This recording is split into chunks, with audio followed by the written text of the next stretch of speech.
I accidentally met her in the park, that very problematic student everyone gossiped about. All dirty, in tears, alone under the rain. I brought her home with me, thinking I would just let her stay the night. But as soon as we entered, she started tearing off her clothes. I have nothing but this body. This is how I can repay you. I didn't even have time to say anything before broken wings sprouted from her back, her eyes flared red, and fangs gleamed in her smile. I am a vampire. I should have been afraid, but instead I asked. If you bite me, will I also become a vampire? She blushed and whispered. That is only possible through complete union of soul and body. At that moment, I didn't even understand what came over me. And what if it's the other way around? If I try to taste your blood? She faltered, then stepped closer and quietly said. You're the strangest person I've ever met. Her fangs sank into my neck. I expected pain, but felt only warmth and a strange pleasure.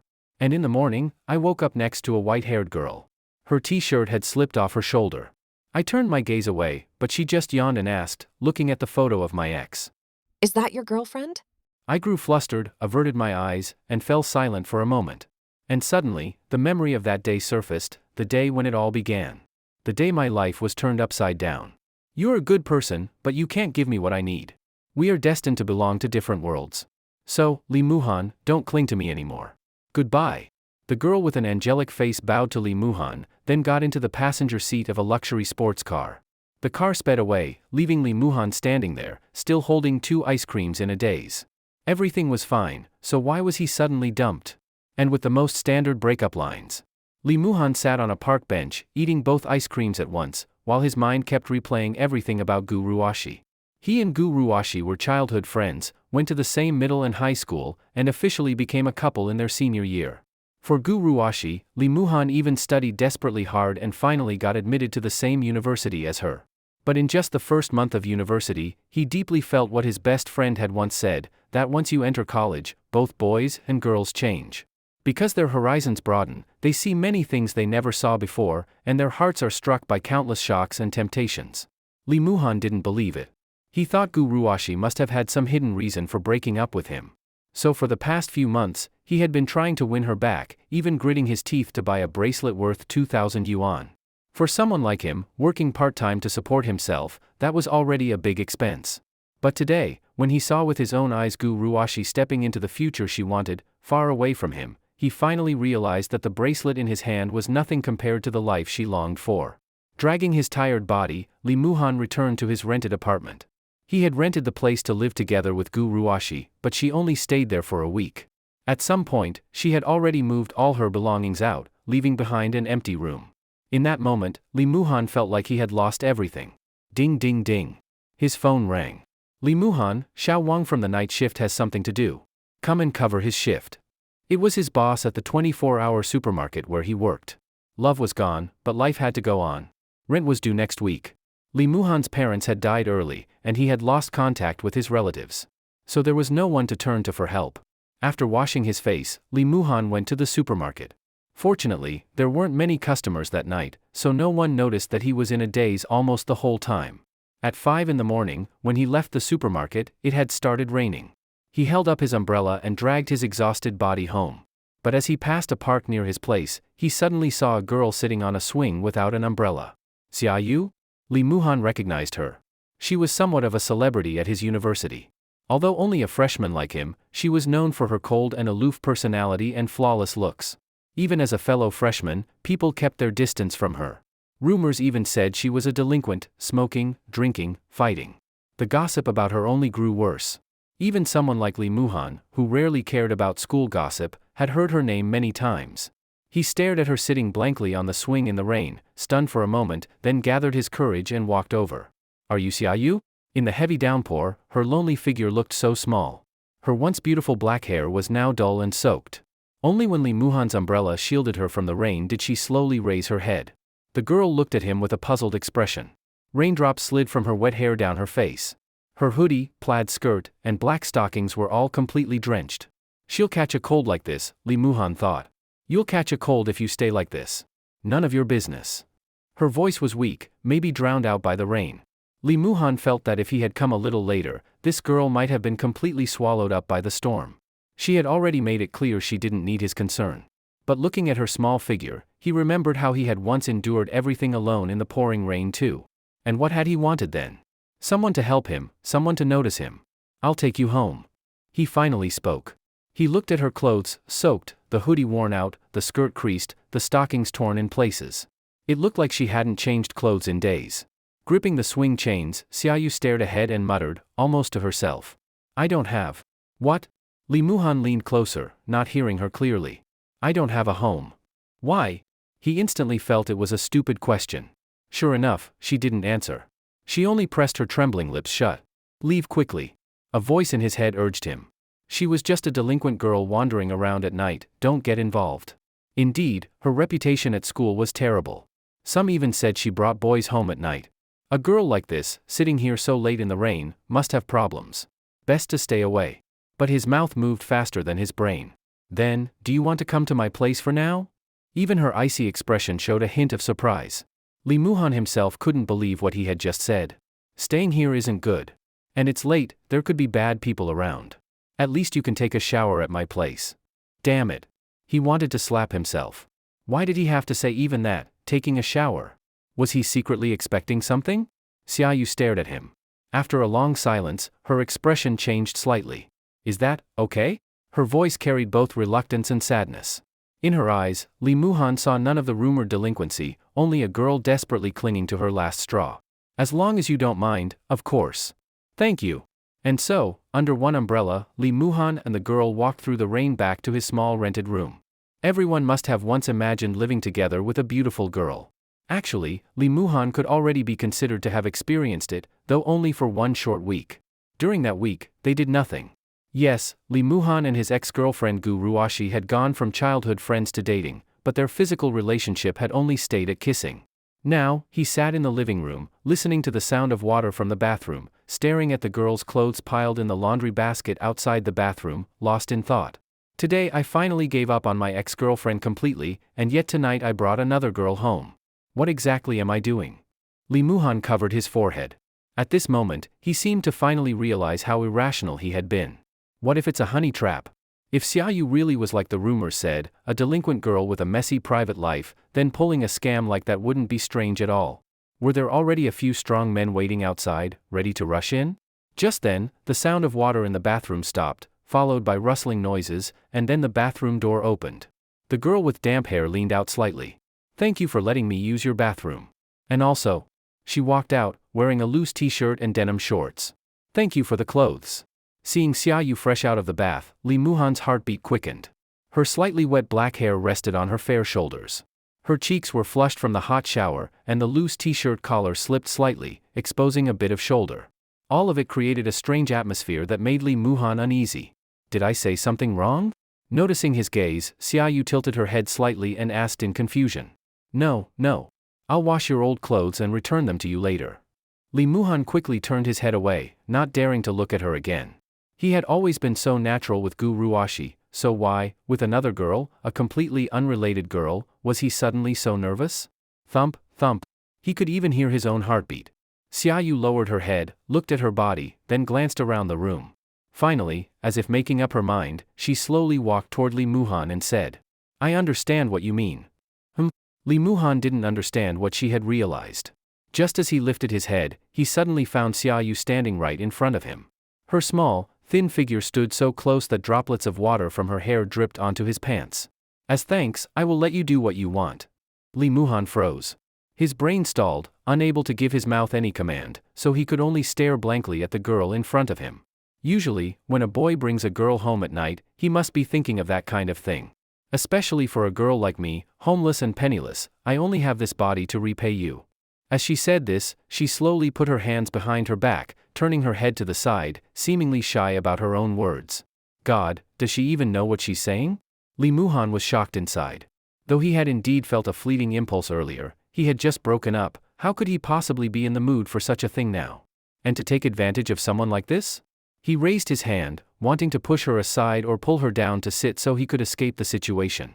But just as his hand lifted, the girl flinched nervously. "Wait." Her trembling voice stopped him. "I have something I must tell you. If you can accept it, then do as you please." Li Muhan wanted to say he didn't mean that at all, but before he could speak, the girl sighed softly. Her eyes turned cold as frost as she looked down at him sitting on the sofa. Suddenly, the lights in the room flickered, flashing bright and dark. A power issue? He hadn't turned on any high-power appliances. Confused, Lee Muhan glanced up at the ceiling light. Crash. Everything fell into darkness. When adjusting to the dark, a person's hearing becomes sharper. Lee Muhan seemed to hear something. A faint, rustling sound, something unfolding. As you can see, I am not human. With her voice came a pair of glowing crimson eyes. As his vision adapted, Lee Muhan clearly saw, no, that was no longer the girl from before. From her small back sprouted a pair of broken, demonic wings. Her face was still beautiful, but now carried a dangerous charm. Her slightly open mouth revealed two sharp, fang-like teeth. Most shocking of all, her long black hair had turned pure white. Lee Muhan's mouth hung open, cold sweat beading on his forehead. This was a demon? His words stumbled out. Seeing him like this, Xiaoyu slowly closed her eyes. When her crimson pupils were hidden, the lights came back on. The wings behind her disappeared, and she returned to her appearance from just after the shower. Close enough. I am what you humans call a vampire. If you're not afraid, I can still give my body as repayment. After all, besides my body, I have nothing left. But don't worry, I won't resist, and I won't hurt you. Lee Muhan swallowed hard, still caught in the shock of what had just happened. If you don't want this, I'll leave right away. As she spoke, the girl looked down at the white t-shirt she was wearing. I'll wash the clothes and find a way to return them to you. Seeing Lee Muhan still frozen on the sofa, a trace of disappointment flashed in her eyes. By the time he came back to his senses, she was already at the door. Wait. Lee Muhan stood up from the sofa. Xiaoyu slowly turned her head. Her eyes had returned to that same despair and loneliness he had seen in the park. He didn't know what to say.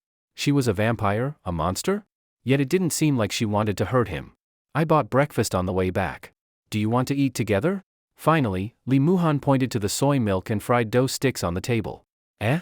This time Xiaoyu was the one surprised. She looked at him in disbelief and asked in confusion. After knowing I'm not human, you still want to eat with me? You said you're homeless, right? And it's still raining outside. No matter what, the way I was raised doesn't allow me to drive a homeless girl out of my home. Anyway, let's eat breakfast first. He scratched his head, as if not sure what he was even saying. Thank you. Xiaoyu's eyes turned slightly red, as if Lee Muhan were her savior. He sat across from her at the table, watching as she took a bite of the fried dough stick. Delicious. She spoke to herself, then began eating quickly. Her two sharp fangs faintly showed as she chewed, reminding Lee Muhan that what he had just seen was no illusion. So strange. Lee Muhan said. Eh? What's strange? Chewing, she lifted her head and looked at him. Vampires eat human food too? As if expecting this question, Xiaoyu calmly replied. Human food can give us basic energy. But as you know, to survive long-term, human blood is essential. Hearing this, Lee Muhan's hand holding the soy milk trembled slightly. As if noticing his fear, the girl leaned her chin on her hand, took another bite of the fried dough stick, and with a trace of teasing in her eyes said, Don't worry. If you're not willing, I won't drink your blood. If a vampire drinks someone's blood, will they become a vampire too? The sudden question stunned her. She seemed to think for a moment, then answered. If I wanted to, yes. But it's troublesome. Humans won't allow vampires to multiply casually, and turning someone into a follower requires a very special condition. What condition? Lee Muhan asked. Xiaoyu's expression became troubled. She sipped the soy milk slowly, but finally, unable to resist his eager gaze, said, Our bodies and hearts must become one. So that was it. So don't worry. I won't drink your blood, and I won't make you my follower. If you want, I can let you drink my blood. Plop. The fried dough stick fell onto the table. Xiaoyu stared at Lee Muhan in disbelief. What did you say? I'm a little curious what it feels like to be bitten by a vampire. He had to admit, part of him was giving in to despair. Being dumped by his childhood sweetheart for such realistic reasons, there was no way to let it go easily. At least not in the short term. Another reason was that he was just tired. He had grown up in an orphanage like hell. Every day, he had to fight other kids just for a little food. The director and teachers were like demons. They punished the children with the harshest beatings, stole donations, and demanded complete obedience. If someone stayed in darkness forever, they would stop yearning for light. Guruwashi had once been Lee Muhan's first glimpse of dawn in this world. But that light had faded too quickly, leaving him in darkness again. If he were killed by a vampire, wouldn't that be a new kind of experience? Suddenly, he realized the vampire girl across from him was blushing deeply. He understood she had misunderstood his words. I just mean drinking blood, nothing else. Not becoming your follower. Sorry, I didn't explain it clearly. He gave a bitter smile. Even asking a vampire to drink my blood is already crazy enough, isn't it? Xiaoyu stared into his eyes, as if seeing the same despair and emptiness she herself had once felt. Whoosh! In the next instant, she was in front of him. She stood by his side, cupped his face in her hands. Her crimson eyes glowed, and on her face was a smile both mad and seductive. Her sharp fangs gleamed with a chilling light. You really are interesting. You bring a stranger home, ask for nothing in return, and even after knowing I'm a vampire, you ask me to drink your blood. You're the most fascinating human I've ever met. As she spoke, her fangs sank into Li Muhan's neck. He braced himself for excruciating pain, but there was none. Instead, warmth spread through his whole body. He felt tired, his eyelids heavy, his body collapsing forward. The girl caught him in her arms, greedily drinking his blood. Your blood is special, why does it make me feel this kind of excitement? Li Muhan felt himself pressed onto the bed. He had no strength to resist, only to let her wrap around him. Sorry. I lost control for a moment. At those last words, Li Muhan completely lost consciousness. Ding ding ding. The alarm clock woke Li Muhan. He slowly opened his eyes. That sleep had been extremely comfortable, probably the most peaceful rest he had gotten since losing his parents. He sat up and looked at the time. It was now 6 p.m. Had he really slept straight from 7 a.m. until now? Normally, sleeping that long should make him dizzy, but right now Li Muhan felt completely clear-headed, and his whole body was relaxed. He picked up his phone and saw that his ex-girlfriend, Gu Ruashi, had just posted 2 updates on her moments. I forgot to cancel the special concern setting. Li Muhan sighed. At first, he didn't want to check what she had posted, but curiosity pushed him to open her feed. Last night was the first time in my life I attended a banquet, and also the first time I wore such an expensive evening gown. This will be my most unforgettable day. The photo showed Gu Ruashi at a grand banquet hall, dressed in an elegant light blue evening gown that already looked incredibly expensive. Her figure was graceful, her hairstyle carefully styled. Holding a tall wine glass, she stood beside a tall, handsome man. Though she looked slightly shy, she was beautiful and striking. Li Muhan knew, this was the other world she had spoken about. Just the decorations on her dress, not even the whole gown, were things he could never afford. The winter night sky doesn't shine with such brilliant stars, but if I could get closer to it, I think I could even catch the moon. The second photo showed Gu Ruashi on the rooftop terrace of a luxury restaurant, leaning against that tall, handsome man, admiring the moon. It seemed that man was the key to the other world she wanted. Li Muhan felt unwilling. He thought he had let go, but seeing this, a sound came from beside him, startling him. Turning his head, he saw a black-haired girl lying next to him. She opened her sleepy eyes, lazily looking at her phone. Is that your girlfriend? Ah? Li Muhan nearly jumped out of bed. Why are you here? And why aren't you wearing clothes? He stared at Xiaoyu, who was half sitting up under the blanket, rubbing her eyes. There's only one bed in your room, so I had to sleep with you. She yawned as she spoke, clearly not fully awake. Li Muhan tried to recall last night. He had brought home a vampire girl, and even asked her to drink his blood. And after that? He had no memory. Only that Xiaoyu had bitten his neck. I already granted your wish. Even if you regret it now, it's too late. Just as Li Muhan was about to reply, he noticed that as Xiaoyu sat up, the loose t-shirt slipped off one shoulder. If it slid down just a bit more, her chest would be exposed. He quickly turned his head away, not daring to look. Put your clothes on first. He waited outside the bedroom until she was dressed before continuing the conversation. So, being bitten doesn't necessarily mean death? He looked at Xiaoyu, who sat across the table. High-level blood clans don't rely on human blood to survive. Drinking blood is only to maintain strength. You know, being bitten by a vampire actually felt kind of good. Li Muhan recalled the feeling last night. Besides the warmth he felt when his blood was being drawn, he also experienced another sensation in his sleep. A comfort he had never felt before. Hearing Li Muhan's words, Xiaoyu suddenly sprayed out the water she had just drunk. What the hell? Li Muhan was startled and quickly went to get her a towel. Why such a big reaction? Xiaoyu grabbed the towel from him and in the process, also held onto his hand. Don't bring up last night again. Her tone wasn't stern, instead, it carried a hint of pleading. Please. Li Muhan was slightly stunned, but he still nodded. Can I take another shower? Xiaoyu suddenly asked with a red face. The water she had just spat out had soaked her clothes. Go ahead, shower as much as you want. I'll get clean clothes ready for you. Thank you. While Xiaoyu went to bathe, Li Muhan was thinking about whether to order food or cook, when suddenly the doorbell rang. Coming. He walked to the door and opened it. The moment the door opened and he saw who was standing there, Lee Muhan froze. Because the person at the door was none other than his ex-girlfriend, Gu Ruashi. At first glance, Lee Muhan didn't even recognize her. Her ponytail was gone, replaced with a carefully styled hairdo. Her once playful clothes and jeans were now an expensive, elegant gown, the price obvious at a single look. And those gentle, lively eyes that had given Lee Muhan hope to keep going more than once. Now they were covered with a thin layer of frost, looking at him as if he were just a complete stranger. That cold pride, this was a Gu Ruashi he had never seen before. I came to get some things. Her tone was flat, without emotion. Lee Muhan stood dumbfounded for a moment, then nodded. I already packed up your things, there. No need. Gu Ruashi coldly cut him off. Looking at the suitcase full of clothes and belongings, she showed a trace of disdain. Just throw them away. I don't need them anymore. Throw them away? Lee Muhan was at a loss. Those were their shared memories, most of the clothes and jewelry were gifts he had given her. Now in her eyes, they were just trash to be discarded? Ignoring him, Gu Ruashi walked straight inside. When her gaze landed on the dining table, she let out a mocking laugh. Is there a problem? Lee Muhan closed the door and turned, meeting her disdainful expression. Lee Muhan, we're adults now, not children anymore.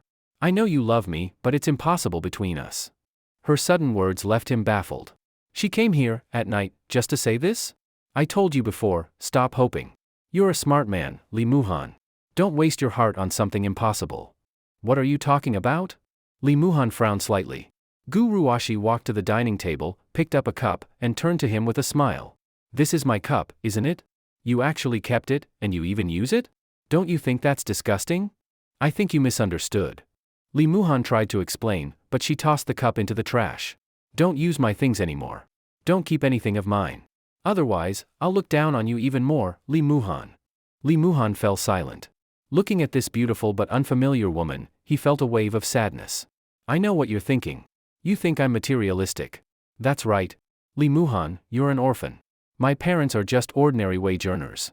They've been poor their whole lives, so poor it terrifies me. Once, I thought about working hard together with you. But that was because we were ignorant, we hadn't seen the world. Gu Ruashi's parents had once been like saviors to Lee Muhan. When his orphanage was exposed, they had adopted him.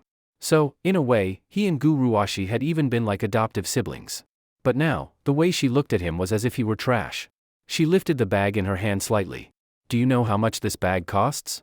It's more than you could make in a year. And this bracelet, this pendant, do you understand what these mean?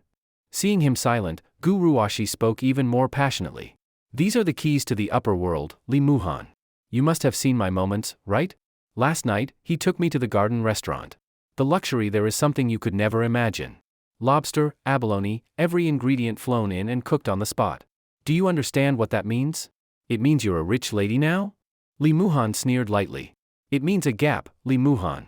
It means happiness. A happiness you will never be able to give me. Gu Ruashi looked around, her face showing undisguised disgust at the apartment Lee Muhan had rented for them to live in together. I actually once wanted to live with you in this pigsty. This isn't even a place fit for people. Do you know where I live now? What exactly are you here to take? Can you hurry up? I live in Shengshe now, the most high-class rich district in Tianhai City. And then?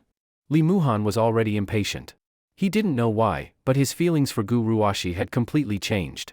Yes, he had once tried to win her back, even spending a huge amount of money on a ring. But now, he just wanted this woman gone. Sure, she was beautiful, but some things are hard to change, like temperament.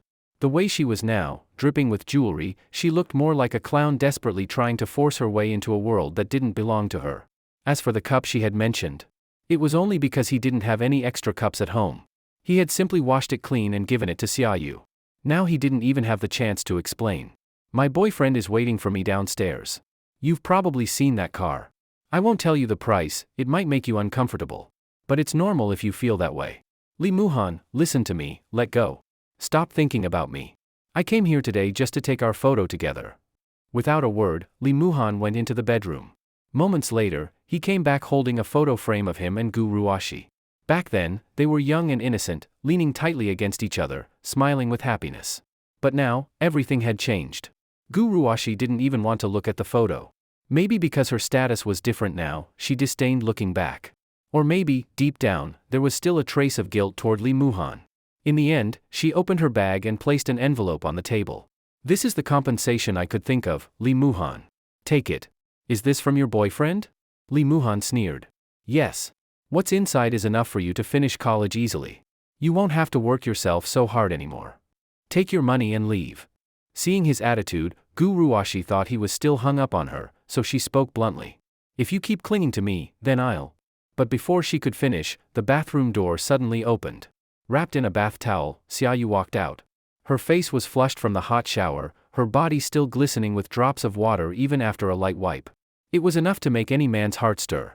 And with features even more striking than Gu Ruashi's. All of it left Gu Ruashi frozen in place. Who is she? She pointed at Xiaoyu, her tone arrogant, as if she were still the mistress of this home. Not your concern. Did you get your things? Lee Muhan had no intention of introducing Xiaoyu. But Gu Ruashi refused to let it go. She looked at him angrily. Lee Muhan, I haven't even moved my stuff out yet, and you already brought another woman here? You're really something. Ignoring her sarcasm, Lee Muhan was about to drive her out again when Gu Ruashi suddenly noticed something. She studied Xiaoyu's face carefully, then let out a cold laugh. So it's her. Turns out it's the famous figure from school. Her expensive heels clicking against the floor, Gu Ruashi walked up to Xiaoyu with a mocking smile. You're Xiaoyu, right? Same freshman year as us. But I've heard plenty about you. They say you're the kind of girl who'll sleep with anyone who has money. So, how much did Lee Muhan pay you? Maybe it was because she saw a girl with looks far above her own standing in Lee Muhan's home, but Gu Ruashi suddenly felt a surge of unwillingness. Her so-called pride couldn't accept that Lee Muhan might find someone even better than her. Even just having a beautiful face wasn't enough. And so, that unwillingness in Gu Ruashi turned into extreme malice toward Xiaoyu. But Xiaoyu showed no reaction. She simply leaned against the bathroom door, twirling her still damp hair with her fingers. As if she was already used to such comments. Lee Muhan, let me give you some advice. A woman like this has nothing but her looks. She's just trash who leeches off rich men. Don't fall for a woman money can buy. I didn't. Xiaoyu lifted her head slightly and glanced at Lee Muhan, as if she wanted to explain. But she was immediately cut off by Gu Ruashi's sharp voice. You don't need me to remind you what kind of person you are, right? Think no one knows what you've done? Sugar dating, messing with thugs outside school, and even how your foster parents died is still a mystery. Maybe it was related to you. But before she could finish, Lee Muhan was already standing in front of Xiaoyu, staring at Gu Ruashi with cold eyes. I'll take your advice, Gu Ruashi.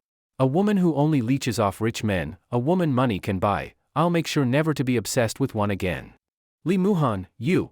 Gu Ruashi instantly heard the mocking tone in his words. The worst part was, she couldn't refute it. Leeching off the rich? True, she was relying on a spoiled rich second generation to climb into high society.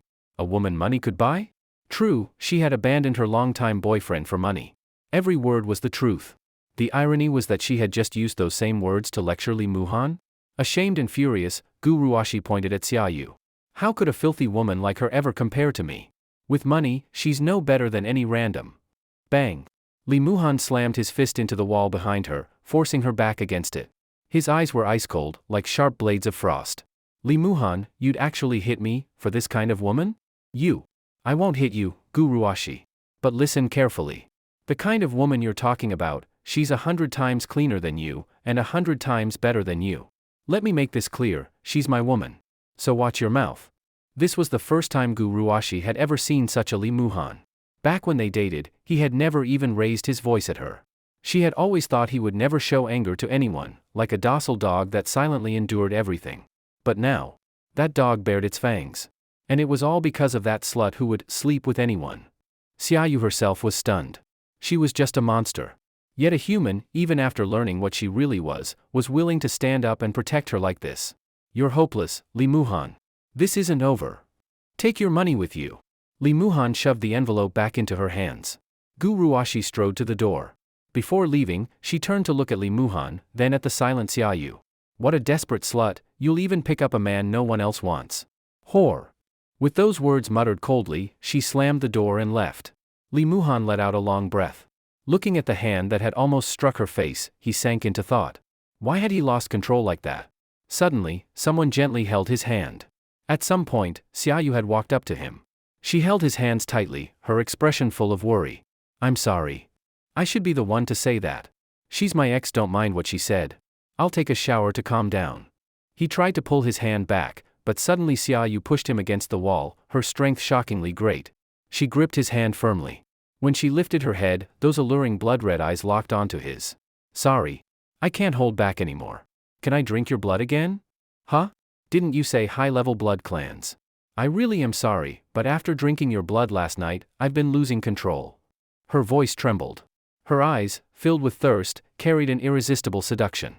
It was clear she was trying her best to restrain herself. Maybe it was just like she had said.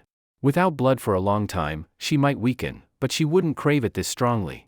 But after tasting his blood yesterday, it was like throwing fresh meat before a starving beast. The temptation was impossible to resist. At least let me take a shower first. Li Muhan gave a helpless smile. Although she was extremely unwilling, in the end Xiaoyu still let go of Li Muhan's hand. Her face was full of reluctance. Her slightly open lips revealed two faint fangs, but instead of frightening Li Muhan, they only made the girl before his eyes seem all the more enticing. Bear with it for a bit, I won't run away. Li Muhan raised his hand and gently rubbed Xiaoyu's hair, then hurried into the bathroom as if escaping. While showering, Li Muhan organized his thoughts. Too many things had happened recently. His childhood sweetheart and longtime girlfriend had cheated and decisively abandoned him. At his lowest point, he had actually brought home the school's bad girl, only to find she wasn't human, but a vampire. And he had even let her drink his blood. It was all too unbelievable. After finishing his shower, with a towel still draped over his head, Li Muhan opened the bathroom door, only to find Xiaoyu standing right outside. The girl had now fully revealed her vampire form. Long silver hair, blood-red eyes, sharp fangs, and that hungry, dangerous gaze. All of it told Li Muhan there was no escape. Excuse me, may I now? Even so, she still asked politely, her face blushing faintly. Li Muhan nodded. As soon as he spoke, a pair of enormous demonic wings folded around him, wrapping him inside. The girl's slender, delicate body pressed close against his, and the towel around her slipped away. In that instant, Li Muhan's body was pressed tightly against hers. Before he could even feel the softness of her skin, those sharp fangs had already sunk eagerly into his neck. Just like last time, the moment they pierced him, an indescribable pleasure spread through his whole body. The feeling was addictive. He didn't resist, instead, he gently embraced the vampire's body. As his consciousness faded, he heard the girl's soft voice whisper in his ear. You just said I'm your woman, so you'll have to take responsibility. Then he heard nothing more. At the same time, after leaving the apartment, Gu Ruashi went downstairs and directly got into a luxury sports car. That bastard! He actually dared to hit you? Damn it, I'll skin him alive. No need, darling. Don't stoop to the level of a pauper like him. He was just upset. Let's ignore him. Fine, whatever you say, baby. So, shall we go now? I booked a seaside restaurant and even invited a music master to play for us. I remember you like piano, right? Darling, you're so good to me. Let's go quickly. Gu Ruashi casually tossed the photo frame she had taken out of the window. She didn't care about the frame, nor the photo inside. Because she was now this young master's fiancée, she absolutely did not want such things, symbols of her black past, left with her ex-boyfriend. But just as the sports car started, from the shadows, a pair of scarlet glowing eyes suddenly appeared. Filthy, lowly humans, how dare you humiliate my master like this? The sports car had just started when one of its tires suddenly burst. The car instantly skidded and crashed into a tree with a loud bang. Watching the man and woman crawl out of the wreck in embarrassment, a shadowed figure let out a cold snort. If not for the Bureau of Special Control, today you wouldn't have gotten away with just such a small lesson. With that, the figure slowly disappeared into the darkness. When the sounds of the crash and the alarm came from downstairs, Xiaoyu quietly sat up from the bed. Underneath her lay the already sleeping Li Muhan. She put on a coat, walked to the bedside, and looked out the window. A luxury sports car had crashed into a tree due to a burst tire, and many people were gathering around to watch. Her gaze shifted past the crowd to a deserted alley nearby. As she stared at the lifeless alley, her purple eyes turned crimson. Come out. Her voice was cold. Then, a shadow flashed through the window. By the faint moonlight, a tall, slender silver-haired girl appeared in Li Muhan's bedroom. She wore a white blouse on top, a black long skirt below. Her delicate face looked even colder under the moonlight. Master. The silver-haired girl slightly lifted her skirt and gave Xiaoyu a graceful curtsy. You did this, didn't you? Master, I don't want anyone speaking to you with disrespect. Don't call me master. You are not my servant. While speaking to the silver-haired girl, Xiaoyu seemed like a different person altogether. Her eyes were cold, her face proud. None of the timidness she had shown in front of Li Muhan could be seen. The era of the Blood Clan is over. Now is the era of human rule. If the Bureau of Special Control takes notice of you, don't expect me to save you. Please don't worry, Master, I will never bring trouble to you. Unless, you care about this human. The girl's gaze turned toward the sleeping Li Muhan. Xiaoyu's eyes flashed red. In the next instant, she was in front of the silver-haired girl, looking down at her coldly. Don't even think about him, Chimiya. I am not your master, and you are not my servant. You don't need to keep following me. Go somewhere else. No city will allow two blood clans to exist. Master. The silver-haired girl wanted to say more, but in the end, she lowered her head. Her body dissolved into a shadow, then scattered into a flock of bats and flew out the window. Xiaoyu turned back to the bed. Looking at the sleeping Li Muhan, her expression softened, and her eyes returned to light purple. She gently reached out her hand, as if to touch his cheek, but stopped just short. Finally, she simply lay down quietly beside him and closed her eyes. The next day was Monday. Li Muhan and Xiaoyu both had morning classes. After breakfast together, they went to university. My classroom is over there. After saying this, Xiaoyu waved at Li Muhan and walked away. For some reason, Li Muhan felt that Xiaoyu didn't want to talk much to him at school, as if she was afraid others would see them together. Muhan. After class, his friend Luo Yang called out to him. This was one of Li Muhan's few friends. They had been classmates in high school and both knew Gu Ruashi. Of course, Luo Yang also knew about what had happened between him and Gu Ruashi. So, it's completely over between you and Gu Ruashi? On the way home from school, Li Muhan walked with Luo Yang, who was pushing the old bicycle he had ridden since middle school. Yeah. Over. What a pity. You two were so good together in high school, always showing off your love in front of me. TSK. Back then, Li Muhan and Gu Ruashi were inseparable every day. Since Li Muhan was an orphan, Gu Ruashi's parents often took care of him, even treating him as their future son-in-law. Who could have thought it would end like this? If Li Muhan told Luo Yang that just yesterday he had even slapped Gu Ruashi, Luo Yang's expression would probably be something to see. Seeing Li Muhan stay silent, Luo Yang thought he had touched a sore spot and said apologetically. Alright, don't be upset. You're not working today, right? No work today. Good. Then I'll treat you to barbecue. I know a place that's really good. Li Muhan was about to decline, worrying about when Xiaoyu might return home, or if she would eat. But then he remembered, he had given her a spare key. At worst, he could bring some barbecue back for her. So the two went to the barbecue stall. Muhan, look at you, tall, good-looking. You think you can't find a good woman? A girl who dumps you to chase a rich boy? Forget her, who needs that kind? After a few drinks, Luo Yang was already half drunk. He patted Li Muhan's shoulder, trying to comfort him. But Li Muhan felt calm inside. This barbecue really is good. Rare of you to have good taste for once. Li Muhan joked, remembering the last time Luo Yang had dragged him to a noodle shop. When the food was late, Li Muhan had asked the owner to hurry. The owner had replied, "Don't rush, it's almost pulled out." That had left Li Muhan completely dumbfounded. Looking around now, he saw the barbecue stall was lively. Most of the customers were young people, though there were also some elderly couples sharing tables.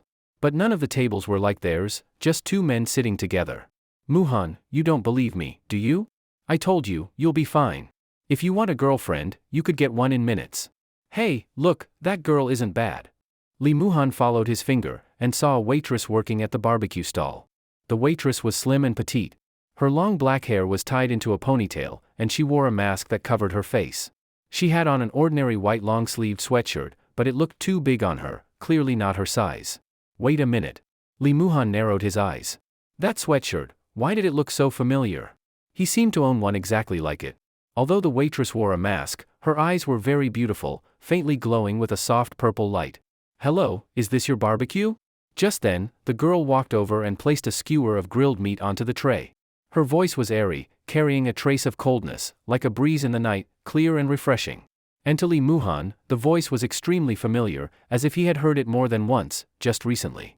Yes, thank you. Li Muhan nodded. The girl turned and left. But Li Muhan's eyes stayed fixed on her back, as if he was just about to remember. Hey, Li Muhan. What's wrong with you lately? Luo Yang's voice cut off his thoughts. You've had 6 bottles already. And your face isn't even red.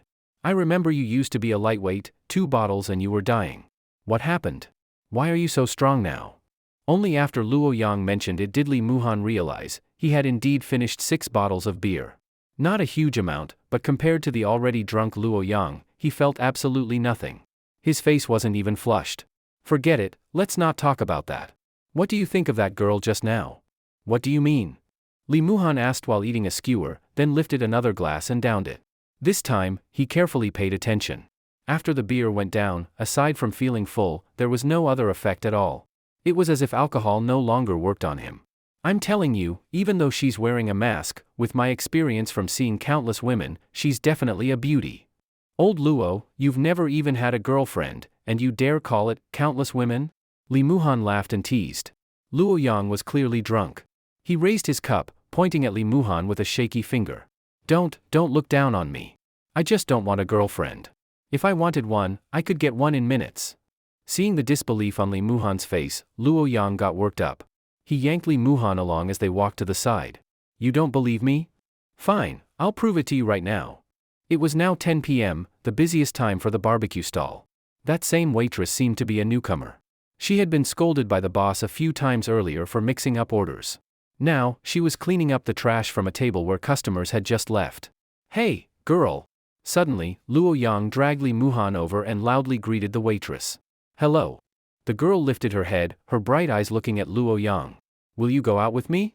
Li Muhan hadn't expected Luo Yang to really say it. The atmosphere instantly felt unbearably awkward, because the girl tilted her head, staring at him with a strange look. Sorry. I already have a boyfriend.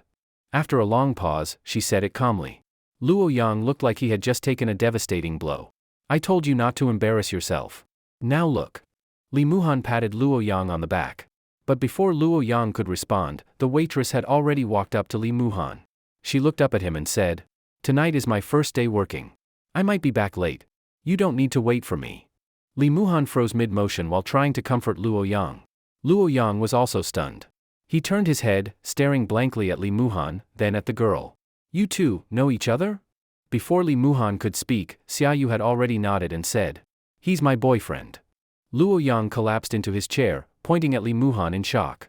Xiaoyu? Li Muhan finally recognized her too. What are you doing here? Since I'm living in your house for free, I wanted to work part-time like you to earn something, at least enough to help with living expenses. Looking at the girl in front of him, Li Muhan suddenly felt it unbelievable, this beautiful vampire girl working late at night in a barbecue stall. Luo Yang was completely stunned now. He didn't even have the strength to ask Li Muhan what was going on. Seeing him like this, Li Muhan had no choice but to call a taxi for him. As for his bicycle, Li Muhan could only push it home and return it to him the next day. After sending Luo Yang away, Li Muhan went back to the stall to settle the bill. Clearly, Luo Yang had said he would treat him, yet in the end, Li Muhan was the one who paid. He gave a bitter smile. Xiaoyu was still busy, and Li Muhan didn't want to bother her. He had originally thought about waiting for her to go home together, but sitting around without ordering anything made him feel out of place. So he stood up, found a moment, and said to her, Be careful going home. Then he left. Pushing Luo Yang's bike, Li Muhan walked along the road home. The cold winter wind cut into his coat. Usually, when he returned home after late-night work, he felt unbearably cold and tired. But tonight, he felt nothing. It was already nearly 11 p.m. He had no sleepiness at all.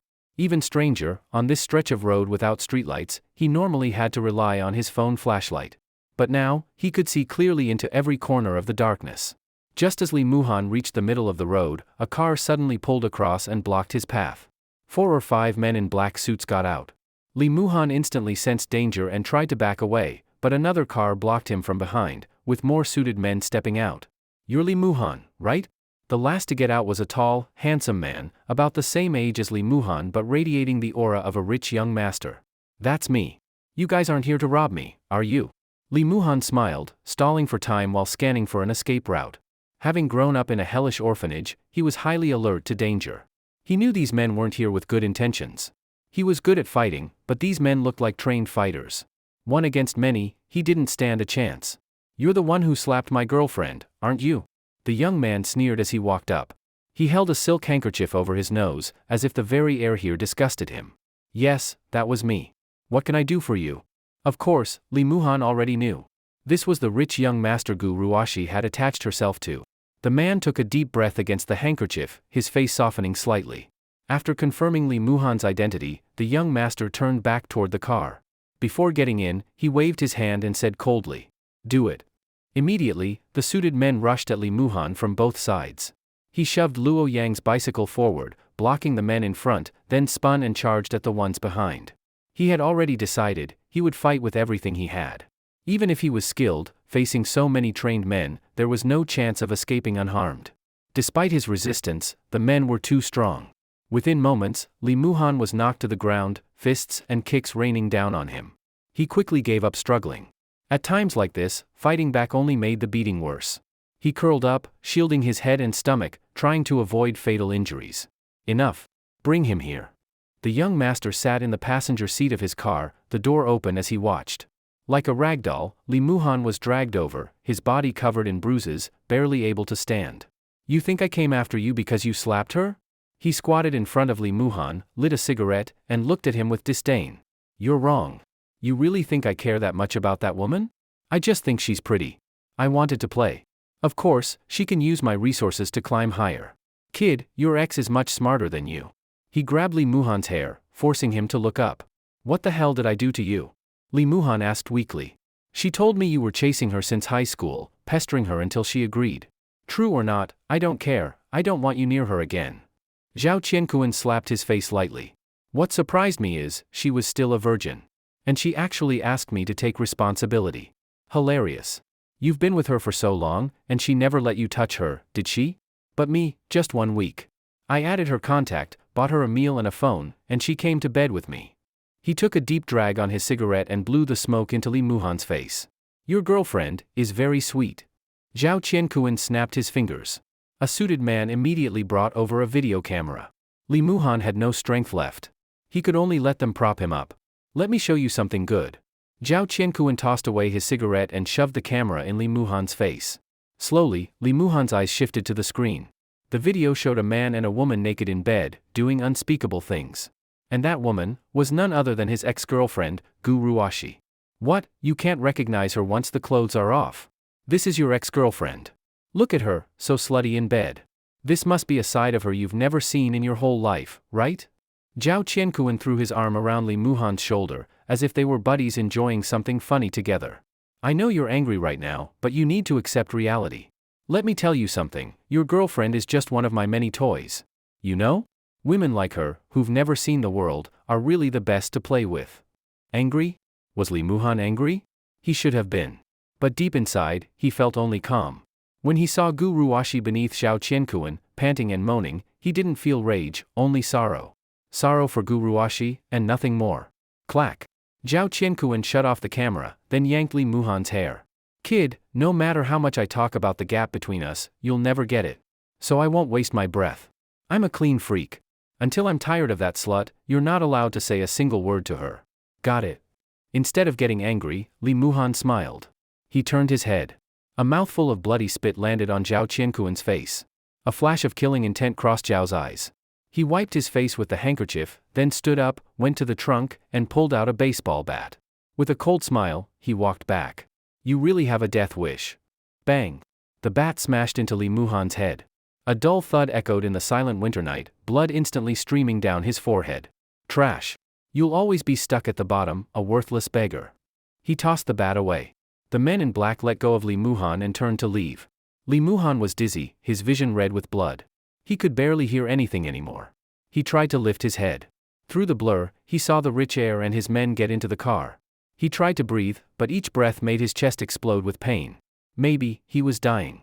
His body grew colder, the pain slowly fading.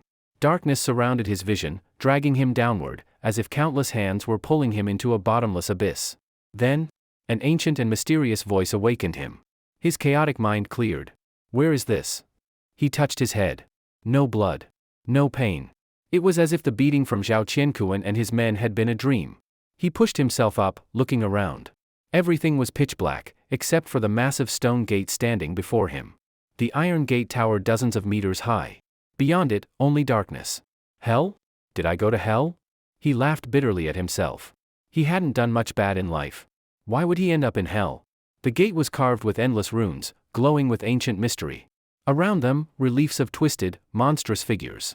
Cautiously, he pressed his hand against the door. Pushed. Nothing. Then, whispers. Indescribable, seeping into his mind through his hands. Key. Unfamiliar words poured in. A language he had never heard, yet somehow etched into his soul. He could recall every syllable. He recited the incantation. With a deafening boom, the heavy gate began to creak open. Li Muhan expected a sea of corpses, or a demonic hellscape. But instead, it was an opera house. A vast opera house, with circular seating around a stage. And somehow, he was already standing in the center of the stage. Clack! A spotlight shone down on him. He squinted until his eyes adjusted. The audience were not people. They were statues. Countless statues of strange shapes. So this is the afterlife? That's way too bizarre. He couldn't help but mutter. Then, one statue's eyes glowed red. His gaze locked with it. And instantly, he was dragged into another space. A ruined temple. Dim light. Crumbling walls. Only a throne remained intact. And on that throne sat a boy. Handsome. His skin black, covered with golden runes. His messy white hair fell over his shoulders. His clothes were strange, ancient, maybe Babylonian. But his eyes, glowing faintly gold, were lifeless. He stared ahead, not at Li Muhan, but through him, into the endless void beyond. "Excuse me, is this heaven or hell?" Li Muhan asked as he walked toward the throne. But the boy didn't answer. He just rested his chin on his hand, mumbling to himself. "Why did I lose? Why exactly did I lose?" At that moment, a mechanical voice rang in Li Muhan's mind. Demon Ball. Level, world-destroying. Soul state, damaged. Mission, help Ball restore his soul. Each stage of recovery grants part of Baal's power. Current recovery, 0. Ball? Li Muhan looked at the dazed boy in front of him. So this was the first of the 72 demon gods who had signed a contract with King Solomon, King Ball. Li Muhan didn't know much about Solomon's myths, only that he was a king of ancient Israel who signed contracts with demons to gain supreme wisdom. No wonder this Ball looked half-witted. His soul was incomplete. A sudden thought struck Li Muhan. Maybe he wasn't dead yet. If he could gain Baal's power, could he strike back from the edge of despair? With that in mind, he straightened up and tried to talk to Ball. After all, to help him recover, he needed to know the root cause. "Hello, my name is Li Muhan. You're really Ball? The first of the 72 demon gods? Hey, you know what? You're in a lot of games too. In games, you're a general who commands thunder and lightning. Pretty awesome, huh? Come on, at least say something." No matter what he said, the boy ignored him. Helpless, Li Muhan decided on a last resort. He raised his hand and slapped Ball across the face. Smack. The crisp sound echoed through the ruins of the temple. Ball suddenly seemed to wake up. He lifted his head slightly, looking at Li Muhan, his eyes full of confusion. "Who are you?" Before Li Muhan could reply, the voice in his mind spoke again. "Baal's soul has been awakened. Recovery progress, 1, you have gained Baal's attention. Receiving power from Baal." Holy shit. Li Muhan cursed inwardly. So it only took a slap? If he kept slapping him, would the progress speed up? Before he could act, his body was suddenly filled with a mysterious power, rewriting every cell. It felt like being reborn. When the power subsided, the voice came again. Skill acquired, domain, 10,000 thunders execution. Domain effects. Within the domain, strength, endurance, speed, and spirit x10. Within the domain, you gain Baal's power over thunder. Within the domain, you can absorb electricity from all devices to strengthen yourself. Within the domain, as long as lightning does not die, you will not die. Domain radius, about half a mile. Domain level, 2. Li Muhan was stunned. He had slapped a demon, and gotten all this. He rolled up his sleeves, ready to keep slapping. But now the boy had snapped out of his daze. He stared at Li Muhan, as if seeing what had been taken from him. Power is not so easy to control. If you don't believe me, you can try. The boy lifted his hand and flicked his fingers. Li Muhan's consciousness was instantly ripped out of his body and dragged deep into the temple's darkness. Meanwhile, Zhao Qianquan spat on Li Muhan's unconscious body and cursed as he got back into the car. Fuck, how could Gu Ruashi ever like this idiot? Handed money back, just looking for death. He lit a cigarette in the passenger seat. Young master, he's not dead yet, should we? You handle it. Not our first time. Clean it up. I checked, he's an orphan, no relatives. Even if he vanishes, no one will care. Wait, rain? He glanced out the window. The quiet night sky was roiling with thunderclouds, lightning flashing inside. Damn weather. Still, good cover for you guys. Once the rain starts, dump the body, huh? He froze. Li Muhan's body was gone. Bang! A thunderous crash from the roof of the car. What the fuck was that? The rich heir looked up at the caved-in roof, dumbfounded. The men in black rushed out. One looked up and collapsed to the ground in terror. Because Lee Muhan, who should have been lying unconscious, was now standing on the car roof. His shirt torn, exposing skin covered in glowing runes. His hands had become black claws crackling with lightning. From his head sprouted horns like a demon's. From his spine extended a long black tail. Golden eyes glared down at them. His lips curled into a wicked smile. Domain, open. 10,000 thunders execution. The moment the monster spoke those words in a hoarse voice, the thunderclouds instantly surged down toward the earth, spreading out from the demon as the center to a radius of 1 kilometer. Then the lightning did not fade, but instead wrapped that entire kilometer completely inside. It formed a domain made of thunder and lightning. Monster! One of the men in suits shouted, which seemed to draw the demon's attention on the car roof. All of them pulled out their pistols and aimed at the demon standing above. Fire! Bang bang bang. Bullets rained down like a storm, but the moment they neared the monster's body, every single one was blocked by a current of electricity. When the gunfire finally stopped, all of them were stunned. Right before their eyes, countless bullets had gathered into a dense wall in front of the demon. What the hell is that thing? One of the men screamed in terror. But before his voice even fell, looking down, he saw the demon's lightning-charged claws had already pierced through his chest. Blood sprayed out at once. His body convulsed violently a few times before going completely still. His eyes were filled with endless fear and disbelief, as if he could never accept that his life had ended so quickly. Help! Don't kill me! Don't kill me! Shit! Don't kill me! Then came a massacre.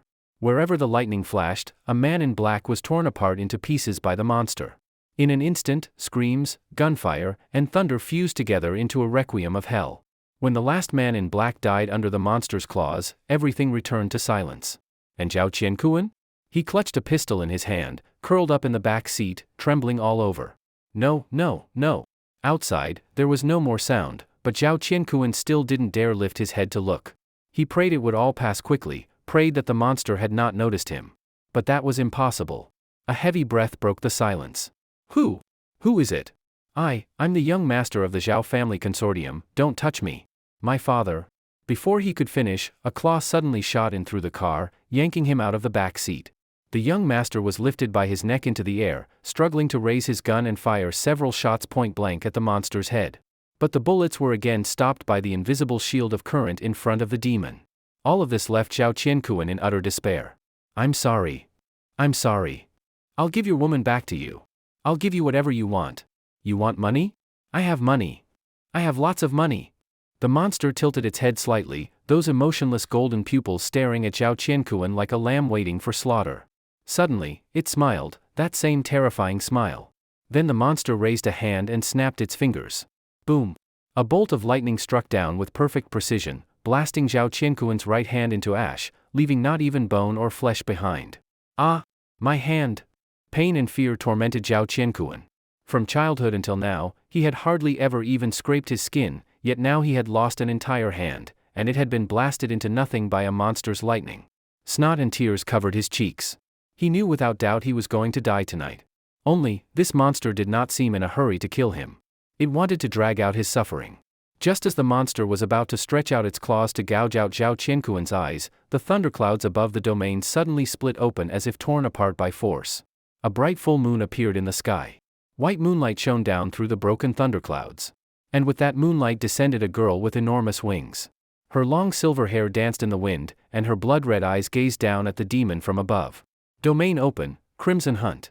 As her voice fell, the moon instantly turned crimson. Blood-red moonlight scattered the thunderclouds completely and poured down over the city. The demon raised its head to look at Xiaoyu. A trace of excitement flickered in its golden pupils. It dropped the nearly unconscious Zhao Qiankuan and turned to face the girl floating beneath the blood moon. Wake up, Li Muhan. Xiaoyu's voice was cold as she looked at the demon. But the demon had no reason left, only killing intent. Now, it saw Xiaoyu as another hunter, an intruder into its domain. Xiaoyu seemed to understand she could not reach him with words. She sighed softly, then slowly stretched out her claws. Boom! Lightning roared again. The demon bent down slightly, then shot up toward Xiaoyu in the air, its speed and force like a thunder-charged cannonball. But in her vampire form, Xiaoyu simply pressed one hand onto the demon's face, stopping its charge cold, then dove down, slamming it into the ground. At the same time, the sharp tips of her wings stabbed like nails through the demon's arms, pinning them to the earth. Through the gaps of her fingers, the demon's chaotic eyes stared fixedly at the vampire before it. Then came another twisted smile. Xiaoyu's face was like ice. She knew Li Muhan would soon resist. Before he could, the hand pressing on his head slammed down hard enough to crack the ground beneath them. Calm yourself, Li Muhan. Learn to control this power. Don't let it lead you by the nose. Li Muhan's pupils slowly lifted, his gaze on Xiaoyu filled first with confusion, then mockery. Ancient words spilled from his mouth. A bolt of lightning shot at Xiaoyu. Her wings flapped with great force, carrying her out of the strike's path. The freed demon moved with shocking speed, seizing Xiaoyu's throat before she could steady herself. Then its massive tail pierced straight through her small body. Her frame was lifted into the air, blood spilling endlessly from her abdomen. But her face showed no pain. Instead, the demon froze. After impaling her, its golden eyes dimmed, and its body began to tremble. Looking around at the torn corpses everywhere, Li Muhan's mind suddenly cleared. He had killed many, many people. Finally, his voice trembled with a sob as he looked at Xiaoyu. Xiaoyu? Did I hurt you? Was all this done by me? Hanging from the demon's tail, Xiaoyu slowly raised her hand, cupped the demon's face, and spoke gently. Don't worry. I won't let anything happen to you. Her wings closed in, wrapping Li Muhan's body completely. Then Xiaoyu opened her mouth wide, her terrifying fangs gleaming in the storm's light. They sank into Li Muhan's neck, like an injection of a tranquilizer. His trembling slowly stopped. The glowing runes on his body faded. The horns and tail disappeared. He returned to his human form. The lightning barrier around them collapsed in an instant. Li Muhan felt the wild power and violent emotions drain away completely, leaving nothing behind. His face softened. His eyes cleared. I killed so many people, what's wrong with me? His body went weak. Everything just now felt like a nightmare. You're just tired. Sleep. A trace of his blood still lingered on Xiaoyu's lips. She licked it away, then gently lifted the unconscious Li Muhan into her arms. Her gaze flicked to Zhao Qiankuan, who sat on the ground clutching his severed arm, soaked in his own urine. No, don't kill me. I was wrong, don't kill me. He was pale from blood loss, his face smeared with tears and snot. Xiaoyu ignored him completely. Hugging Li Muhan, she turned into shadow, then scattered into countless bats that vanished into the silent winter night. High above, the crimson moon slowly faded back to its original form. At this time, inside a certain bank building in Tianhai City. The bank's first-floor lobby, long since closed for business, still had people coming and going. But none of them used the main entrance. Instead, they took a hidden side elevator straight down to the 5th basement level. This was a special operations point set up by a certain organization. Right now, sharp, piercing alarms echoed through the 5th basement floor, urging staff to hurry to their posts. A woman, still rubbing her sleepy eyes while putting on her suit jacket, took the coffee handed to her by a colleague and quickly walked with the others toward the deepest part, the intelligence hall. At this moment, 4 people had already gathered in the intelligence hall, 2 men and 2 women, each exuding an extraordinary aura. 2 abnormal domain reactions appearing at the same time. Is it a turf war? Is it related to that sudden thunderstorm just now? A middle-aged man in a black trench coat frowned as he spoke. If it was just a turf war, would we still be sitting here calmly discussing it? A sharp-looking woman with glasses replied coldly. According to our field agents, the incident took place in the West District of Tianhai City, on a remote path rarely used by people. There were almost no residents or shops nearby, and neither the street nor the building suffered any damage. Another tall woman projected the intel. The image showed a street where a dozen black uniformed workers were placing bodies into body bags one by one. 10 dead on site, 1 injured. And one of the domain reactions from an abnormal type, we have no record of it at all. After hearing her report, the man in the trench coat snorted coldly. And the other one? Disaster class domain reaction. The moment those words were spoken, the man in the trench coat jumped to his feet, cold sweat soaking his back. What? Disaster class? What the hell are the Special Management Bureau people doing, letting a disaster class abnormal appear in the city? The girl who had been silent in her chair now stood up. She wore a black bureau uniform, looked about 20 years old, her shoulder-length black hair tied into a neat ponytail. Her face carried a constant, unreadable smile. Now that she stood, all eyes focused on her. Regarding that point, let me explain. This disaster class is a registered individual under our Special Management Bureau. The others were surprised at once. There's a registered disaster class abnormal in Tianhai City. Why have we never heard of this? Deputy Director Lin, would you care to explain? The girl called Deputy Director Lin glanced at the trench coat man, but ignored his questioning. The others also stared at her, clearly sharing the same doubts. She slowly lifted her coffee cup, stirred it, and said with a smile, "The Special Management Bureau is independent of all agencies.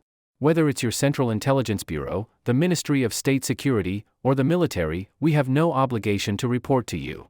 "Director Lin, that's not quite right. If you don't need us, then why call us here?" The woman with glasses adjusted her thin frames, her tone showing discontent. "Director Wei, don't be upset. Since you're here, we won't be hiding anything from you." The girl casually picked up a tablet and walked to the screen. "As you've just learned, there were 2 domain reactions in the city this time. The disaster class abnormal has already been under our bureau supervision for 15 years. Her fingers tapped the screen, and immediately a file appeared in the projection, an archive of a black-haired girl. The name written on it was Xia Lia. Then start by explaining. "What's the story with this Xia Lia?" the man in the trench coat said. "Xia Lia. Real name unknown. Mythology of origin unknown. Years of existence unknown. She is a rather special abnormal. Her type is vampire, but different from the usual kind. She isn't interested in creating thralls to expand her power. Instead, she insists on rooting herself in human society, trying to live as a human. 5 years ago, she was adopted by an elderly couple and took the name Xiaoyu. And 15 years ago, I personally vouched for her entry into the Special Management Bureau. Now, without reason, she's made contact with another abnormal and even used domain powers. Naturally, this matter falls on me. I will take responsibility to investigate thoroughly, including the other newly appeared abnormal." 15 years ago? Everyone present was shocked. Lin said that 15 years ago she vouched for this outsider to enter the Special Management Bureau, but she looks less than 20 years old. 15 years ago, wouldn't she have been just a child? As if she could sense everyone's doubt, the girl smiled a little shyly. "A girl's age is a secret, I hope you can understand. Alright then, the Special Management Bureau is an agency that handles outsiders. For someone who can command such an agency, who can say she isn't a different kind of outsider herself?" After a short explanation, Lin Zhe put down her tablet, casually picked up her coffee cup, and walked toward the door. "Hey, where are you going?" The man in the black trench coat called out to her. Lin Zhe reached the doorway, turned back to look at him, and gave a faint smile. "To investigate thoroughly, sir." With that, she closed the door and left. "This woman is too rude. Just leaving us hanging here like this? I'm going to complain about her to her superior." The tall woman patted the trench coat man's shoulder and spoke earnestly. "I advise you not to. By rank, you should be calling her Officer Lin. And the work she's going to do cannot be delayed for even a moment." "What? Isn't she just a deputy director? She. Do you not understand the Special Bureau's administrative hierarchy? And when it comes to outsiders, we ordinary people have no way of dealing with them. The Bureau has the ability, that's just how it is. Then why call us here at all?" The man in the trench coat sat down helplessly. Soon his question was answered. A mission briefing appeared on the projector. It showed a photo of Zhao Qiankuan, along with a short mission description. "This man is the only survivor of this incident, Zhao Qiankuan. His father is the head of the Zhao Corporation. So we hope all your departments will work together to properly handle the aftermath." The 3 of them showed annoyed expressions. Especially the man in the trench coat. "You called us here just to clean up after the Bureau? Why should we? Not even a shred of respect. I'm not doing this. If you want to wipe their mess, go ahead." This time, the heads of several top institutions all reached a consensus. What kind of nonsense was this? Assigning them tasks in such a way, were they being treated like underlings? But just then, everyone's phone buzzed with the same text message. The sender was someone none of them could ever defy. The message contained only one line: "All department leaders must fully cooperate with the Special Bureau's work. No mistakes allowed." They glanced at one another, but in the end, all the discontent turned into helpless bitter smiles. The Bureau's special status in Huaxia was essentially that of a department independent of all administrative organs. Its administrative rank was unimaginably high. "Fine, since it's been said like this, let's just go back and do the work." The tall woman was the first to speak. She smiled slightly at the others, then was the first to leave the office. The woman with glasses adjusted her frames, nodded at the man in the trench coat, and left as well. At last only the trench coat man remained. He wanted to speak, but in the end, all his thoughts condensed into a single word: damn. Meanwhile, in the top-floor operating room of Tianhai City's first hospital, the most authoritative in the city, a group of top doctors rushed in from different places and were urgently operating on Zhao Qiankuan. Although his arm was intact, it had been torn off by brute force. The cells at the connection had died. Even if it were reattached, it could never be restored. Now all they could do was preserve Zhao Qiankuan's life, making sure this car accident left no lasting aftereffects. At the operating room door, a tall man sat in a chair. He looked to be in his 50s, with a stern face, especially the sharp eyes like a hawk locked tightly on the operating room door. He was Zhao Zhijiang, head of the Zhao Corporation and Zhao Qiankuan's father. When he learned of his son's car accident, Zhao Zhijiang immediately flew in from out of town. Although he had more than one son, and this one had never satisfied him much, he was still his flesh and blood. Zhao Zhijiang did not believe what the police had told him about a car accident. All the bodyguards who had followed his son were dead. He had people inspect the scene. There were no traces of any car accident at all. This was a targeted act of revenge. Having spent years in the business world, Zhao Zhijiang knew well that the marketplace was a battlefield. He had offended too many people. For the moment he couldn't even determine who the enemy was. But he swore that no matter the cost, he would make those who harmed his son pay the price. Li Muhan suddenly opened his eyes. He saw a familiar ceiling. He was already back in bed, with Xiaoyu lying asleep beside him. His awakening seemed to disturb her. Xiaoyu slowly stood up. What exactly happened last night? Li Muhan vaguely remembered being humiliated and beaten by Zhao Qiankuan before losing consciousness.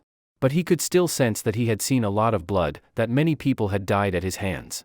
When he regained consciousness again, he was already in the arms of Xiaoyu in her vampire form. I killed people?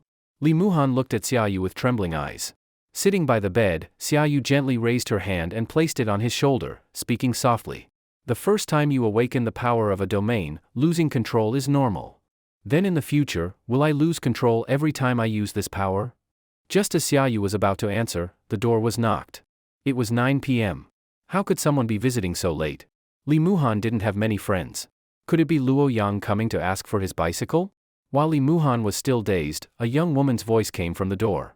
Sorry, could you open the door? I'm not a bad person. Hearing this voice, Xiaoyu's expression clearly grew tense. When Li Muhan got up and opened the door, standing outside was a tall, beautiful girl in a suit. Her short hair was tied into a ponytail, her face carried a faint smile that revealed nothing, and in her hand she held a plastic bag. I bought some dinner on the way. Can I come in? The woman lifted the bag in her hand toward Li Muhan. The smell of food drifted from inside. Li Muhan didn't know this woman, but having seen all kinds of people since childhood, he could read a trace of something from her eyes. Although she wore a smile, in her eyes there was a hidden killing intent. Sales? I don't buy things. Even so, Li Muhan still tried to refuse. But clearly this woman had come prepared. She suddenly reached out her hand and tapped Li Muhan's forehead with her finger. At once, Li Muhan felt his body become as heavy as 1,000 pounds, and he collapsed to the ground with a thud. I'm already working overtime, I really don't want to waste more time. She walked straight past Li Muhan's body into the room. What's going on?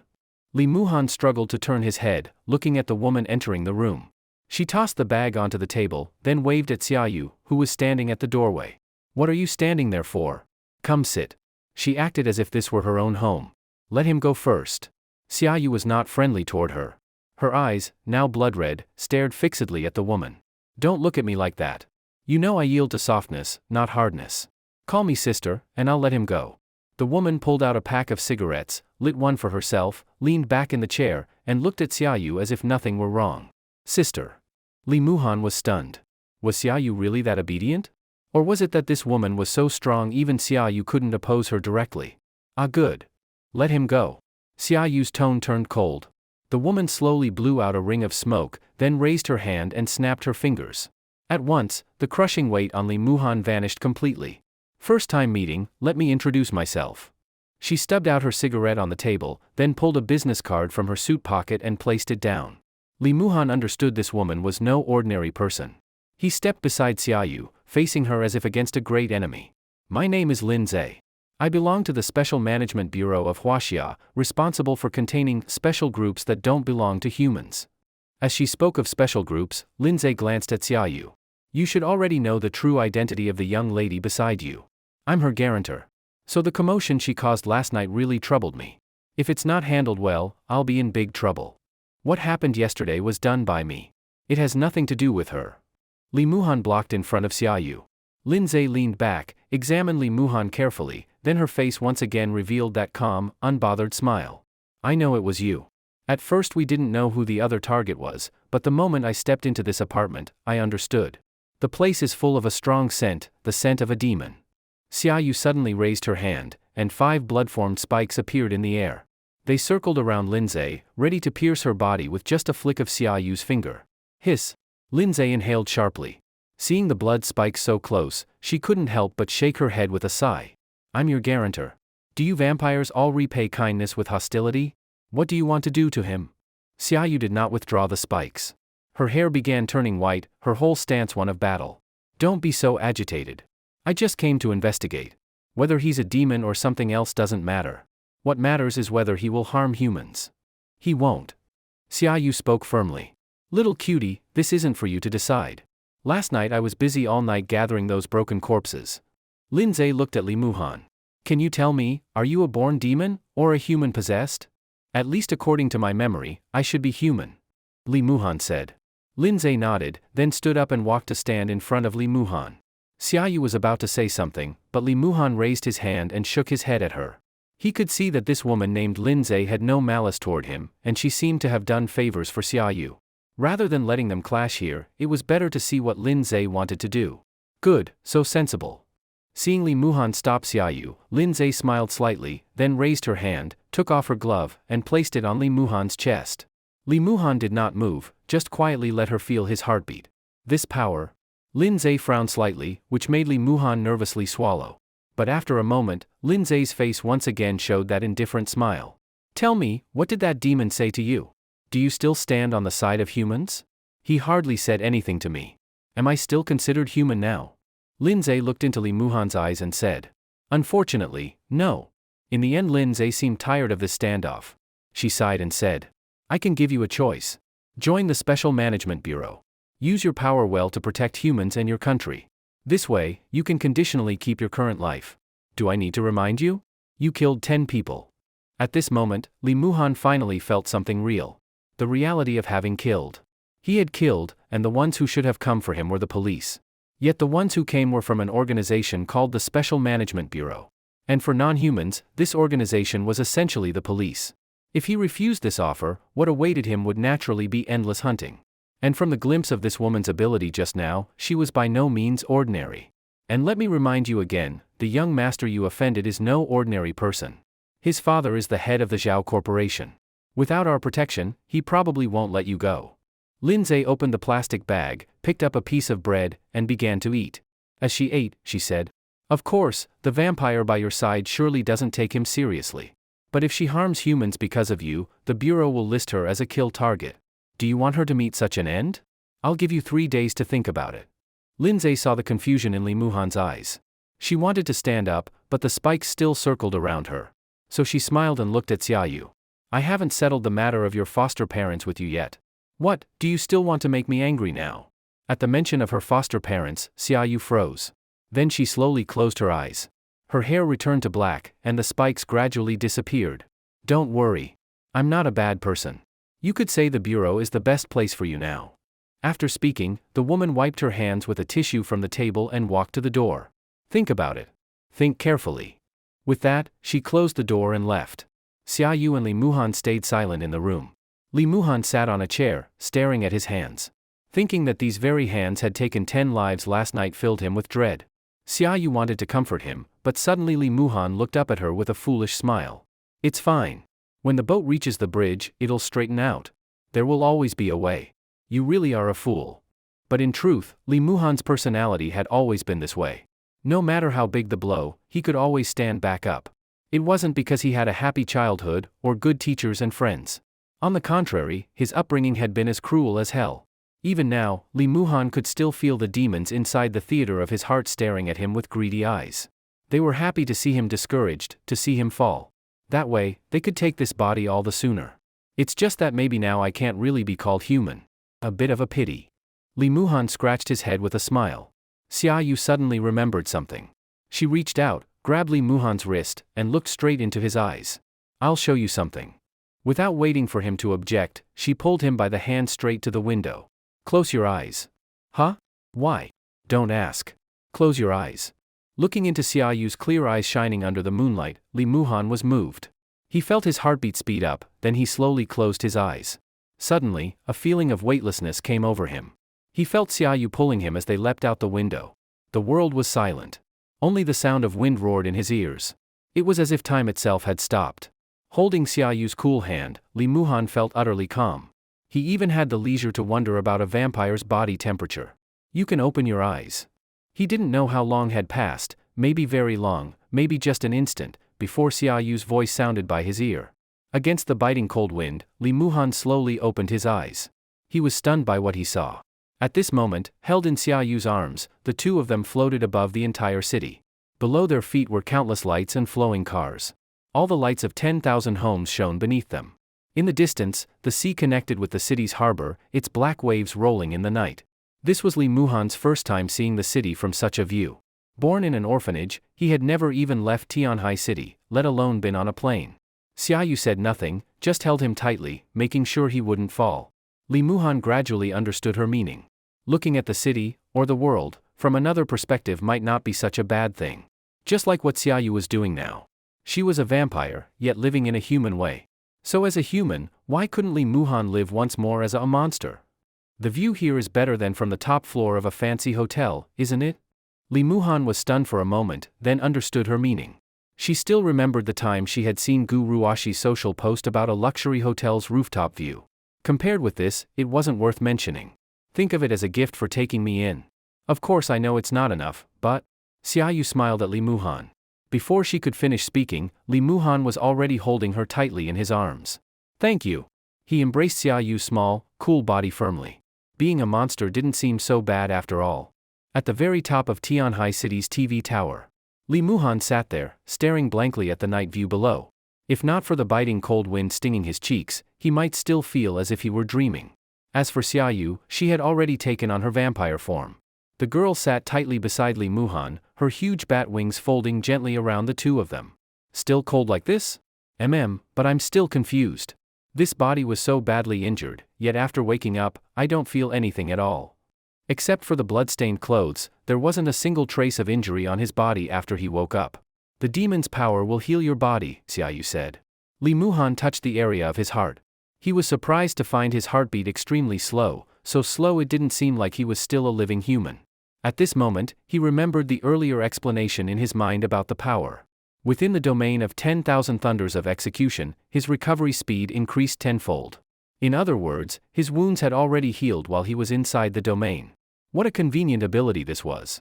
But still, I really don't want to join any special management bureau. Xiaoyu was slightly stunned, about to say something, but Li Muhan had already turned to look at her. In the boy's eyes, there was still a trace of golden demonic light. It wasn't a color of hope, but one of despair. Yet Li Muhan showed no fear, only a carefree expression. Although that woman called Lindsay spoke politely, in truth she just wants to chain me like a dog. That way, it's easier for them. Li Muhan raised his hand, looking at his palm with a bitter smile. As for the demon's power, I don't plan to use it again in the future.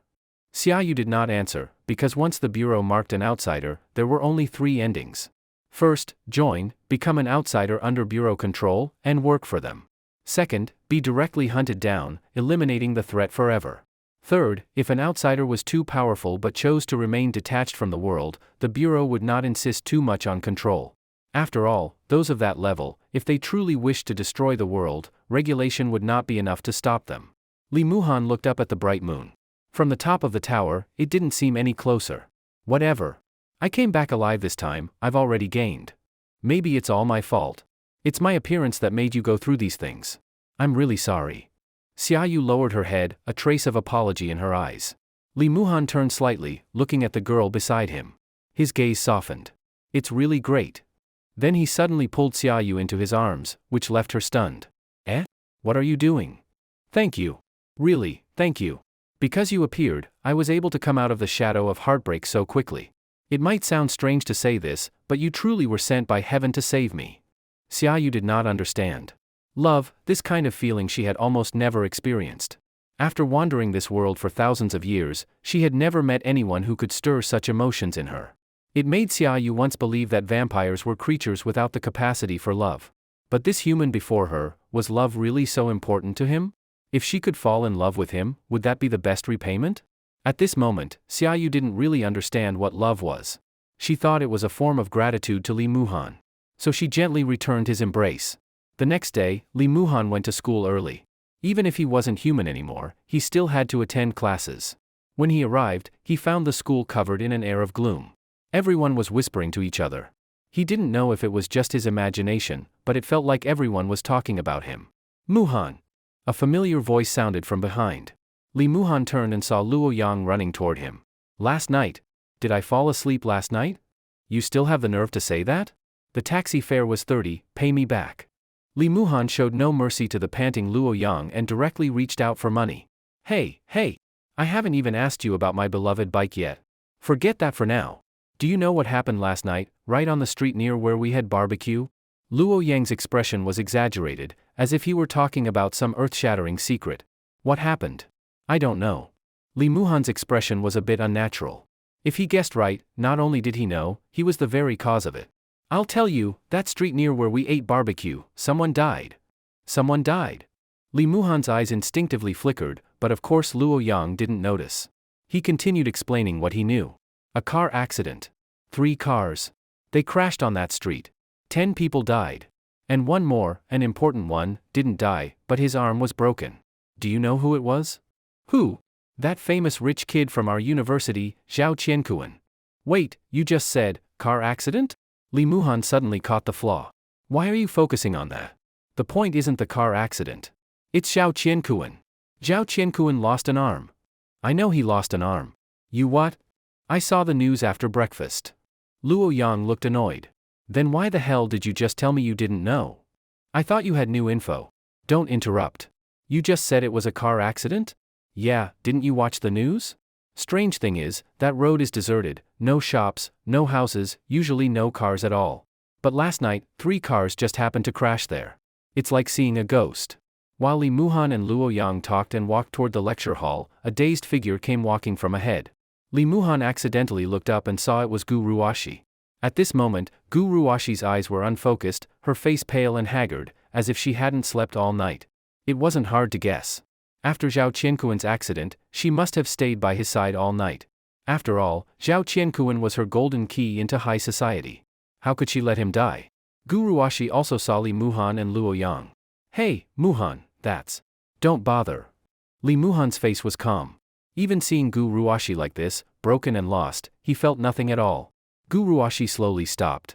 She raised her hand, wanting to greet him. But Li Muhan walked straight past her without even looking at her. Gu Ruashi's hand froze in midair. She felt wronged. Why was Li Muhan treating her this way? She only wanted a better life. She just didn't want to suffer anymore. Was that wrong? What mistake had she made?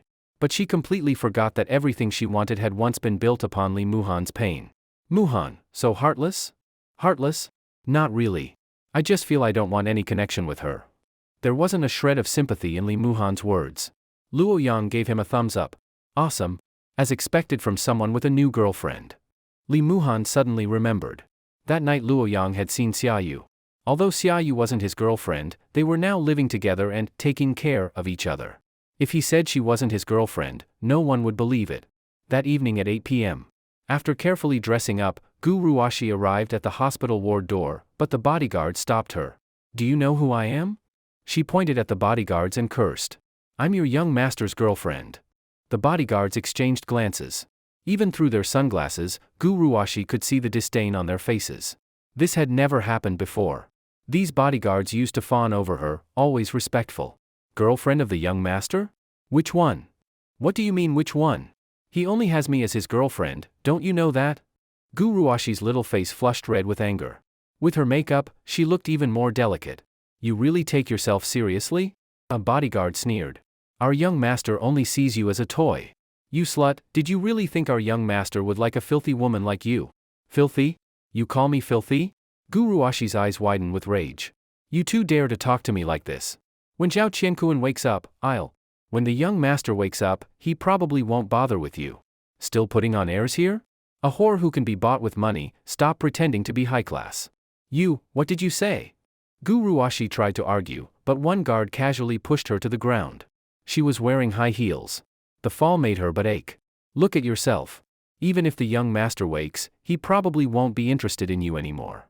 Don't talk nonsense. The young master said, after playing with her for a while, he'd throw her to us. Then can't we start now? You all. After we're tired of you, we'll sell you overseas to be a whore. Damn it, I've hated this bitch for a long time. Whore. Slut? Bought with money? How familiar these words sounded. She herself had used them just days ago to scold that woman named Xiaoyu. And now, she had become the victim of those very words. You bastards, just wait. This isn't over. Zhao Qiankuan. For you. I abandoned my boyfriend of so many years.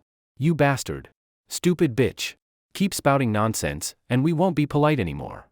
In the end, 2 bodyguards threw Gu Ruashi out of the hospital doors. Her once glamorous clothes were now torn and ragged, her hair a mess. She no longer had the aura or pride she once flaunted. Wearing broken high heels, she walked alone down the dark night street. Though she wore an expensive coat, the cold she felt seeped from inside out. She slowly stopped, looked up at the night sky, and in that instant, she seemed to see the past. She saw the boy who wasn't good with words but said he would protect her forever. She saw the youth who cared for her tenderly, who wanted to be her support. And she saw the man who had brushed past her without even a glance in his eyes. She slowly exhaled a breath of white mist. And silently asked herself in her heart, was I wrong? At the top floor of the Zhao Corporation building in Tianhai City, Zhao Zhijiang, once a legendary figure in Huaxia who built his business empire from nothing, had been navigating both politics and business for decades. By now, he had established a commercial empire of his own. The Zhao Corporation carried a resounding name across Huaxia. All of this had brought Zhao Zhijiang countless wealth and supreme power. But now, he was troubled. Because of his son's matter, he couldn't find a single clue. What did you say? The surveillance was broken? Can't be retrieved? How is that possible? What about the nearby cameras? All broken too? Fuck you. Bang. He smashed his phone to the ground and walked angrily to the floor-to-ceiling window, overlooking the city where he had built his career. He had thought this city was already in his pocket. But now, Zhao Zhijiang faintly realized, deep in the shadows of this city, there seemed to exist something he had never touched, something he could not touch. And this existence was now opening its bloody jaws toward him. President Zhao. His secretary walked in holding documents. You haven't been at headquarters these past days. There are some matters that need your. My son's been crippled. And you want me to deal with some fucking paperwork? Zhao Zhijiang roared as he turned, scaring the secretary into fleeing the office like escaping for his life. Zhao Zhijiang was 58 this year. Of course, Zhao Qiankuan wasn't his only son. He had 3 wives, each of whom had given him 2 children. To be honest, Zhao Qiankuan wasn't the child he was most satisfied with, he even felt some disdain. Because the boy, just like his mother, only cared about pleasure, never knowing how to improve or learn. For such a massive business empire, Zhao Zhijiang had already decided he would never let Zhao Qiankuan touch even a fraction of it. But now Zhao Qiankuan had lost an arm. This was a direct slap to his face. Hello. He dialed another number. This was an absolutely encrypted line, one Zhao Zhijiang normally would never use. President Zhao, we found some traces of the matter you asked about. The voice on the other end was altered through a voice changer. This was an illegal organization in Huaxia that specialized in underground intelligence trading. Even Zhao Zhijiang had never seen their true faces. But one thing he was certain of, they had their ways of doing things. The price was sky high, even Zhao Zhijiang felt it was expensive. But worth every coin. Yet this time, the man only said they had found some traces. What do you mean? Even you can't find it? The voice on the other end gave a cold laugh. President Zhao, I won't lie to you. If it weren't for your request, we wouldn't even want to touch this case. The level of secrecy is beyond imagination. Brother, this is like picking up a red-hot potato. Cut the crap. With the fees you charge, do you think I ask you to investigate trivial shit? Tell me what you found. It's already been sent to your phone. Beep. At that moment, Zhao Zhijiang's other phone chimed with an email. The email, protected by layers of encryption with no way to trace its source, contained a surveillance recording. The video clearly showed his son leading bodyguards in beating up a young man. The boy looked about the same age as his son. Just as Zhao Qiankuan struck the boy's head with a baseball bat, the video cut off. What happened after? Where's the rest? Zhao Zhijiang asked. All the follow-up footage is missing. This clip is already something we risked everything to recover from a place you'd never imagine. Then it's fucking useless. President Zhao, don't be angry. What happened to your son may very well be related to this person. Didn't my son beat him to death? Zhao Zhijiang didn't care whether the boy lived or died. Even if he had been killed, so what? As long as his son cleaned up properly, that was fine. He didn't die. As a bonus, I'll give you some information about this man. Zhao Zhijiang clenched his phone, furious. Now he could confirm, This wasn't some bullshit car accident. Someone had harmed his son. And the man in the video, the one beaten by his son, was the key. That same day, at 6 p.m. After finishing his last ideological and moral class, Lee Moo-han was ready to go home. He had agreed with Xiaoyu today to pick her up after work at the barbecue stall. Although Xiaoyu said he didn't need to worry about her safety, Lee Moo-han still felt it wasn't good for a girl to walk alone late at night. Xiaoyu hadn't said much, just lowered her head with a smile and replied, then I'll wait for you. As Lee Moo-han walked onto a street, an unlicensed van suddenly stopped beside him. A few masked men quickly grabbed him and dragged him into the vehicle. Lee Moo-han didn't resist. He knew their methods were very professional and clearly premeditated. If he resisted, he might suffer something even worse. Where are you taking me? I don't have money, I'm an orphan, kidnapping me won't. Before he finished, a hood was pulled over his head. Be quiet. In the darkness, Lee Moo-han felt bumps and jolts. The car drove for about 40 minutes. At first there were sounds of traffic outside, but now it was completely quiet. Clatter. The car door opened. Someone dragged Lee Moo-han out. He felt himself being hauled into some building. When the hood was removed, his hands were already cuffed and he was hanging up in the air. This was some unknown basement. Who the hell are you? I really don't have money, it doesn't have to be like this. Let me down first, okay? The men didn't answer. Judging from their builds, Lee Moo-han's earlier thought was right, these people were likely ex-special forces. He had no chance against them. Soon, one man's phone rang. He spoke a few words with his back turned, then hung up. When he turned back, his expression had completely changed. Done for. Lee Moo-han's heart went cold. Sure enough, with a wave of the man's hand, several of them began to beat him. They skillfully avoided vital spots, but struck areas that caused excruciating pain. Within half an hour, Lee Moo-han was barely conscious, blood dripping to the ground. At that moment, the door opened. A well-dressed middle-aged man walked in. His brows were furrowed with fury as he stared at Lee Moo-han and said coldly, "You're the one who chopped off my son's hand? Who are you talking about, uncle?" Lee Moo-han lifted his head slightly, taking a glance at him. He already understood, this man was Zhao Qiankuan's father, Zhao Zhijiang. Looks like you're not awake yet. Zhao Zhijiang waved his hand.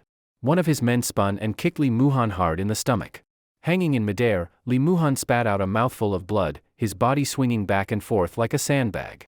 "I'll ask you again, are you the one who harmed my son? You and your son really are both disgusting." Lee Moo-han spat out blood, his face covered in it, but showing a strange smile. "I checked, you're just a damn orphan, raised like a dog in a rotten orphanage. And just because my son took your woman, you dared to cut off his arm? Uncle, can't you speak properly? Wasn't it your son who came to mess with me first?" Lee Moo-han fought to stay conscious through the pain. He knew if he fainted, the demon inside him would come out again. Without Xiaoyu here, if the demon went on a rampage, he wouldn't be able to stop it. Zhao Zhijiang sneered and threw down his cigarette butt. "Kid, I'm busy, but I've set aside tonight just for you. I believe we'll have a pleasant time together." He raised his hand and snapped his fingers. A bodyguard immediately handed him a sharp axe. "You took my son's hand. I'll cut off one of your legs. Of course, your worthless life can't be compared to my son's. One leg is just interest. Tonight I'll settle the score with you properly." With that, Zhao Zhijiang waved his hand, and several bodyguards held Lee Moo-han steady. Lee Moo-han had no strength left to resist. He could only watch as Zhao Zhijiang, holding the axe, walked step by step toward him. Just as Zhao Zhijiang raised the axe to strike. Ring ring ring. The phone in his pocket rang. Impatient, he clenched the axe, gritting his teeth, but finally decided to answer. Seeing it was a missed call, his anger rose even higher. He picked up and cursed. "Who the fuck is this?" The next moment, everyone saw Zhao Zhijiang's face turn pale. His aura instantly vanished. Yes, it's me, leader. I'm sorry, just now, I was wrong. I'm at the company, about to hold a meeting. Zhao Zhijiang, I know exactly where you are. You're in the basement of your private villa on the outskirts of Tianhai City. I also know what you're planning. I'm warning you, Zhao Zhijiang, if you dare harm a single hair on that boy's head, I'll flay you alive. Leader, you mean? Release him. Now. Beep. The call ended. Zhao Zhijiang's hand trembled. Because the caller was someone of such a level that even a man of his status couldn't dream of reaching him. He slowly turned back, staring at Lee Moo-han in a daze. This kid was just a backgroundless orphan, wasn't he? What the hell was going on? Why would a leader of that rank personally call to protect him? Bang! Zhao Zhijiang smashed the phone in his hand onto the ground. In all these years, it was the first time he had lost control of his emotions like this. Back when he built the Zhao Corporation empire, countless people had tried to curry favor with him. Whatever he wanted, he could always find ways to get. But now, Zhao Zhejiang felt deep helplessness. All because of this orphan before him, the one who had caused his son to lose an arm, now hanging in chains, beaten half to death. Who the fuck are you? Zhao Zhejiang roared at Li Muhan. Li Muhan only hung his head, bloody spit dripping from his mouth. At that moment, his head hurt badly. He knew that if he used the demon's power, opened the domain, then everyone before him would become lambs waiting for slaughter. But afterwards, he would lose his current life completely. Growing up in a hellish orphanage, Li Muhan cherished the life he had now. After all, ordinary peace was the truth of living. But he was definitely not some lamb to be slaughtered. Though dizzy from the pain, he had heard everything Zhao Zhejiang said on the phone just now. Li Muhan wasn't stupid, he knew someone was protecting him. And that someone seemed to be someone even Zhao Zhejiang didn't dare cross. So now, what he had to do was see how far this person would go. This might become his hidden card in the future. Enough, so noisy. Can't you shut up? Finally, Li Muhan's ears hurt from Zhao Zhejiang's yelling. He couldn't stand it and cursed back. He did it also to deliberately provoke Zhao Zhejiang. Zhao Zhejiang froze. He hadn't expected Li Muhan to suddenly say that. Since he had risen to power, no one had dared insult him like this. With a cold laugh, Zhao Zhejiang walked up to Li Muhan. Kid, even if you have heaven itself as your backer, you're still in my hands right now. Shouldn't you show me some respect? Respect meaning, what, I should do to you what your son did to me, cut off your hand. Slap. Zhao Zhejiang suddenly swung his hand and slapped Li Muhan hard across the face. The blow was so strong that Li Muhan spat a mouthful of blood. I don't plan to take your life. But you must pay my son back with a hand. Li Muhan spat blood, sneered coldly, and stared at Zhao Zhejiang with chilling eyes. Zhao Zhejiang grabbed the axe, yanked Li Muhan's hair, and swung hard toward his suspended arm. But just as the axe blade was about to touch Li Muhan's arm, a woman's voice came from behind Zhao Zhejiang. So much anger, President Zhao. Looks like the person who called you didn't make things clear enough. Zhao Zhejiang froze. He and his bodyguards turned their heads. There, on the chair by the door that had been empty before, now sat a woman in a black suit. She looked at Zhao Zhejiang with a faint, indifferent smile. Zhao Zhejiang was about to lash out and ask who she was, but then realized. His villa was full of guards, yet no one had reported anyone breaking in. Did this woman just appear out of thin air? Or were the people outside? You don't need to worry about them. The woman took out a cigarette from her suit pocket, then lit it. Click. The sound of the lighter and flame echoed sharply in the otherwise silent basement. They're all still alive. Who are you? Zhao Zhejiang chose to stay calm. After all, the leader on the phone had said he knew exactly where Zhao Zhejiang was. Could it be the area was surrounded already? Impossible. If so, they wouldn't have sent just one woman in. As if she could read his thoughts, the woman crossed her legs, her eyes playful as she looked at Zhao Zhejiang. I hadn't wanted to come to you, President Zhao. But it seems you don't understand the rules. What fucking rules? My son lost an arm to this brat. Isn't it only right I take one of his in return? Very reasonable. No problem. Go ahead. Li Muhan stared at Lindsay. She seemed to have already guessed that he was about to act. Indeed, if she hadn't appeared just now, Zhao Zhejiang would likely already be a corpse. I'm doing this for your own good, President Zhao. Lindsay smiled faintly as she spoke. For my good? My son almost died at his hands. What's the rush? Lindsay flicked off some ash and looked at Zhao Zhejiang. President Zhao, I know you hired some shady organizations to investigate this matter. It was indeed our mistake, we didn't realize that those rats in the sewers would take on any job for money. The woman took out her phone, dialed a number, and turned on the speaker. Soon, a man's miserable screams came through the call. I'm sorry. This matter was all forced on us by that Zhao guy. Cold sweat ran down Zhao Zhejiang's face, because he knew exactly who that voice belonged to, the very man from the underground intelligence group he had hired. Even they had been found? President Zhao, sometimes the state doesn't bother with these rats, not because they can't find them, not because they don't have the means, but because the ecosystem needs them. But if those rats eat what they shouldn't. As Lindsay spoke, a gunshot rang out from the phone, and then there was only silence. What do you want? Sweat broke out on Zhao Zhejiang's forehead too. Things had already gone far beyond what he expected. He thought it was just some orphan without any background. If he died, no one would ask questions. But now, it seemed he had kicked an iron plate. I don't want anything, President Zhao. You're one of the country's top entrepreneurs. The state still needs your taxes. How could I ever lay a hand on someone like you, one of our providers? That made it clear, The woman was working for the government. Lindsay smiled again, but in the next second, her smile vanished. From her narrow eyes shot a killing intent as cold as ice. President Zhao, I'll give you one last chance. Do not harass Li Muhan again. Do you understand? Zhao Zhijiang said nothing. After a long silence, he snorted coldly and waved his hand. His bodyguards lowered Li Muhan. President Zhao is a smart man. I like talking to smart men. Lindsay smiled, stood up, and went to take Li Muhan from the bodyguards. President Zhao, today I saved your life. From now on, I hope you'll think carefully, why is this person untouchable? Why is this person protected by so many? And her gaze suddenly turned sharp and cold. And why, even when you held a blade to his throat, did he still dare look at you with those eyes? You've weathered storms. Think about it. Zhao Zhijiang clenched his fists tightly, but had no way to stop the two from walking out of the basement. President Zhao, are we just letting it go? Let it go, your mother. Zhao Zhijiang swung around and slapped the bodyguard who spoke, knocking him to the ground. Then he grabbed a knife and hacked off the bodyguard's hand. This isn't over. The guard's screams and Zhao Zhijiang's furious roar echoed through the basement, while Lindsay helped the wounded Li Muhan out of the villa. The ground outside was littered with fallen bodyguards. They weren't dead, just unconscious, with no visible wounds, as if they had simply fallen asleep. Lindsay personally drove Li Muhan home. At the bottom of his apartment building, Xiaoyu seemed to have been waiting for a long time. Her face was cold as frost, but when she saw Li Muhan struggling out of the car, her expression softened slightly. See? I told you I'd bring him back. Lindsay leaned against the car door, speaking to Xiaoyu. You came just in time. Supported by Xiaoyu, Li Muhan looked at Lindsay with a cold expression. If he really had swung that axe down. Lindsay raised one finger to her lips in a shushing gesture. I know you could have handled it. But don't say things like that in front of me, all right? She moved to open the car door. Can I at least learn more first?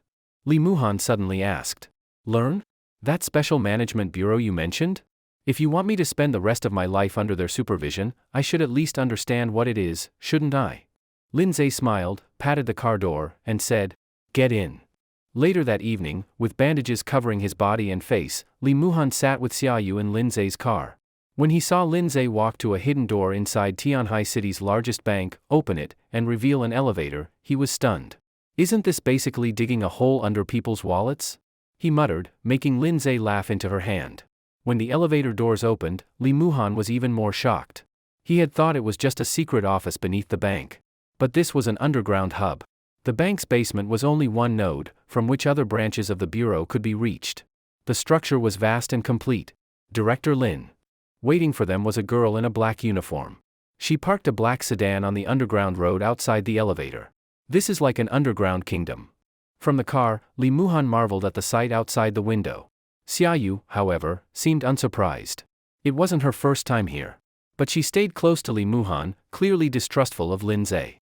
Xiaolia, don't glare at me like that. Yes, we had some grudges in the past, but that was ages ago. And you've had grudges with so many people. If you treated everyone like this, wouldn't it be exhausting? Relax a little. You're not trustworthy. Lindsay had wanted to smooth things over, but Xiaoyu cut her off coldly. She could only shrug helplessly. Li Muhan, though, was curious. Xiaoyu was a vampire, her age, no need to ask. 100 years was nothing for her, at least 300, if not more. But Lindsay, what was she, really? The car drove for more than 10 minutes and arrived in front of a building. One could imagine just how vast this underground area was. This is the Tianhai City headquarters of the Special Management Bureau. Lindsay walked ahead, leading the two. Everyone they passed showed great respect to her, each greeting her with a Director Lin. Soon, Lindsay brought Li Muhan and Xiaoyu to the registration center. Name: Li Muhan. Age: 21. Type of outsider. When the registrar asked this, Li Muhan froze. Right, demon. Lindsay smiled as she told the registrar. The registrar paused, raising his head for the first time to look at Li Muhan. Demon? Director Lin, is there a mistake? We've never contained a demon before. No mistake. Didn't I just catch one? Lindsay joked. All right then, as you say. Li Muhan, come with me. The registrar stood up and gestured for him to follow into a room. Li Muhan looked at Lindsay and Xiaoyu. Go on, it's fine. Just an assessment of your calamity level. Calamity level? It was the first time Li Muhan had heard the term. He was curious. I'll explain to you afterward, Lindsay waved. Go on now, our staff are very busy. As soon as Li Muhan stepped into the room, a strange pressure came over him. The room wasn't bright like he had imagined. There weren't rows of advanced detection devices. Instead, it was dim and shadowy. Just as Lee Muhan was puzzled, his eyes fell on a wheelchair in the center. On it sat a young girl, dressed in a snow-white long gown. Her eyes were covered with a white cloth, as if she couldn't see the world. Her long silver hair flowed like a waterfall, strikingly beautiful even in the gloom. Her face was delicate, like fine porcelain, making one afraid to touch it. "Miss, this is a new outsider. Please help us with the identification." The registrar spoke respectfully. Hearing the voice, the girl slightly turned her head. "Come closer." She smiled at Lee Muhan, as though the cloth over her eyes didn't affect her at all. Her warm smile made him feel at ease. "Hurry up, don't waste time." The registrar urged him. With no choice, Lee Muhan walked over. "Please hold my hand." Lee Muhan reached out and gently held her hand. In that instant, she felt a force pulling at her, trying to draw her in. She didn't resist much, she had to go deeper to understand what kind of power this was. That was her mission. A theater. An empty theater with a stage. The silver-haired girl stood at the center of the stage. Her legs could now move freely, and her eyes slowly opened. She looked around at the eerie theater. Demon. Her lips whispered the word softly. Because she had seen faint outlines of one or two demons hiding in the shadowed audience seats. Why does his body harbor so many demons? She muttered to herself as she looked at them. Fortunately, their power wasn't too strong. But they were filled with chaos and evil. No matter, just a few small demons. At last, she reached her conclusion, then closed her eyes. Her figure vanished from the stage, and one by one, the spotlights went dark. From the shadowy seats, someone suddenly let out a mocking chuckle. Then a second. And a third. Mocking laughs, sneers, and wild laughter swept across the entire theater. Countless demonic eyes opened in the darkness, like mischievous children laughing crazily at the woman who had just left. Until everything was swallowed by the abyss of darkness, and the world returned to silence. The woman released her hand and still gave Lee Muhan a smile. "Sorry, there was something in my head." Lee Muhan apologized to her, knowing that she had just seen the same things he saw. Maybe that was her ability. The silver-haired woman slowly shook her head. "You're very special. Your soul is pure, yet it houses demons inside. This is my first time seeing such a case. Calamity level, chaos." After speaking those words, she turned her back and said no more. "Understood, thank you for your effort." The registrar didn't react much, as this level wasn't particularly high. Only after Lee Muhan and the registrar left did the woman let out a quiet sigh of relief.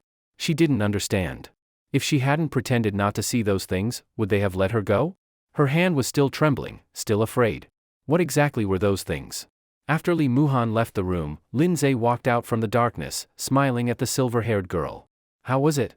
What kind of soul could contain so many terrifying demons? Even the offspring of Di Ting rated him so highly? Seems I really found a treasure this time. The silver-haired girl was doubtful of Lindsay's optimism. He's a demon. The Bureau has never contained a demon, nor does it have experience dealing with one. That human won't last long. Once the demon takes over his body, then. Don't worry. Lindsay squatted in front of the girl and gently stroked her hair. If things really get out of control, I'll act. Then Lindsay explained to Lee Muhan how the Bureau classified outsiders.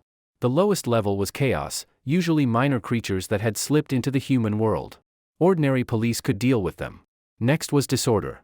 At this level, if an outsider caused trouble, the Bureau would intervene. Above that was calamity. Outsiders of this class were under direct supervision. Without special permission, they could not live freely among humans. Then came plague, annihilation, and catastrophe. Outsiders of these three levels were forbidden from interacting with humans and had to live under strict Bureau monitoring. Xiaoyu was an exception. The Bureau's deputy director, Lindsay, personally vouched for her, guaranteeing she wouldn't harm human society. Only then could she live freely in the world. The last level was World Ender. Since the Bureau's founding, it had only been seen once. In human history, it had only appeared twice. One time was 1,000 years ago in Huaxia, when humanity nearly went extinct. The second was over 700 years ago in Europe, when a disaster wiped out nearly 1/3 of the world's population. That was the Black Death. When Lee Muhan heard the term World Ender, he froze. Because in Baal's temple, the rank assigned to Baal was exactly World Ender. And Xiaoyu was catastrophe level. Which meant, if he truly gained all of Baal's power, he might even surpass Xiaoyu. Since you've decided to join the Bureau, wear this. Lindsay took a pendant from a staff member and handed it to him. Wait, I never said I'd join. I said I just wanted to take a look. Lee Muhan didn't reach for it. But Lindsay shoved it into his hand. This will help when you use your demon power, so you don't lose self-awareness. She smiled as she spoke. Li Muhan glanced at Xiaoyu. Seeing that she didn't object, he put the necklace on. Even though he'd said he wouldn't use demon power again. If something like Zhao Zhijiang's revenge happened again, he couldn't escape on his own. Since the bureau was giving it for free, why not take it? I thought it would react or something. If I use demon power, how does it actually help me? Lindsay didn't answer directly. She just smiled. You'll know when the time comes. Also, don't take it off once it's on. Otherwise, I can't guarantee what might happen. What the hell? You should have said that before I put it on. Li Muhan felt like he'd stepped into a trap, but Lindsay just laughed it off. Now, onto the last matter. In the bureau's cafeteria, Lindsay sipped coffee while looking at the two sitting across from her. Your guarantor. Whether or not you join, you must have one. Unfortunately, I'm already the guarantor of the girl beside you, so I'll be his guarantor. Before she could finish, Xiaoyu spoke up. Lindsay seemed to be considering. She took a sip of coffee, her eyes scanning between the two. You've slept together, haven't you? The sudden question made Li Muhan jump. What? No. Nothing like that. We're clean, nothing happened. His face flushed red as he explained. Sure, he lived with Xiaoyu, they'd hugged, even slept in the same bed, but nothing happened. Well, even he didn't sound convinced by his own words. Xiaoyu, hurry and explain. Panicking, he turned to Xiaoyu, only to see her with her head bowed deeply, her face scarlet. Wait, why was Xiaoyu reacting like this? Suddenly, he remembered what happened the first time she drank his blood. He'd lost consciousness, and when he woke up, her behavior afterward? Could it be? Xiaoyu buried her head lower, her ears red. Li Muhan decided to stop thinking about it for now. But later, he had to ask her properly. When he was unconscious? Enough, stop. I agree. You'll be his guarantor. From now on, you two must live together. Li Muhan, you can't leave Xiaoyu's sight for more than 24 hours. Otherwise, the bureau will issue an immediate kill order against you. Lindsay cut off Li Muhan's messy thoughts, but her words left him even more unsettled. Feels like I've been turned into livestock. After that, Lindsay brought the two of them to the bureau's training center. This was the place where special humans who could fight against outsiders were trained. It was also then that Li Muhan realized there were actually many outsider staff members working inside the bureau. Looks like the only way to fight magic is still with magic. Not only that, even humans, after undergoing special training, could learn powers like the domain. But this training was extremely harsh, and the chance of dying was very high. Because of this, most current bureau staff worked in support roles, while combat personnel were relatively few. The main fighting force still relied on outsiders who had been recruited. This is the bureau's training center. Here, every member must go through a physical assessment. Only those who qualify can participate in special training. Lindsay explained to Li Muhan, but at this moment, he was puzzled. Why would these people join the bureau's combat department, even knowing there was such a high chance of death? Couldn't they just work desk jobs and still be useful? Lindsay seemed to notice his doubts. She smiled but didn't say anything. Director Lin. At that moment, the door to the training hall opened, and a tall man in a beret walked in. Huatian, you came just in time. This is your new squad member. Get to know him. Lindsay stood up, hands behind her back, and looked at the man who entered. The man was tall and had a resolute face, clearly a professional soldier. Li Muhan, this is Huatian, captain of the Bureau's 7th Operations Squad. Starting today, you'll be under him. Cherish it, he's got a demon. Li Muhan jumped in shock and quickly tried to explain. Sorry, I haven't decided if I want to join the Bureau yet, and the power inside me isn't something I chose to have. Hearing that, Huatian's eyes instantly grew cold. Director Lin, I'm not a babysitter. This kind of brat has no right to be in my squad. Just looking at him, I can tell he grew up in a greenhouse, without any real trials. That hit hard. Li Muhan felt his pride stung. Come on, you said you needed more people. I found one for you. Even if he hasn't decided yet, isn't this your chance to win him over with your charisma? If he doesn't want to join, then we follow the rules. No exceptions.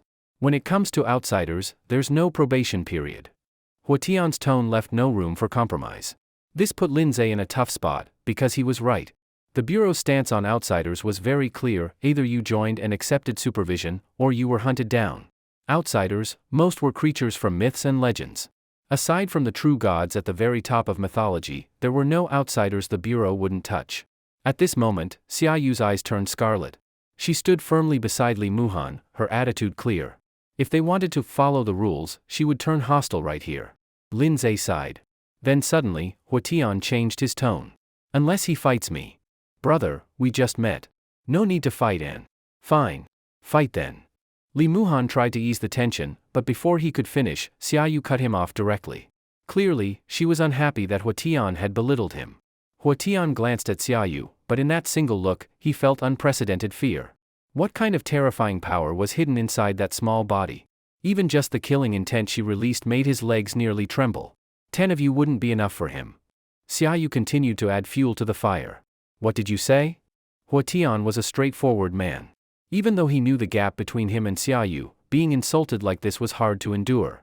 In the end, it was Li Muhan who spoke up. All right, Captain Hua, I'll fight you. Not to join the bureau, but to prove I'm not the weakling you say I am. Hearing this, Lin Zhe's smile grew wider.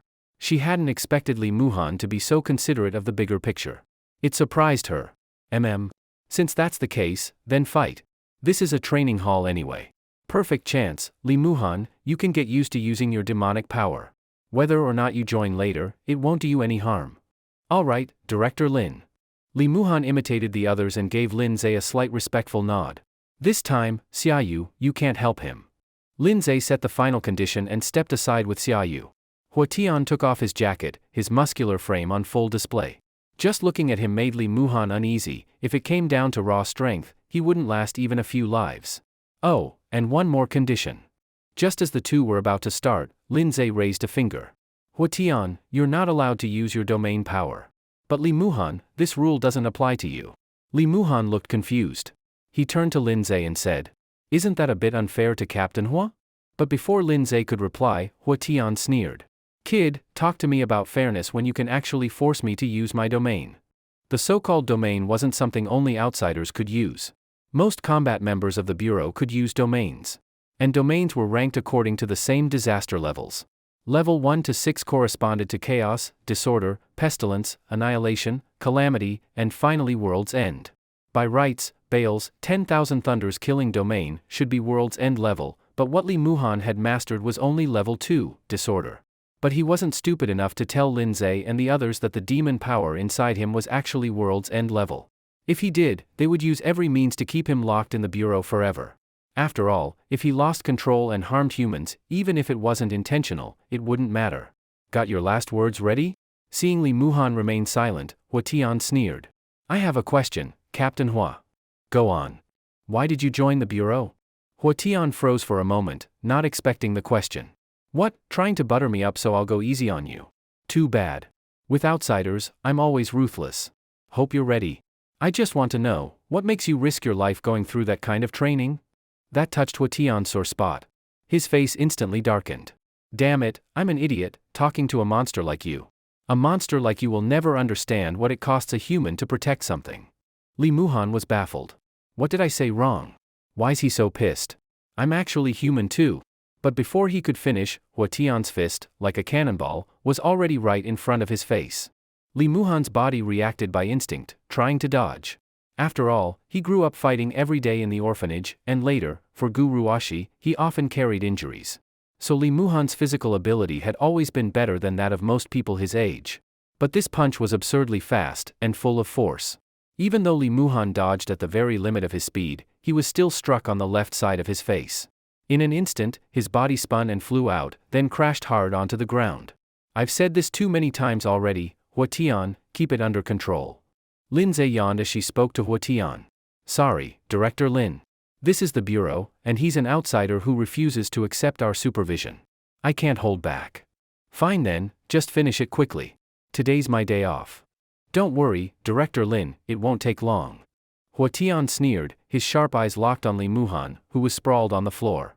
Cough, cough, you bastard, you're really trying to kill. Li Muhan braced himself on the ground, trying to get up. Before he could finish speaking, the burly man had already rushed in again, swinging another fist straight at his head. Bang! Li Muhan rolled to the side, dodging. That punch hit the training room floor, leaving a crack.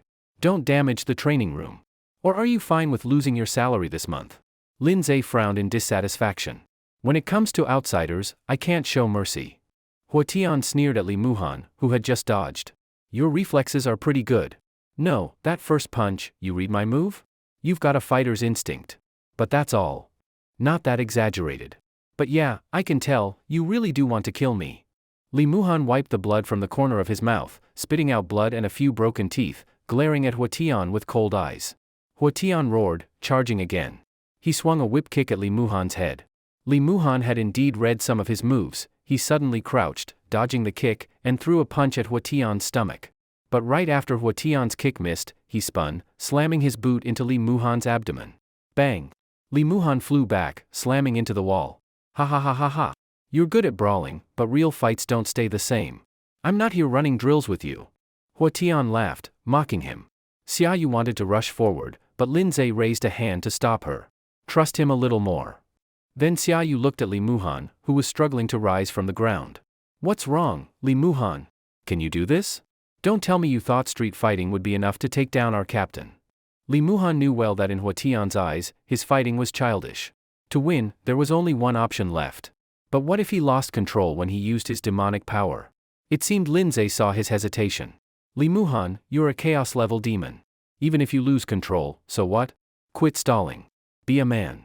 With those words, Li Muhan finally made his choice. He stood slowly, taking a deep breath. 10,000 Thunder's domain. Boom! The massive indoor training hall began to gather thunderclouds. They spread rapidly, wrapping nearly the entire building. Other bureau staff were curious. Who's opening a domain in the bureau headquarters? It's that kid Director Lin brought. No need to worry, Captain Huatian of the 7th Squad is sparring with him. Inside the thunder-filled training hall, Huatian wasn't afraid. Instead, he smiled in excitement. Ha ha ha ha ha. Yes. That's more like it. He rushed forward, raising a fist high, slamming it toward Li Muhan's face. This punch held nothing back. If it landed, Li Muhan's head would likely explode. But Li Muhan calmly raised his hand, catching the punch with ease. At the point of contact, thunder and lightning burst outward. Good kid. Strong power. Huatian grinned wildly, pressing harder. Li Muhan slowly straightened his body. His pupils turned pale gold, a demon horn grew from his head, and a thick tail slammed against the floor. He turned his gaze, meeting Huatian's directly. Both pairs of eyes showed madness, both mouths curled in crazed smiles. Ha ha ha ha ha. This is fun. Keep going. Boom. Huatian's punch pressed harder, forcing demon-formed Li Muhan to one knee. Li Muhan's golden eyes flashed as he looked up. Bang! A military boot kicked his face hard. Demon, huh? Outsider, huh? Domain, huh? Huatian's fists pounded his demonic head again and again. Each blow burst with thunder and sparks. Xiaoyu's brows furrowed, but Linzei still smiled. Just as Huatian prepared to smash his fist down to pulp Li Muhan's face. Li Muhan, lying on the ground, suddenly smiled. Had enough fun yet? Li Muhan spoke, his voice low and hoarse, as if from hell. Boom!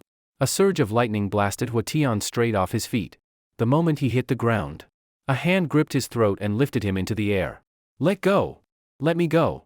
No matter how Huatian struggled, the fist clamped around his neck would not release. In panic, he punched and kicked with his free hand and legs. But the attacks against Li Muhan had no effect, not even shaking his body.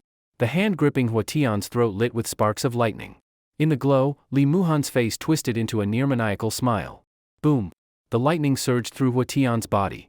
The giant man, almost 2 meters tall, convulsed a few times before collapsing to the ground. Li Muhan released him, then turned toward Linzei and Xiaoyu. Xiaoyu was tense. She knew very well, if Li Muhan couldn't maintain his self-awareness, the bureau would absolutely treat him as an uncontrollable ticking bomb. Linzei, hands in her pockets, still wore her usual calm smile. Relax, it'll be fine. But Li Muhan's grin twisted even more strangely. Those golden pupils were full of bloodlust. He's lost control. Xiaoyu said flatly, about to step in, but Linzei blocked her. Now. Just watch quietly. Possessed by Baal, Li Muhan pressed Huatian, who had just risen to attack again, back down onto the ground. Holy shit, what strength! Huatian's face showed shock. No matter how much he struggled, he couldn't move the demon's hand at all. Then, Li Muhan's hand began to turn black, fingers morphing into claws, almost covering Huatian's entire face. Just as the demon was about to crush his skull, a dark green glow burst from Li Muhan's chest. Fear instantly flashed across his face. The glow came from the pendant Linzei had made him wear. It tormented him painfully, forcing him to fling Huatian aside as he clawed at the pendant. But the moment his claw touched it, the pendant transformed, countless black threads shot out, weaving around the demon's body. He tried to rip them apart, but each touch burned his flesh, the sound of searing echoing as his painful roars filled the training room. Damn, that's intense. Barely surviving, Hua Tian scrambled over to Lin Zai's side, joining the others in watching the demon's transformation. The green-black threads converged on his face, wrapping half of it. Clatter. The threads tightened around Li Muhan's lower face, forming a muzzle-like restraint mask. It stretched to his ears, and when the mask finally solidified, Li Muhan threw his head back, pupils unfocused, his whole body trembling. He wanted to roar, to destroy everything in sight, but the mask kept pressing his power back down. In the end, he dropped to his knees, head lowered, body shivering. You didn't tell me it would do this. Xia Yu frowned at Lin Zai. Sure I did, I said it would help control him when he used his demonic power. About 3 minutes later, Li Muhan slowly raised his head. Sweat drenched his bangs, his hair messy. His eyes still glimmered faintly gold, but the twisted evil had vanished. I'm still alive? That was his first sentence, though muffled by the mask. Realizing, he touched his face. When he felt the mask, he panicked. Director Lin, what the hell is this? He looked helplessly at Lin Zai. She studied him with interest. Looks good on you. Stylish. He tugged at it, glaring. You're saying this thing doesn't come off? Of course it does. Once you cancel your domain, it reverts to the pendant. This is a new creation from our Bureau's Science Council. Since we've never contained a demon before, it was specially made. The chief scientist calls it Demon Suppressor 10. It suppresses excess demonic power in your body, distributing it properly based on your strength. Basically, like installing an external processor. Very expensive, by the way. Lin Zai smiled. When Li Muhan finally cancelled the domain, the mask reverted to the pendant. This feeling is so strange. He stared at the pendant on his chest, no longer glowing, unable to understand its workings. And that it came from the Science Council, was science really bordering on mysticism? 1 hour later. Cheers. Welcome, new teammate. In a small tavern, Hua Tian laughed heartily, slapping Li Muhan's back. Li Muhan didn't like drinking, but in this setting, he had no choice but to raise his glass. After waking up, Hua Tian insisted on dragging him to the gathering. The rest of the 7th squad joined too. There was Yin Qi, a short-haired girl in charge of intelligence scouting. Su Shui, a tall girl providing long-range fire support. And Lin Ziyu, a boy handling equipment maintenance and logistics. All 3 were about Li Muhan's age, and all were human, meaning Li Muhan was the only outsider among them. A tall girl with light pink hair, Su Shui, came over with a glass of wine and sat next to Li Muhan. She had an impressive figure and a delicate face. Even though she was wearing office-style suit pants, her long legs were still eye-catching. Li Muhan, I heard you fought with the captain. Our captain's little brain develops faster than his big brain, so he only knows how to think with his muscles. Don't hold it against him. Xiao Taozi. What kind of way is that to talk? Although Hua Tian's face was already red from drinking, he still heard Su Shui's words and immediately shouted with his booming voice. Li Muhan guessed she was called Xiao Taozi probably because of her cute pink hair. This gathering was meant to be a welcome party for him, organized by the 7th squad. His strength had earned Hua Tian's recognition, and since the others trusted their captain, they accepted him too. Li Muhan also learned the squad's current situation was rather awkward. Damn it! Why don't they give us missions anymore? Drunk, Hua Tian slammed the table while roaring. Lin Ziyu, the boy in charge of logistics, tried to comfort him while warning his captain not to break the table, since the squad's funds were already running low. Captain, if you break more stuff, we'll really have to sell that old car of ours. Yin Qi, stop just eating and say something too. Yin Qi, their scout, stayed mostly silent during the party. She was small, wore a cap, and looked like a child. Her big eyes occasionally glanced at Li Muhan, which puzzled him. Our squad's situation is a bit special. Su Shui smiled bitterly at Li Muhan while watching the drunken Hua Tian. Normally, combat squads in the Bureau are made up of human fighters, but each squad also has one non-human member. That way, the team's pressure in battle is reduced, and they're less likely to be wiped out due to lack of power. But doesn't Captain Hua hate non-humans? Li Muhan asked. Su Shui took a sip of her drink, a trace of bitterness flashing in her eyes. Yes, but he can't go against Bureau regulations. So, the 7th squad never had a non-human member? There used to be one. This time, Yin Qi spoke. Her voice was so soft it was like a kitten's. But during a mission half a year ago, he betrayed us. Betrayal? Li Muhan froze. The word wasn't unfamiliar to him. From childhood, he had experienced betrayal countless times. Even recently, his childhood sweetheart and ex-girlfriend, Gu Ruashi, had stabbed him in the back. But he knew the betrayal In Chi spoke of was far more painful than what he had endured. That mission was supposed to be simple. An old factory was detected with an unregistered chaos-level non-human. Our squad was sent to investigate. Of course, our non-human teammate was with us too. At the time, she was still one of us. Su Shui spoke evenly. Everything went smoothly. It was a newly awakened vampire. She was weak, confused about the world, hadn't hurt anyone, just shivering in the abandoned factory. When Li Muhan heard vampire, he grew alert. Seeing his reaction, Su Shui waved her hand lightly. Relax, it has nothing to do with your guarantor. That vampire was very weak, a low-tier one. We tried to calm her down. It was fine, we were about to take her back. At this, Su Shui clenched her glass tightly, confusion and frustration filling her eyes. But then our non-human teammate suddenly opened her domain. She struck down the captain and In Chi from behind, then took the vampire and escaped. Since then, she's been missing. Betrayal by a non-human is very serious. All the blame fell on the captain. Since then, our squad hasn't been given any real missions, only minor police assist cases, often unrelated to non-humans. And that traitor has never appeared again.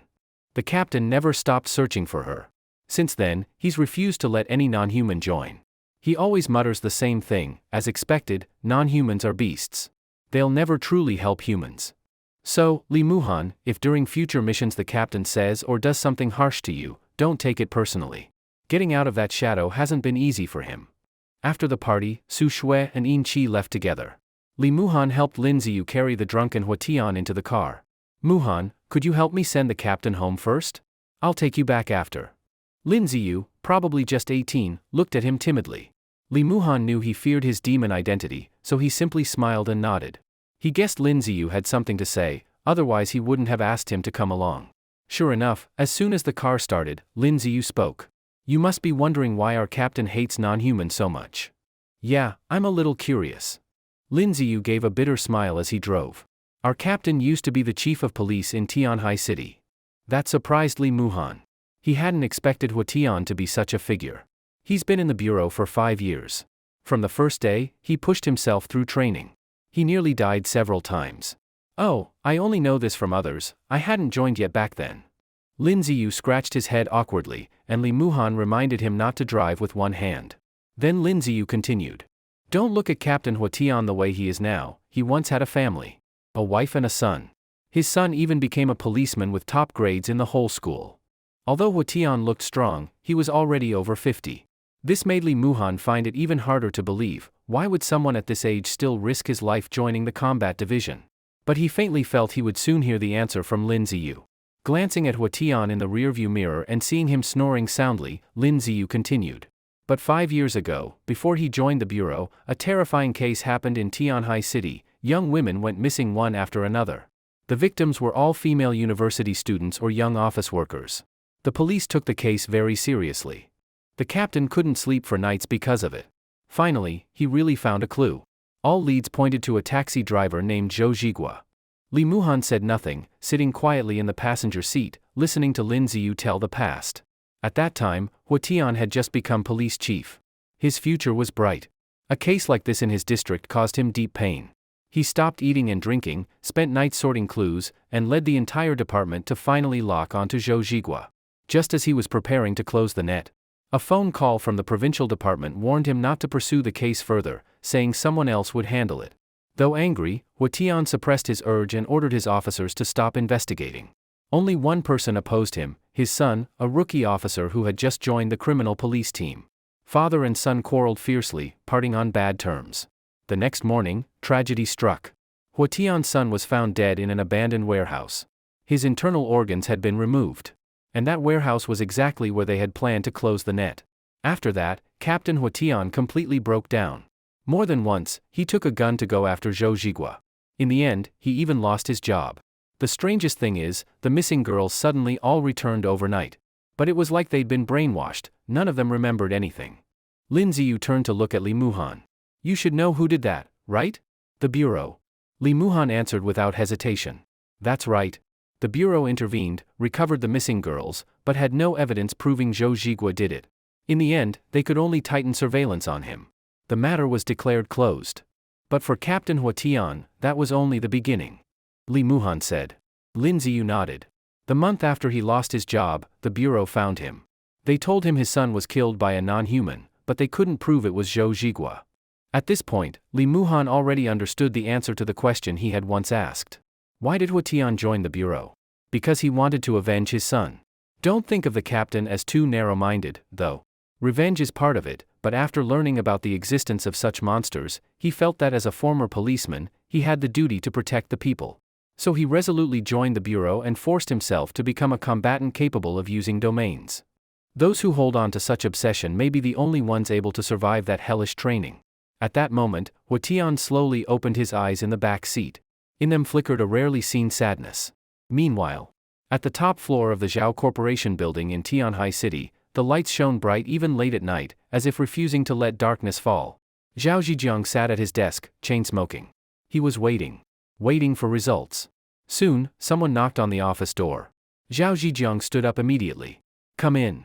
A bodyguard entered, speaking nervously. Boss Zhao, we've already posted the kill order for Li Muhan on the underground assassin list. The bounty has been raised to 10 million, but still no one is taking it. Damn it. Is a worthless orphan really that capable? Zhao Zhijiang angrily smashed the ashtray on the floor. This wasn't just about his son anymore. He had kidnapped Li Muhan, yet the boy returned unharmed. He himself was threatened. The organization he hired was even wiped out. It was like someone had shit on his head and forced him to smile. At that moment, his phone rang. The caller ID was unknown, which puzzled him. Very few people knew this number. Who is this? He answered coldly. 50 million. I'll take the job. A cold girl's voice came through the line. Huh? What 50 million? You. Suddenly, Zhao Zhijiang realized something. You're an assassin? 50 million. Are you insane? An orphan's life is worth 50 million to you. 50 million. The voice repeated mechanically. 50 million wasn't much to Zhao Zhijiang, but being extorted by some unknown person annoyed him. Still, no one else had accepted the job. Helpless, he gritted his teeth. Fine. As long as you bring me his head, I'll give you 50 million. Beep, beep, beep. The call was cut. Zhao Zhijiang sneered. The voice sounded young, probably some reckless fool. But that didn't matter. Sometimes, rash fools actually succeeded. And even if she failed, he just wouldn't pay. What a rookie, she didn't even ask for a deposit. Zhao Zhijiang laughed coldly. Raise the bounty again. 20 million. He had no intention of relying on that phone call. He ordered his men to keep increasing the price. As long as the trail couldn't be traced back to him, no one could touch him. People die every day in this world. The death of an orphan, would it affect the world at all? Not in the slightest. The next day, when Li Muhan sat up from the sofa, he felt a bone-piercing chill. This doesn't make sense. Even if it's winter, this is indoors. Is the heater broken? He got up to check the heater and knocked on the bedroom door. From inside came a slightly annoyed girl's voice. Let me sleep a little longer. This was the agreement between him and Xiaoyu, or rather, one-sidedly forced by Li Muhan. He would sleep on the sofa, while Xiaoyu had the room. Even though Xiaoyu said she didn't mind sleeping together, Li Muhan still covered his face and insisted it wasn't right. As for whether they had really done anything, Li Muhan never asked. It was far too awkward to say aloud. He prepared breakfast, reminded the still sleeping Xiaoyu to eat, and went out. He was already used to her skipping classes often, probably one reason her reputation at school wasn't very good. Besides, she was a vampire. Sleeping by day, active at night, it kind of made sense. After stepping outside, Li Muhan was surprised to see that it was snowing in Tianhai City. No wonder it was so cold. This city hadn't seen snow for 5 years. On the bus, he checked his phone and saw that he had been added to a WeChat group chat.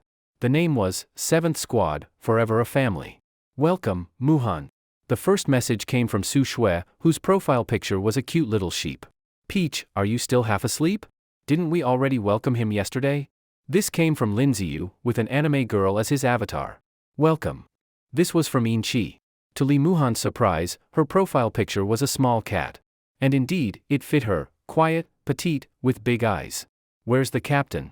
Captain, come welcome him. He's probably still sleeping. Last night you guys were really heartless, just dumping him on me and Muhan before going home. It took us a lot of effort to haul him upstairs. Lin Ziyu added a crying emoji. No helping it, the captain was just too happy. After all, our squad is whole again, and that's thanks to Muhan. Peach, you're ignoring me.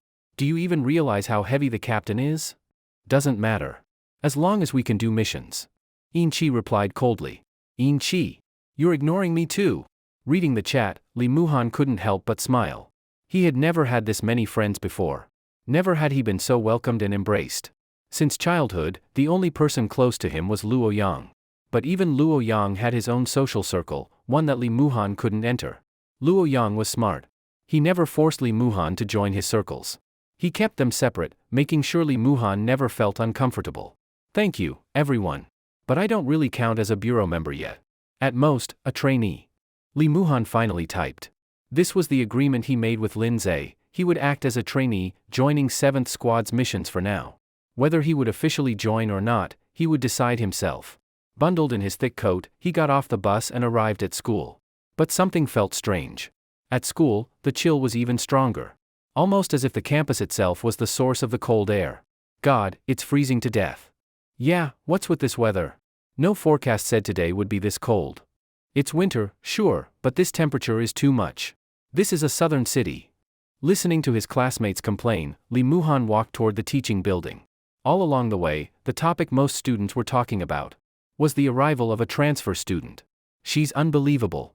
The new transfer student, super gorgeous. Guess how tall she is? About 5'9". My God, those legs. I heard she's an exchange student from some northern icefield country. She's just too beautiful. These conversations did not make Lee Muhan pay much attention. Having foreign exchange students or international students in college was very common, and everyone would naturally be curious about students from abroad, whom they rarely came into contact with.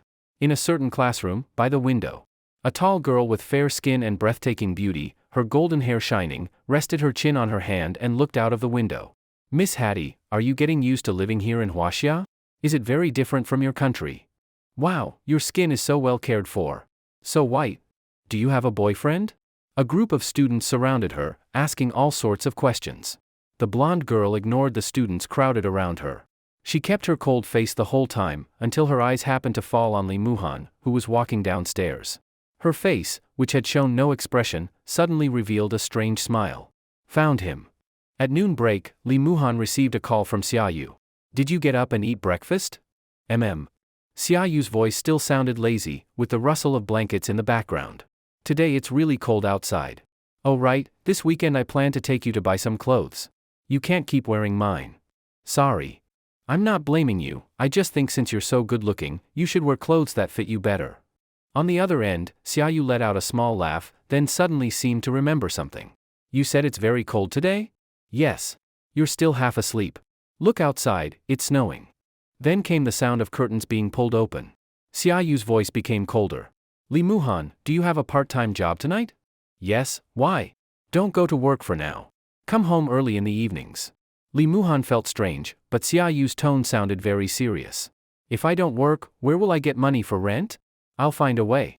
Anyway, just come back after class, or I'll come pick you up. Even though you're my guarantor, you don't have to go as far as picking me up from class. Lee Muhan laughed and reassured Xiaoyu, promising there would be no trouble, then hung up. As for the job, how could he not go? Now there was one more mouth to feed at home. Even though Xiaoyu had started working too, he couldn't just rely on her. So after class, Lee Muhan still went to the supermarket where he worked. Xiao Li, you don't need to come anymore. But the supermarket owner drove him out directly. He was very confused. He hadn't done anything wrong, why was he being fired? Boss, did I do something wrong? Lee Muhan walked back in, wanting to get an answer. The boss stammered, then, after looking around to make sure no one was there, said quietly. You offended someone you shouldn't have.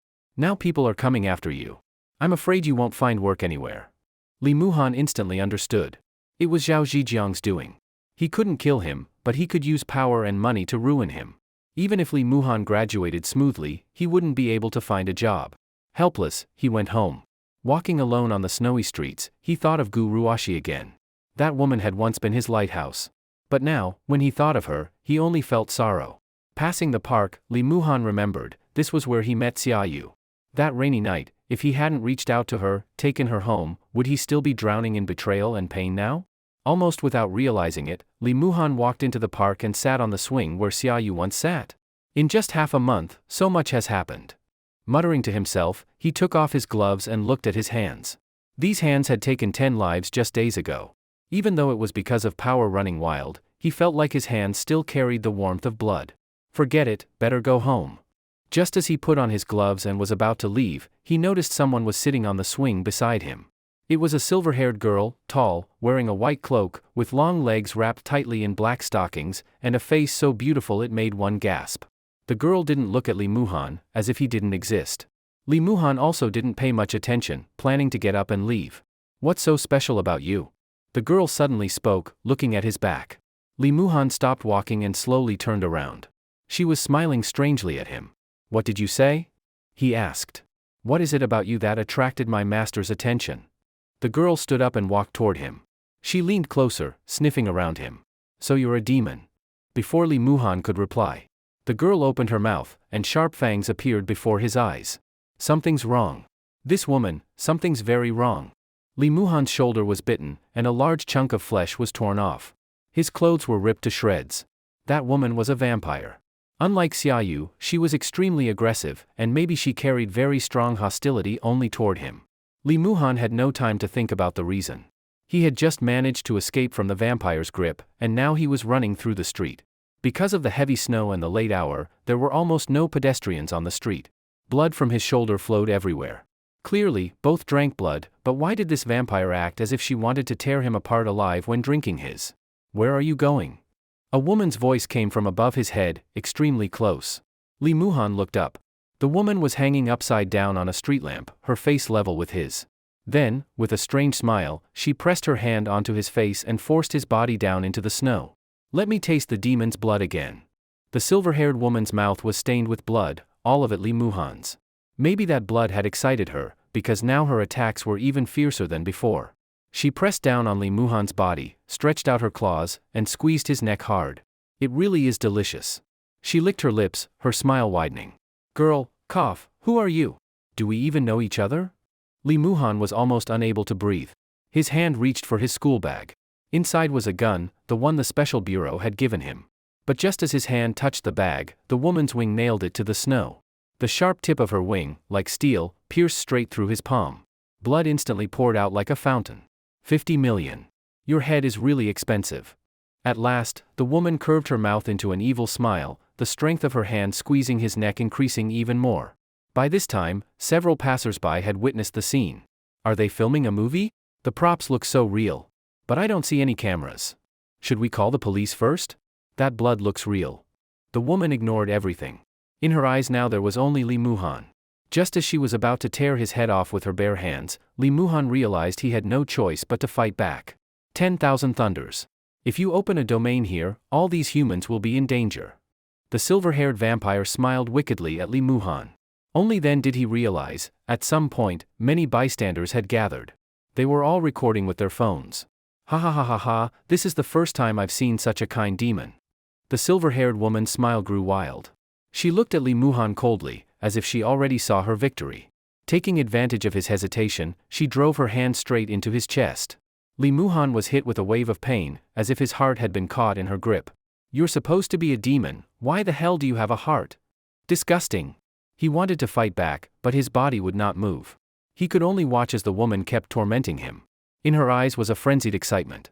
Having a heart is disgusting? Screw you. Get the hell off me. Cough, damn it, pressing down on me in public, do you have no shame? Right now, all Lee Muhan could do was shoot back with words. This woman really wanted to kill him, and he couldn't even lift a hand. New wounds kept appearing on his body. I'm getting bored of you. But 50 million is enough for me to live well for a while. The silver-haired woman leaned close to his ear and whispered. Then she opened her mouth wide, ready to give him the final blow. Domain expansion, frost devours snow. At that moment, the wind and snow surged. The phones in the hands of all the bystanders instantly froze into ice. Damn, my phone. Why is the wind suddenly so strong? The whirling snow scattered the onlookers. The phones they had been filming with all froze into solid ice. The storm also made the silver-haired woman's frenzied attack gradually stop. She could feel it, she was inside a domain. As for who had expanded the domain, she slowly turned her head and looked toward the figure that was appearing at the end of the storm. Who? The silver-haired woman asked in a low voice. When the figure became clear before her eyes, the silver-haired woman's pupils suddenly widened. How are you here?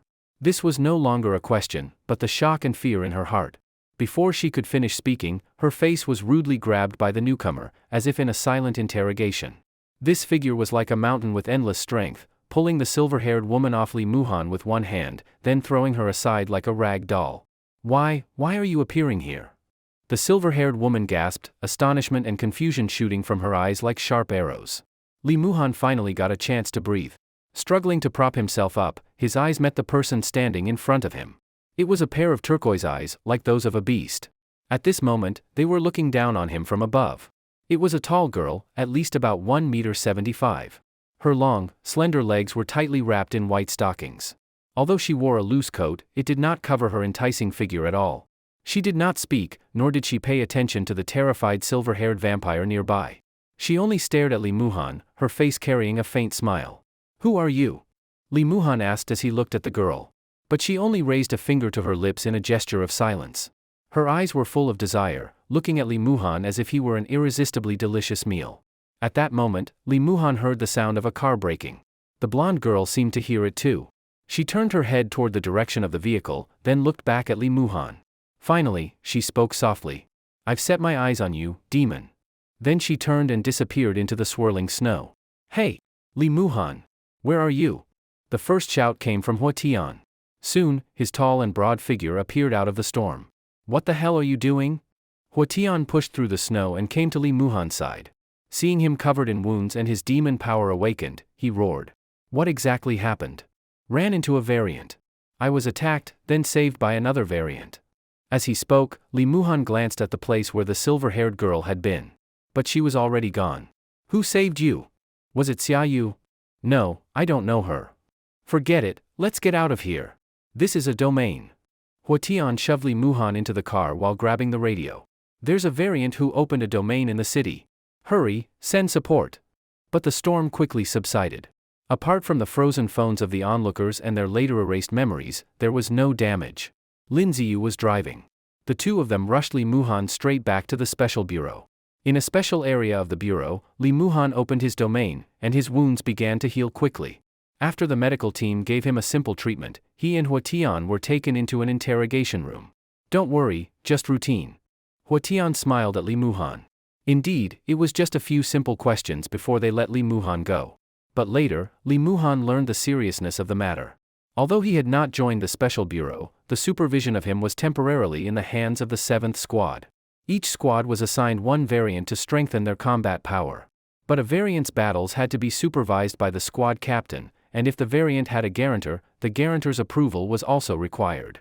Although this incident happened suddenly, and Xiaoyu admitted she bore responsibility, Hua Tian was still punished, 2 months' salary docked. Afterwards, though, he laughed and slapped Li Muhan on the back, saying it was his fault as captain for not explaining things clearly. At that moment, Li Muhan really wanted to say, "I'm not even officially a bureau member. You don't need to take this on for me." But seeing Hua Tian's hearty smile, in the end, he couldn't say it. "Ha ha ha, it's fine. Once we do a few missions, the bonuses will make up for it." It was Xiaoyu who came to take Li Muhan home. She was wearing his clothes and a baseball cap, probably coming straight from her part-time job at the barbecue shop. When she heard from him that the attacker was a silver-haired vampire, her expression instantly grew cold. "By the way, the one who saved me seemed to be a variant too. But the snowstorm was so heavy, I couldn't see clearly who it was." On the way home, Li Muhan said this. Xiaoyu didn't answer, lost in thought. That night, while Li Muhan slept, she quietly slipped out the door. The swirling snow became her best cover. Even when she spread her wings and soared through the night sky, no one could notice her figure. Finally, she arrived at the top of Tianhai City's TV tower. Once, she and Li Muhan had looked down at the city from here together. But now, sitting at the edge of the tower, was another woman. A beautiful blonde, blue-eyed girl. Hattie. Looking at the girl's back, Xiaoyu spoke the name. The girl named Hattie did not respond to Xiaoyu. She only hummed a song, her face showing no expression at all. Looking at the city beneath her feet was as if she were looking at a vast graveyard. Only when Hattie walked up behind her did she slowly stop humming the tune. "Long time no see, little moon." At the same time, Li Muhan, in his sleep, was once again pulled back into the opera house. And at this moment, the opera house echoed with a melodious singing voice. If Li Muhan didn't know that the audience were demons, he might have thought he had entered a cathedral. By touching the statue of Baal, Li Muhan arrived at that ruined temple. Looking at the demon Baal, seated on the highest throne, Li Muhan's anger immediately rose. Because Baal was still wallowing in self-pity. "Why exactly did I lose? Why? What, you very unhappy? Li Muhan walked straight up and grabbed Ball, pulling him down from the throne. Although I don't know who you lost to, how long are you going to wallow like this? Ball, dragged by Li Muhan, did not answer. He only turned his head slightly and glanced at him, speaking faintly. You wouldn't understand. You are just a mortal, a piece of trash. Aminos. You want to fight, huh? I'm the landlord. You're inside my body. Not only do you not pay rent, but you even insult me. Just as Li Muhan was about to argue properly with this demon, Ball had already closed his eyes, as if unwilling to say another word to him. Li Muhan knew that Bale's soul was now incomplete. If he wanted to communicate normally with him, he first had to repair his soul. But how could he repair it? To repair Bale's soul, he would need to harvest the souls of other variants to fill in the missing pieces of Bale's. As if aware of Li Muhan's problem, a solution immediately sounded in his mind. Harvesting other variant souls? That really was a simple and brutal method. In the end, he glanced at Ball once more, watching as the Demon King slowly sat back down onto the throne. He could not help but wonder. Ball, such a powerful monarch, just who was it that struck him down so completely? That was Li Muhan's last thought before the sound of a phone alarm dragged him back to reality. Ding ding ding. He picked up the phone and saw Lin Zai's name on the screen, so he knew it must be a call about what happened yesterday. How are you, Li Muhan? Rest well? Your wounds should all be healed by now, right? Li Muhan glanced at the time. It was only 6 a.m. Turning his head, he saw the room was empty. Could it be that Xiaoyu hadn't come back last night? The wounds are mostly healed, I'm now, Li Muhan tried to push himself up from the sofa, but when his hand pressed to the side, he felt something soft. Looking down, he saw that Xiaoyu was actually sleeping right beside him. Li Muhan? What happened? On the other end of the phone, Lin Zai's voice carried some doubt. Xiaoyu was disturbed by Li Muhan and slightly opened her eyes, but immediately turned over to face him, hugging his arm and falling back into sleep. Are you taking a dump? Should I call later? On the other end of the phone, Lin Zai was already a bit impatient. It's nothing, I just haven't fully woken up yet. Li Muhan tried to calm himself, while deciding in his heart that he must have a serious talk with Xiaoyu. Doing this could scare someone to death.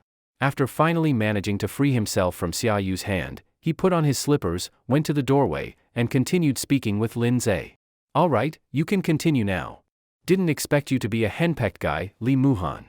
Enough, Director Lin, you must have something to tell me. Lin Zai dropped his joking tone and spoke with a bit of seriousness. I read your report from last night. The one who attacked you was a vampire not registered under supervision. We will continue to track her. What about the one who saved me? Li Muhan asked, leaning against the stairwell railing, playing with his door key in his hand. Her name is Hattie, nicknamed North Wind. She is not under the supervision of Huaxia's Special Management Bureau. Oh, and she has some old grudge with Xiaoyu. If possible, try not to get involved with her in the future. Li Muhan gave a bitter smile. No matter what, she did save his life. One thing is one thing. If she and Xiaoyu fought, he could just cheer from the side without interfering. And besides, in all the things that had happened recently, which of them had been his choice? Except for picking Xiaoyu up and taking her home, none of this was voluntary. Could he really just avoid her by deciding not to? As for the old grudge between Xiaoyu and North Wind, Li Muhan didn't ask, and Lin Zai didn't bring it up again. By the way, I heard you're still working a part-time job? Lin Zai suddenly said. But not anymore. I was fired. At this, Li Muhan felt a bit deflated. He still had some savings, but he couldn't keep living like this. That works out, then. The 7th squad is now complete, and soon we'll begin normal missions. After that, you won't have much time for part-time work. Li Muhan felt annoyed. He was only helping out for free, so why did it feel like he had already signed a lifelong contract with the Bureau? Director Lin, I've said it so many times already. I haven't decided to join the Bureau yet. How can you start arranging work for me? And I still don't even have my rent covered. Thinking of rent made him angry. He was so poor yet still paid on time, and the autistic demon inside his body even had the nerve to call him trash, as if he owed him something. Ding dong. Alipay suddenly popped up a notification for Li Muhan. Alipay deposit, 30,000 yuan. Li Muhan was stunned. What was this? Why had 30,000 suddenly arrived in his account? Rent? Right, you're still a student. Consider this my personal support for your living expenses. Once you officially join the Bureau, your starting salary will be about the same. The money should already be transferred, check it. It's here. Wait, salary of 30,000 a month? That's just the base salary, without including other benefits or mission bonuses. Since you're new, your actual take-home won't be too much, but around 30,000 per month. Boom. Lee Muhan felt as if Bale's thunder had struck his chest. 30,000 a month? What kind of insanely high-paying job was this? Of course, if you don't want to accept my support, I can. No, Director Lin, I'll take it. Even though I haven't joined, I can still help you. What was that you just said? Work? Fine, during this time I'm your man. And so, Lee Muhan became a probationary member of the Special Management Bureau. 1 hour later, he and Xiaoyu arrived at the bureau, because today the 7th Squad would face their first mission. Inside the 7th Squad's meeting room, Hua Tian, Su Shui, Lin Ziyu, and Yin Qi were already there. When he saw Lee Muhan, Hua Tian was about to step forward, but suddenly noticed Xiaoyu walking in right behind him. Shocked, he immediately took 2 steps back. Captain is still so afraid of Miss Xia. Su Shui teased. Peach, shut up. Hua Tian lowered his head and muttered. Lee Muhan was curious. This seemingly fearless tough man Hua Tian, he actually had someone he was scared of? He turned to look at Xiaoyu. What's going on? I disciplined him once. That was when he had just joined the bureau. Xiaoyu said it lightly, with no expression, as if she were casually talking about having eaten a piece of bread that morning. Lee Muhan more or less understood. For the sake of his captain's dignity, he didn't ask further. Alright, so all members of the 7th Squad are here. Miss Xia, are you also joining our mission? Lin Ziyu was always the one giving the mission briefings. He had no grudges with Xiaoyu, but because he was naturally introverted, and Xiaoyu was a disaster-class abnormal being, he was understandably nervous. Xiaoyu shook her head. She seemed cold to everyone, except Lee Muhan. I'm his guarantor. I'm only responsible for bringing him here. Now that the 7th Squad has taken over, I'll leave. As Xiaoyu walked toward the door, everyone in the squad except Lee Muhan let out a sigh of relief. This was a disaster-class abnormal being. The name Blood Clan Xiaoyu was as terrifying as death itself in the Special Administration Bureau. Being under her supervision, Lee Muhan's life must have been unbearable. When Xiaoyu reached the door, she suddenly turned back, and everyone tensed up. But she only looked at Lee Muhan and spoke in a gentle voice. Tonight I'll bring back some barbecue.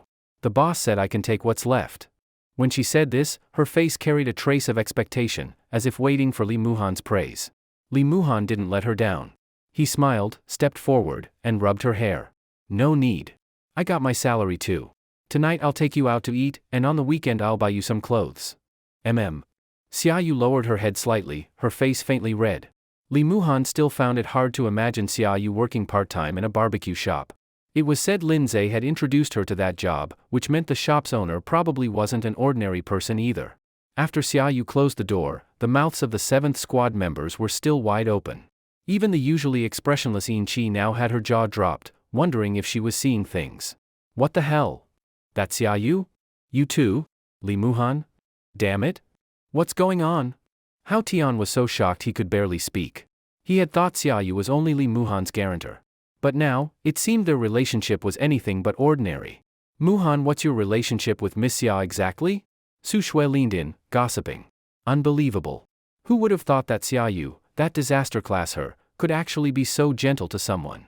Lee Muhan didn't know whether to laugh or cry. Xiaoyu really didn't care about her reputation. In college she was rumored to be a delinquent girl, even a whore. And here in the bureau, her reputation wasn't any better. After a round of gossip, everyone finally turned back to business. Lin Ziyu projected the mission intel onto the screen and began his explanation. This mission is a request from the Tianhai City Public Security Bureau. Since this is Brother Muhan's first time joining our missions, I'll give a quick overview. The commissions we receive at the Bureau are almost always related to abnormal beings, cases that human agencies can't handle, so they get handed over to us. Lee Muhan listened intently, even taking notes. This made Lin Ziyu nod with approval. This was the first time someone had treated his briefing with such respect. Although Hao Tian and the others usually listened carefully, they never gave him that kind of feedback. The case originally looked like an ordinary kidnapping of a young woman. Last winter, a female employee of a Tianhai company disappeared on her way home from work, suspected of being abducted. A photo of a delicate-looking woman appeared on the screen. Lu Yu, 24 years old. She disappeared last September while waiting for a bus after work. Note, she vanished right in front of everyone. She's still missing. At home, she has 2 elderly parents in the countryside and a boyfriend, who has already been cleared of suspicion. The projection showed surveillance footage. In the video, Lu Yu, dressed in business attire and carrying a bag, was waiting for the bus while looking at her phone. But at exactly 8:24, in the next instant, Lu Yu vanished without a trace, leaving the old man beside her utterly shocked. Because it was late and few people were waiting for the bus, only that old man noticed. Then another photo appeared. Zhou Yunyun, 25, bank employee. A month after Lu Yu's disappearance, she went traveling with friends. She went to the restroom and mysteriously disappeared. Next, Kong Yuhua, 23, Zhao Li, 25, Yang Ying, 22. Up to now, 15 women have gone missing. The most recent was 2 months ago, Qin Yuhan, a 22-year-old junior at Tianhai University. They all had one thing in common: they vanished suddenly without any warning. Li Muhan frowned deeply. Why did these cases sound so familiar? The serial abduction of young women. Wait. He turned suddenly toward Hao Tian and saw that the usual mocking look in his eyes was gone. Now Hao Tian's eyes were bloodshot, staring at the projection with clenched fists, knuckles cracking. That's right, Lin Ziyu looked at Li Muhan. These cases are exactly the same as the serial abductions from 5 years ago. At this, he turned toward Hao Tian. I suggest the 7th squad give up this mission and hand it to another team. No. Hao Tian stood up, his voice cold. If we hand it over, it'll just be swept under the rug again. His eyes were filled with rage, clearly furious with how the bureau handled things back then. Lin Ziyu sighed helplessly and continued. The Tianhai police were completely stuck. The missing cases had left no trace, no leads. So last month, after evaluation, the bureau accepted the case and conducted preliminary investigations, which finally pointed to an abnormal being called the Jiagua. Jiagua, also known as Manhwa, is a mountain spirit native to Huaxia. It was first recorded by Eastern Jin historian Gan Bao in Search of the Supernatural. This monster looks like a monkey and kidnaps women, forcing them to bear its children, otherwise it won't release them.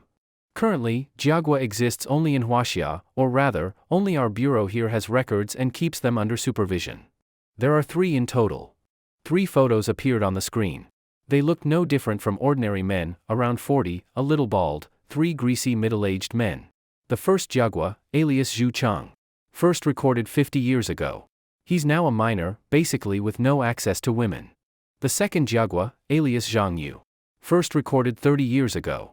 Now a sailor, always at sea, also unlikely. Then the third photo appeared. Zhou Zhigua. First recorded 7 years ago. Currently a taxi driver here in Tianhai. At the same time, Lin Ziyu looked at Hao Tian and saw the murderous look in his eyes as he stared at Zhou Zhigua's face. At the same time, he was also one of the suspects in the serial abductions 5 years ago, and the one most likely to have committed them. Looking at Zhou Zhigua's sleazy face, Li Muhan felt uneasy. Were those women still alive? Where were they? What had he done to them? The thought sent chills down his spine. Zhou Zhigua's eyes in the photo seemed especially sinister. This time I won't let him escape. Hao Tian picked up the tablet and locked eyes with Zhou Zhigua's photo. Crack. He crushed the tablet in his hands. Captain. That's government property. They'll deduct our pay again. Lin Ziyu's wail echoed through the meeting room. Evening in Tianhai City. At the entrance of the first hospital, Gu Ruoshi was once again driven out. She had clearly heard that Zhao Qiankuan had woken up. She thought he would contact her right away, but no matter how long she waited, she received no message from him. Helpless, she called. Zhao Qiankuan, who had just regained consciousness, sounded very weak, which made Gu Ruoshi feel distressed. So she dressed up carefully, planning to visit him at the hospital again. This time Zhao Qiankuan was awake. Those bodyguards shouldn't dare to treat her like before, right? But what Zhao Qiankuan said when he saw her made Gu Ruoshi feel like she had fallen into an ice cave. Fuck off, you stinking bitch. Don't let me see you again. Or I'll fucking skin you alive. Zhao Qiankuan, who had been lying on the bed, pointed at her nose and cursed as soon as he saw her. Akun, what did I do? Get out. I don't want to see you again. Get out. Zhao Qiankuan, with his only remaining hand, grabbed something and threw it at her. Gu Ruoshi ran out of the hospital and wandered aimlessly down the winter night streets. The snow had stopped today. The night streets were full of pedestrians, but she felt as if she was walking on a dark, endless path. She didn't understand. Why was this happening? Gu Ruoshi only felt tired. She wanted to sleep. So she went back to the single villa Zhao Qiankuan had bought her. But at the door, neither fingerprint nor face scan could unlock it. She even triggered the alarm. Rich people's houses had private security companies. In less than 2 minutes, several security guards arrived. They saw the confused Gu Ruoshi and asked what she was doing. I'm the owner here. Guruwashi took out her ID, saying the house was hers. The guards checked it and told her. Sorry, Miss Gu, the house was never in your name. And just now, all the information you had in our system was deleted by the real owner, Mr. Zhao. What?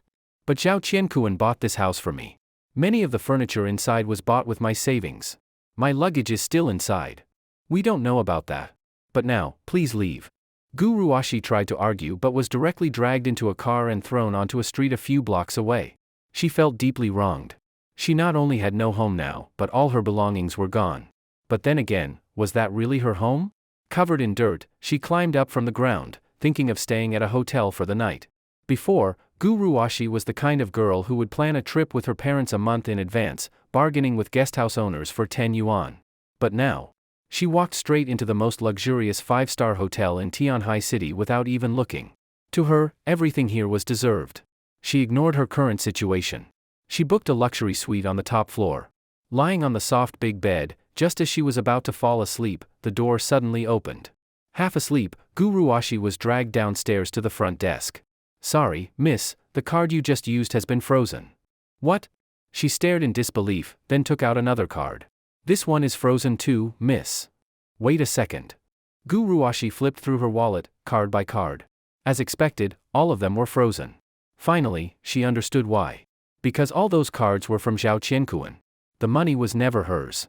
Driven out by hotel security, she sat dejectedly on the ground. Where should she go tonight? She still had a little over 1,000 yuan in WeChat.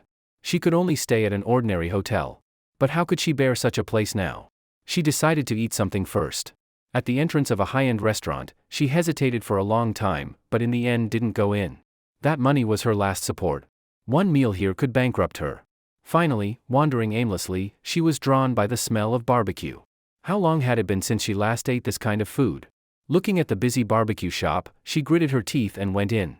Sitting on an outdoor chair, she was looking at the menu when she suddenly heard a familiar voice. No need to pick me up, I can go home. I'm afraid you'll get upset and go sit in the park again. Shut up. Guruwashi turned toward the voice and saw a familiar back. The back she had once cherished the most. Li Muhan. Ah. Guruwashi instinctively wanted to call him, but saw him chatting with a slender girl. The girl wore an oversized hoodie and jeans. Her black hair was tied in a ponytail. Though she wore a mask and hat, her eyebrows showed she was beautiful. Who was she? Li Muhan's girlfriend? Impossible. That silent man, besides her, who would talk to him? Then she remembered, last time, Li Muhan had taken that infamous slut Xiaoyu home. Could this girl be Xiaoyu? She looked carefully. After studying the girl's face, she was shocked, it was really Xiaoyu. That Xiaoyu was actually working in a barbecue shop? She was the one who had just handed her the menu? Did she deliberately pretend not to recognize her, and then talk with Li Muhan in front of her? What was this, showing off? Guruwashi found it funny. A man she had abandoned, how could she still care? But in fact, she already felt uncomfortable. Watching Li Muhan and Xiaoyu chatting happily, even seeing him adjust her crooked hat. Guruwashi's anger flared. How could he be so close with another girl? She cleared her throat, stood up, tucked her hair behind her ear, and pretended to be surprised as she called out to Li Muhan. What a coincidence. But unexpectedly, Li Muhan acted as if he didn't hear, not even turning around. He didn't hear? Impossible. Even Xiaoyu had seen her. Hey! Xiaoyu glanced at Guruwashi and signaled Li Muhan with her eyes. Li Muhan froze, then turned his head, just in time to see Guruwashi standing awkwardly, her hand half raised for a greeting. Oh, that was you calling me? Sorry, why didn't you just call my name? Li Muhan smiled faintly at her. What? Guruwashi felt very upset. So if she didn't say his name, he couldn't even recognize her voice? On purpose. He must have done it on purpose, to make her angry. Thinking this, she pretended to be relaxed and said to him. It's fine. Want to sit together? No, I came to pick her up from work. We'll leave soon. Enjoy your meal. After just a polite greeting, Li Muhan turned back to Xiaoyu. Guruwashi froze. She was not unfamiliar with this behavior. As an orphan raised in an abnormal orphanage, Li Muhan had grown up early. He was smooth, always keeping a subtle distance from people. Never too forward, never too cold. But he had never been like that with her. With her, he was always different. Yet just now, Guruwashi felt that, in his eyes, she was no different from anyone else. So Guruwashi turned all her anger toward Xiaoyu, who was next to Li Muhan. It must have been this woman who stole Li Muhan.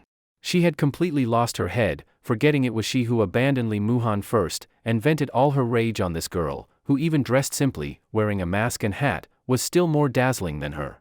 Lee Muhan, just to spite me, you're dating this kind of woman? She angrily stepped forward and said to him. Lee Muhan, with his back to her, rolled his eyes, then turned around, expressionless, and looked at her. Miss Gu, I hope you show some respect to my friend. Lee Muhan, how dare you talk to me like that? Who do you think you are?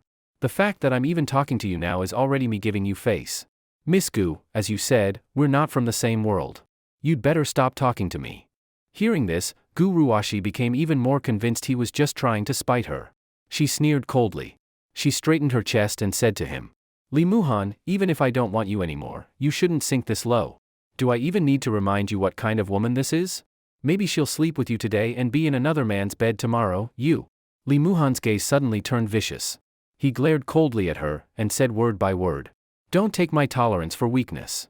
Seeing Gu Ruashi's face reminded him of those videos Zhao Qiankuan had shown him.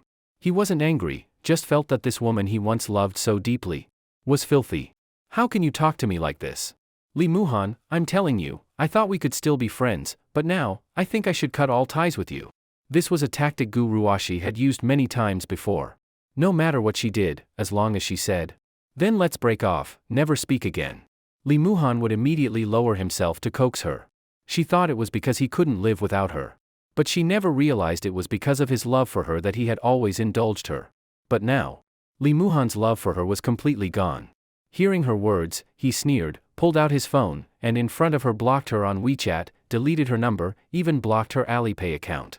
Then, with an indifferent expression, he said, now we have nothing to do with each other. Stop clinging to me. Clinging? Me, clinging to you? Gu Ruashi trembled with rage. Why had Lee Muhan become like this? She turned her furious gaze to Xiaoyu, but the girl didn't even look at her. She stared off to the side, bored, even yawning. You two adulterers. Lee Muhan, you'll regret this. Even if you kneel and beg for my forgiveness, I won't care about you. Gu Ruashi grabbed her bag and stormed off. As she left, she heard the two behind her speaking. If she comes again, should I tell the boss to give her a discount? Discount? More like break her bones. Ignore her. Gu Ruashi was nearly driven mad. She stomped away in her high heels, half running, not knowing if she wanted to escape from Lee Muhan or from Xiaoyu. She only knew she had walked a long time, and now there was almost no one around. She realized she had turned into a small alley. She took off her heels, rubbed her feet wrapped in expensive flesh-colored stockings. After walking so long in heels, her feet were unbearably sore. Forget it, I'll just stay in a normal hotel tonight. Thinking this, she turned to leave the alley, but several drunken men blocked her way. Beauty, doing business, huh? Whoa, fuck. What a gorgeous woman. Just saw your back before, didn't see your face, you're so damn pretty. He, look at those legs, my god, my saliva's dripping. Four of us brothers, beauty, tell us, what's your price? Gu Ruashi looked at them coldly. Get lost. I don't have time for you. Oh? Not here for business. Even better then, since we've got no money anyway, ha ha ha. Saying that, the men lunged at her. Let go of me. You blind beasts? Do you know who I am? Gu Ruashi struggled desperately, but still got pressed to the ground. Someone already started tearing at her clothes. I don't give a fuck who you are. Now you're just our toy. Stop screaming, or I'll cut up that pretty little face of yours. Gu Ruashi was both angry and terrified. She didn't understand why something like this was happening to her. Help! Somebody help me. Lee Muhan. Help! She had thought she would call Zhao Qiankuan's name, but subconsciously, what came out was Lee Muhan's. As her clothes were being torn, her mind seemed to slip back to the past. Back to the night she first met Lee Muhan. She was 7 then. After fighting with her parents, she had run out into the night. It was a winter night like tonight, moonless. It was a pitch-black alley like this one. The only difference then was a pack of stray dogs. 7-year-old Gu Ruashi was surrounded by them. They snapped at her dress, attacking her like these men now. Then too, she was crying helplessly. No, now she was just like then, crying like a lost child. At that time, it was a ragged, dirty little beggar who saved her. He stood up for her, drove away the dogs with rocks and sticks. Facing the endlessly crying Gu Ruashi, the little beggar only said, "Stop crying. I'll protect you." He stayed with her until she cried herself tired, then carried her on his back and left her at the police station. Later, surveillance showed the beggar was a child from a nearby orphanage, named Lee Muhan. Gu Ruashi and her parents had gone to visit him. From then on, the two became friends. You said you'd protect me, right? From that day on, Lee Muhan had always kept his promise. Until now. He would never stand up to protect her again.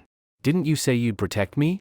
As her clothes were about to be torn open, Gu Ruashi sobbed out these words. But the men ignored her, only wanting to vent their lust.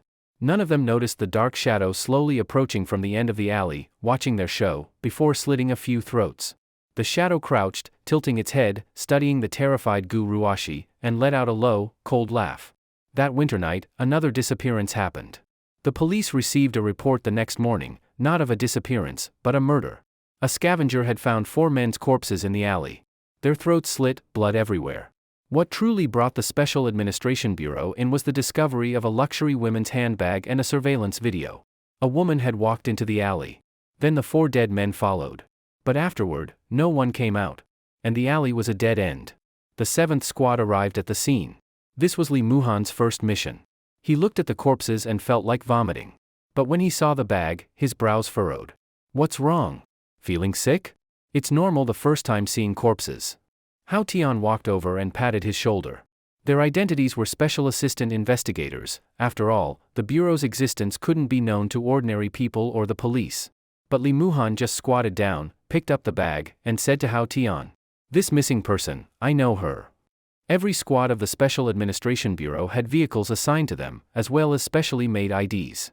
Because their identities might change with each mission, the IDs had to be custom-made. Like this time. The members of the 7th squad were all wearing IDs on their chests that identified them as part of a provincial special task force. Looking at his own photo on the ID, Lee Muhan felt the Bureau was really powerful, able to make even this kind of thing, officially recognized too. You could even check their information on the government website. What are you thinking about? Hao Tian, who was driving, glanced at him from the corner of his eye. Nothing, just feels unbelievable. Yesterday I was still sitting in class at university, today I've become a provincial expert sent to handle cases. Ha ha ha ha, you'll get used to it. Guess what I used to be? Police chief. Lee Muhan blurted it out. Hao Tian glared at him. Kid, can't you just play along once? Captain Hao, weren't you pretending to be asleep in the car the other day? You act better than me. Lee Muhan smiled as he answered. Hao Tian cursed under his breath a few times.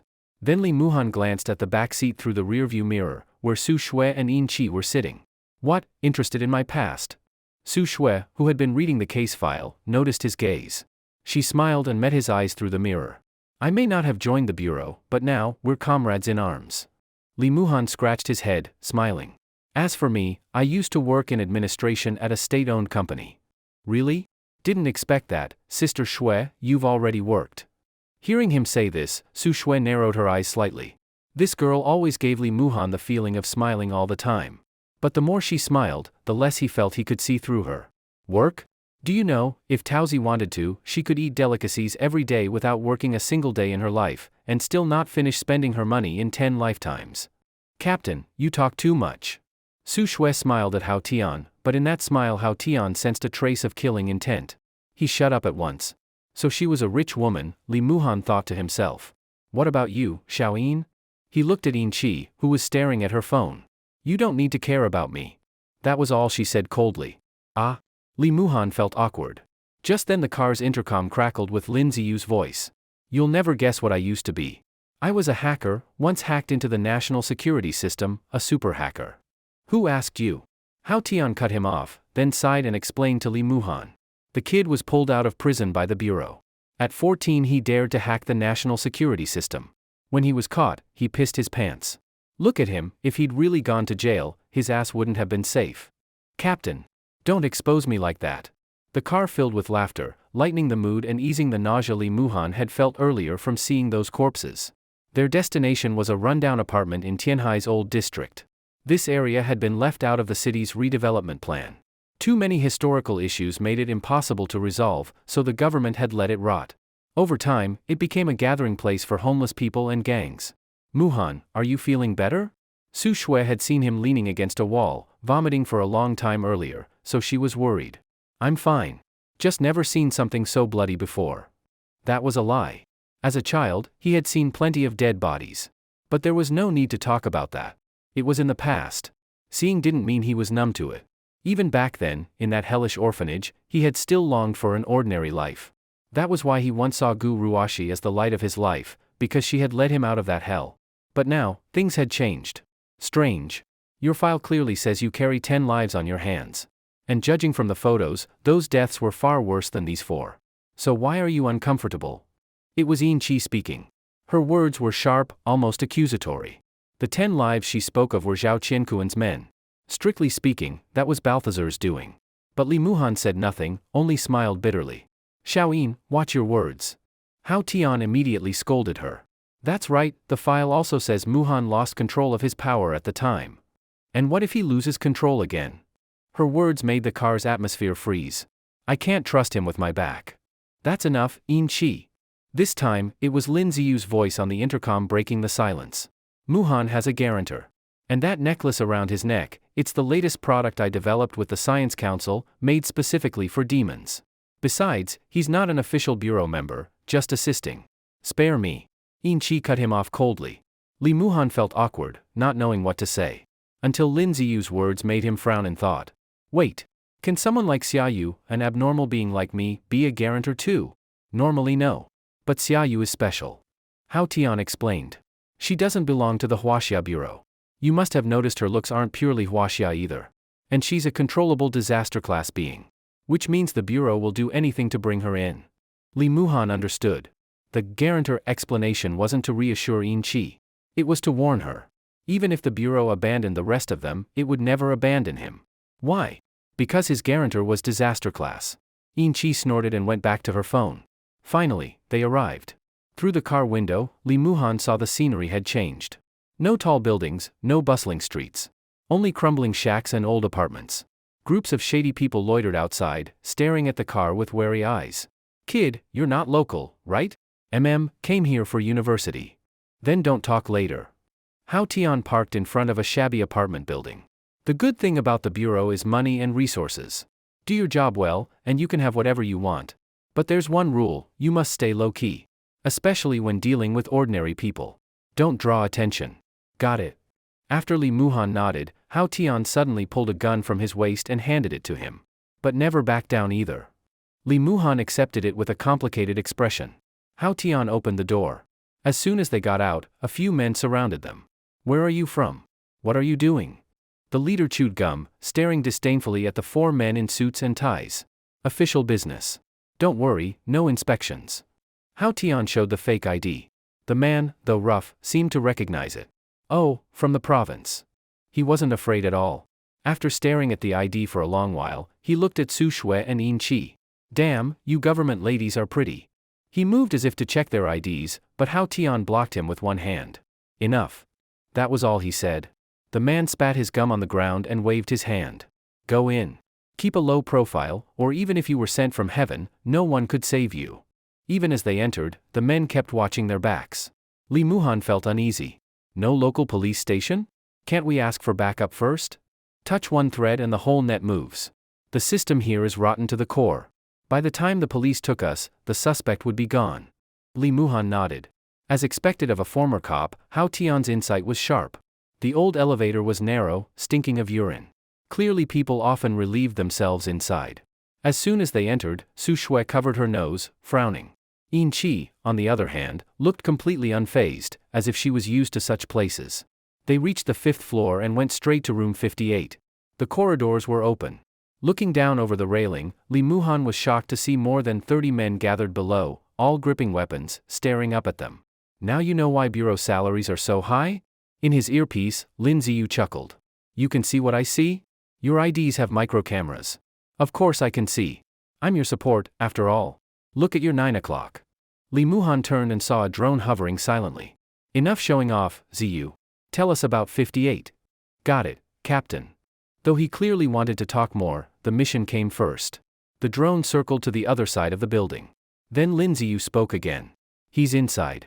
Go. With confirmation, Hao Tian raised his hand and knocked on the door. Who's there? A hoarse voice came from inside.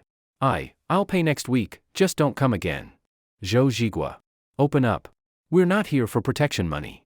Hao Tian's voice was cold. Then who are you? Don't recognize me? Hao Tian sneered. You. Zhou Zhigua tried to slam the door, but Hao Tian kicked it open, knocking him flat. Search. He gestured, and Su Shui and Yin Qi began searching the place. Zhou Zhigua got up, glaring at Hao Tian. You again. You again.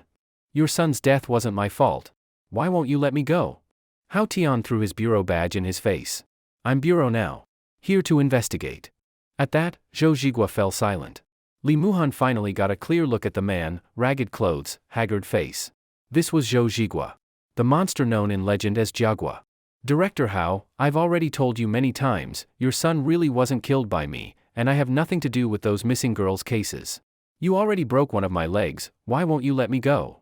Zhou Zhigua, held down by Hao Tian, sat on a chair in the living room, watching the others turn his house upside down. Tears were almost coming out of his eyes. I'm no longer a director. Now I'm the captain of the 7th Squad of the Special Administration Bureau. Do you understand what that means? Hao Tian slapped Zhou Zhigua's face with his badge again and again.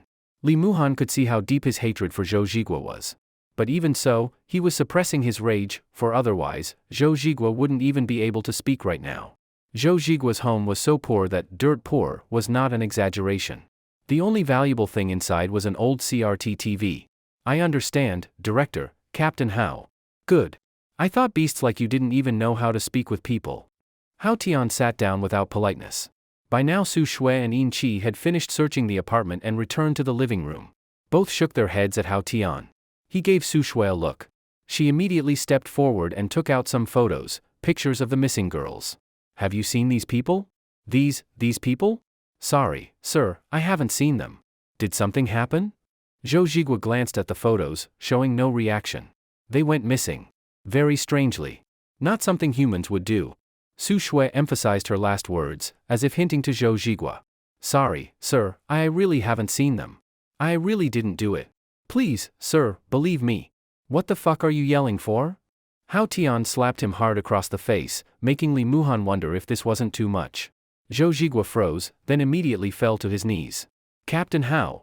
I know your child died unjustly, but you can't blame me. I'm innocent. Hao Tian crouched, staring at him coldly. Zhou Zhigua trembled under his gaze. Finally, Hao Tian sneered, yanked him back up from the floor. Enough. We're just here for official business.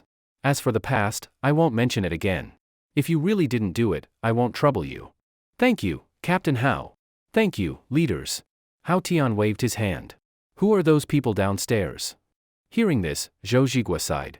A bunch of gangsters from the old street. I drive taxis from morning till night just to earn a little, but it's still not enough for their protection fees.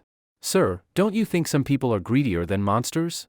Realizing what he said, Zhou Zhigua quickly bowed and apologized. Sorry, I didn't mean it like that, please forgive me. It's fine. You're right, some people are worse than monsters. Don't worry, we'll report your situation and see if you can get some help. Zhou Zhigua, you'd better behave. Don't hurt anyone.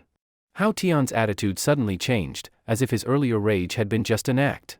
Then he stood, leading the others out. Thank you, leaders, thank you, officers of the Bureau. I'll live honestly, I won't cause trouble for humans or the Bureau. Throughout the whole process, Li Muhan didn't say a word. He observed Zhou Zhigua, and the way the squad worked. Everyone had a role, and they coordinated without even needing to discuss.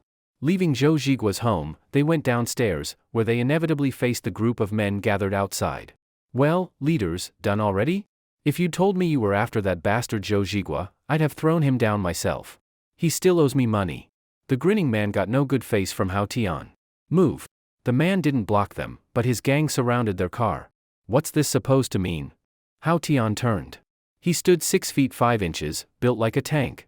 Next to him, the man looked like a child. But the man wasn't afraid.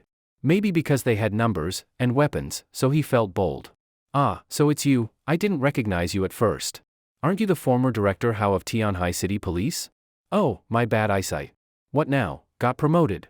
I'll treat you to dinner sometime.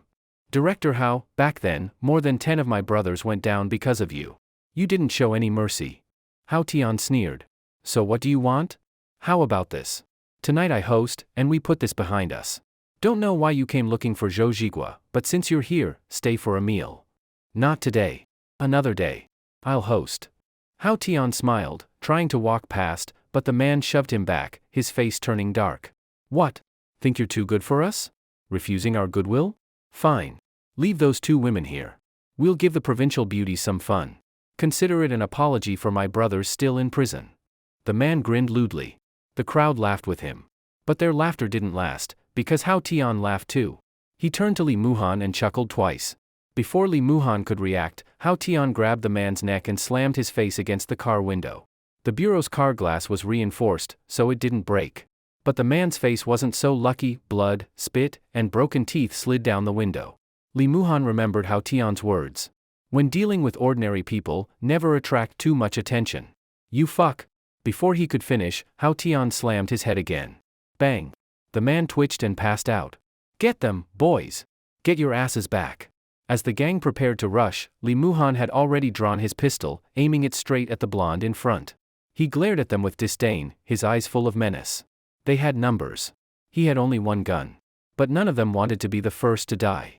So they watched helplessly as the four got into the car. Only when the engine roared did Li Muhan lower the gun. The car revved loudly, frightening the thugs into scrambling aside. The vehicle sped off, leaving behind a storm of curses. When the car finally left the old district, Hao Tian burst out laughing. One hand on the wheel, he slapped Li Muhan's shoulder with the other. "Ha ha ha ha. Kid, you've got guts. I knew I wasn't wrong about you. Though, hell, you didn't even take the safety off just now." Li Muhan coughed from the slap, reminding him to focus on driving. "Why'd you even pull the gun? Didn't you give me a look? I thought you wanted me to act." "Huh? What I meant was, after I made a move, you should start the car so we could bail immediately." Li Muhan was speechless, so he had misunderstood. But still, the outcome was a perfect score. Even In Chi said calmly, "Not bad." Then the group talked about the case. Li Muhan thought they'd head back to the bureau first, but Hao Tian drove a big circle, stopping in a hidden spot near another entrance of the old district. "Are we going back for another strike?" Li Muhan asked. "Without evidence, it's useless." Hao Tian pulled out a pack of cigarettes, offering one to Li Muhan, who shook his head. "All right then, get out. The ladies need to change clothes." "Ah? Oh. He got it, though not completely. Why change clothes? It was already 7 p.m. In winter, night came fast. Li Muhan leaned against a wall not far from the car with Hao Tian. Hao lit a cigarette, blew out a ring of smoke, glanced at him, and offered the pack again. "Want one?" "No. Quit pretending. You just want to look good in front of the girls, huh? But it's just us here." "Captain, I really don't smoke." Li Muhan laughed awkwardly. Hao teased him more. "Coward. Who said not smoking isn't gutsy? Didn't I just say you're the real deal?" "Empty words. Just trying to boost your stock with the girls. So, which one you like, Taozi or Xiaoyin? Want me to?" Seeing he was rambling further, Li Muhan quickly cut him off, dragging the talk back. "You think it's Zhou Zhigua?" Hao Tian threw the question back. "What do you think?" "I think, hard to say. He feels like an honest middle-aged guy. But you can't just look at the surface. Still, nothing suspicious in his house." "True." Silence fell again. Hao crouched against the wall, chain-smoking. Li Muhan noticed he was staring at something. Looking closer, he saw it was a necklace pendant. The lid was open.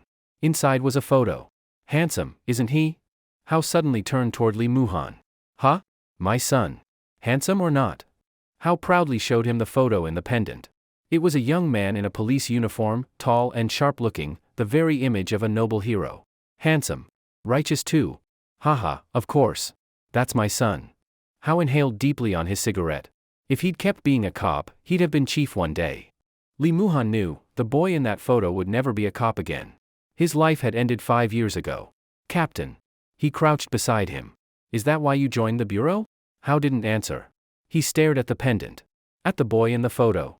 "After a long time," he said instead. "After my kid died, his mother divorced me. That was the darkest time of my life. I carried a gun every day, stormed Zhou Zhigua's house again and again. Got warned plenty of times. Last time, I lost it, shot his leg." He let out a bitter smile. "Decades in the uniform. Stripped away just like that. Then the bureau found you?" Hao nodded. Director Lin herself came. First words out of her mouth were an apology, because they never found my kid's real killer. I was furious. I threw her out. Li Muhan almost laughed at the thought of Lindsay getting thrown out, but bit it back. "Ha ha ha, you don't know her face back then." Hao laughed himself. "She came 3 times, I threw her out 3 times. 4th time, she kicked down my door. Steel security door, thick as hell. With those skinny arms, she kicked it down. Then guess what she said?" "What?" 3 visits should be enough, right? That shows sincerity, doesn't it? Ha ha ha ha. This time Lee Muhan couldn't help laughing too. Then she dragged me straight to Bureau HQ, showed me what they do, asked me to join. Totally against procedure. I hadn't agreed, but she brought me anyway. She bent the rules for you too, then. Director Lin's a good person. She gave me hope to live again. She gave you the chance to avenge your son? How froze. Then snapped the pendant shut, blowing smoke in his face. Perspective. You're too narrow. At first, yes, I wanted revenge. But 5 years in, I've seen how vital the Bureau is for humanity. Captain, sounds like you've been brainwashed. Fuck off. What would a brat like you know? However you got your demon power, if you tried the Bureau's training, you'd be the first to wash out. Lee Muhan understood. Humans needed brutal trials to gain the strength to fight abnormals. He, on the other hand, had awakened Balthazar's demon power after Zhao Qiankuan nearly beat him to death. Unfair, in comparison. Kid, really not thinking about joining? Aren't I already interning with you? No. I can tell. You won't join. Hao's stare pierced him. Lee Muhan felt exposed. It was true, he had no intention of joining. He just wanted to learn how the Bureau worked, to know how to navigate them later. He didn't want to be anyone's chained dog. Fine. Fine. Hao stood slowly. A kid like you shouldn't step into this no-return world. Lee Muhan stood too, about to ask more, when behind them came the sound of car doors shutting. He turned. Su Shui had changed out of her black suit, now in sportswear with a guitar case on her back. A beanie on her head, mask on her face, he almost didn't recognize her. Yin Qi was dressed similarly. She said nothing, just pointed at her watch. 1935, I'm going in. Go. Hao nodded, still smoking. Yin Qi masked up and walked into the old district alone. Captain, Muhan, I'll head out too. Su Shui waved and followed. What are they doing? Lee Muhan asked, watching them vanish into the dark. Each has their role. Hao answered, or didn't. Just then, Lee Muhan's phone rang. Pick it up. Might be the last chance for a while. Hao flicked his cigarette, lighting another. Lee Muhan looked, his brows furrowed. The caller ID was Gu Ruashi's mother. Hello, Auntie. Xiao Han, tell me, what's going on with Ruashi? Her tone was anxious, she already knew about the disappearance. You know already? The police called us. Asked if we could reach her. We tried her phone, WeChat, called the school, nothing. Auntie, don't worry. Police are searching with full effort. She'll be fine. Her voice broke, almost crying. Xiao Han, you must find her. You two were so close. Auntie's begging you. It seemed she didn't know they had broken up. Don't worry. I'll find her. He knew he couldn't. Only Hao Tian's team could. But he didn't want to crush her hope. After all, whatever Gu Ruashi was to him, her parents had always treated him like family. After the orphanage incident, they had even taken him in. Xiao Han. Now her father spoke. We've bought tickets to Tianhai. We'll arrive tonight. Don't worry too much. With today's technology and surveillance, Ruashi will be fine. Lee Muhan felt moved. The father must be desperate himself, yet he was comforting him.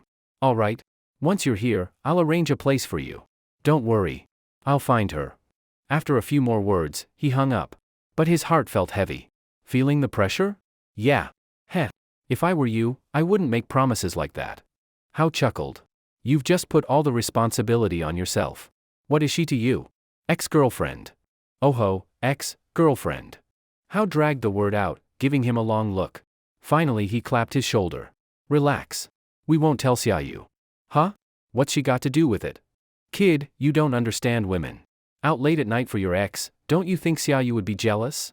Captain, Xiaoyu and I are innocent. Lee Muhan panicked. But while he rushed to explain, Hao climbed back into the car, stretched out in the back seat, and closed his eyes. About half an hour later, Su Shui's voice suddenly came through the car's intercom. Captain, those gang members just got into the cars as if they had agreed beforehand, and went toward an abandoned factory in the old street. Abandoned factory? Lee Muhan's heart shook. Could it be the same abandoned factory where Hua Tian's son had the accident back then? Peach, what's your position? At this moment, Hua Tian also sat up from the back seat and asked into the intercom. Good view. But I must say, finding a vantage point in these old streets is quite difficult. Stay alert. Don't let anyone notice you. Hua Tian lit a cigarette in the car, took a deep drag, and then exhaled smoke. The thick smoke lingered in the car for a long time before slowly dispersing. All the cars stopped in front of the warehouse of the abandoned factory. They got out and went toward the warehouse. Don't rush. Peach, from your position can you see the whole factory? No problem. Then keep a close watch. In-chi, what's your situation? Hua-tian continued giving orders. Just a simple name, and the other person immediately knew what she had to do. I've already followed them into the warehouse. I am tracking them covertly. Lin Ziyu, what about Zhou Zhigua? Zhou Zhigua has been at home the whole time. Right now it looks like he's watching TV, no abnormal movements.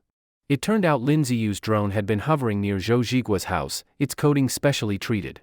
Under cover of night, the drone did not attract anyone's attention. Time passed second by second. During this time no one spoke again, and Li Muhan felt his heart almost jumping into his throat. It was already 1 a.m., but Li Muhan felt no sleepiness at all. During this time he even received a message from Xia Yu. The first message had no text, only a little cat making a cute face. Just as Li Muhan was puzzled, the second message arrived. Sorry, it's my first time sending a text message to someone, I pressed the wrong thing. Although Xia Yu seemed to have lived a long time as a vampire, her common knowledge of daily life was still a complete mess. But because of this, Li Muhan's tense nerves relaxed a little.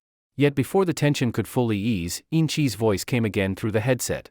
Target missing person found, inside the abandoned warehouse. These people want to move the hostage. Li Muhan suddenly grew excited. Not only because the missing person was found, but also because this incident was done by those gang members, and had nothing to do with Zhou Zhigua. To be honest, seeing Zhou Zhigua living so miserably, Li Muhan still felt a bit of pity for him. Captain, let's hurry over there. Li Muhan urged. But Hua-tian was still smoking, as if he was thinking about something. Captain? Li Muhan called again. Only then did Hua-tian slowly turn his head to look at Li Muhan. I heard from Director Lin that you used to be human. Then Li Muhan, tell me, how do you view the different kinds? Li Muhan looked confused, not knowing why Hua-tian asked this question at such a time. They are all different. For example, the vampire that attacked me before was very violent, but Zhou Zhigua, I think he seems pretty honest. After hearing Li Muhan's answer, Hua-tian smiled faintly. I hope you can always look at every living being in this world with this kind of mindset. Whether they are human or not, and whether you are a member of the Special Bureau or not. After speaking, Hua-tian started the car's engine. But at the moment the car started, Hua-tian suddenly held his stomach. Ow! Ow! My stomach, it hurt so much.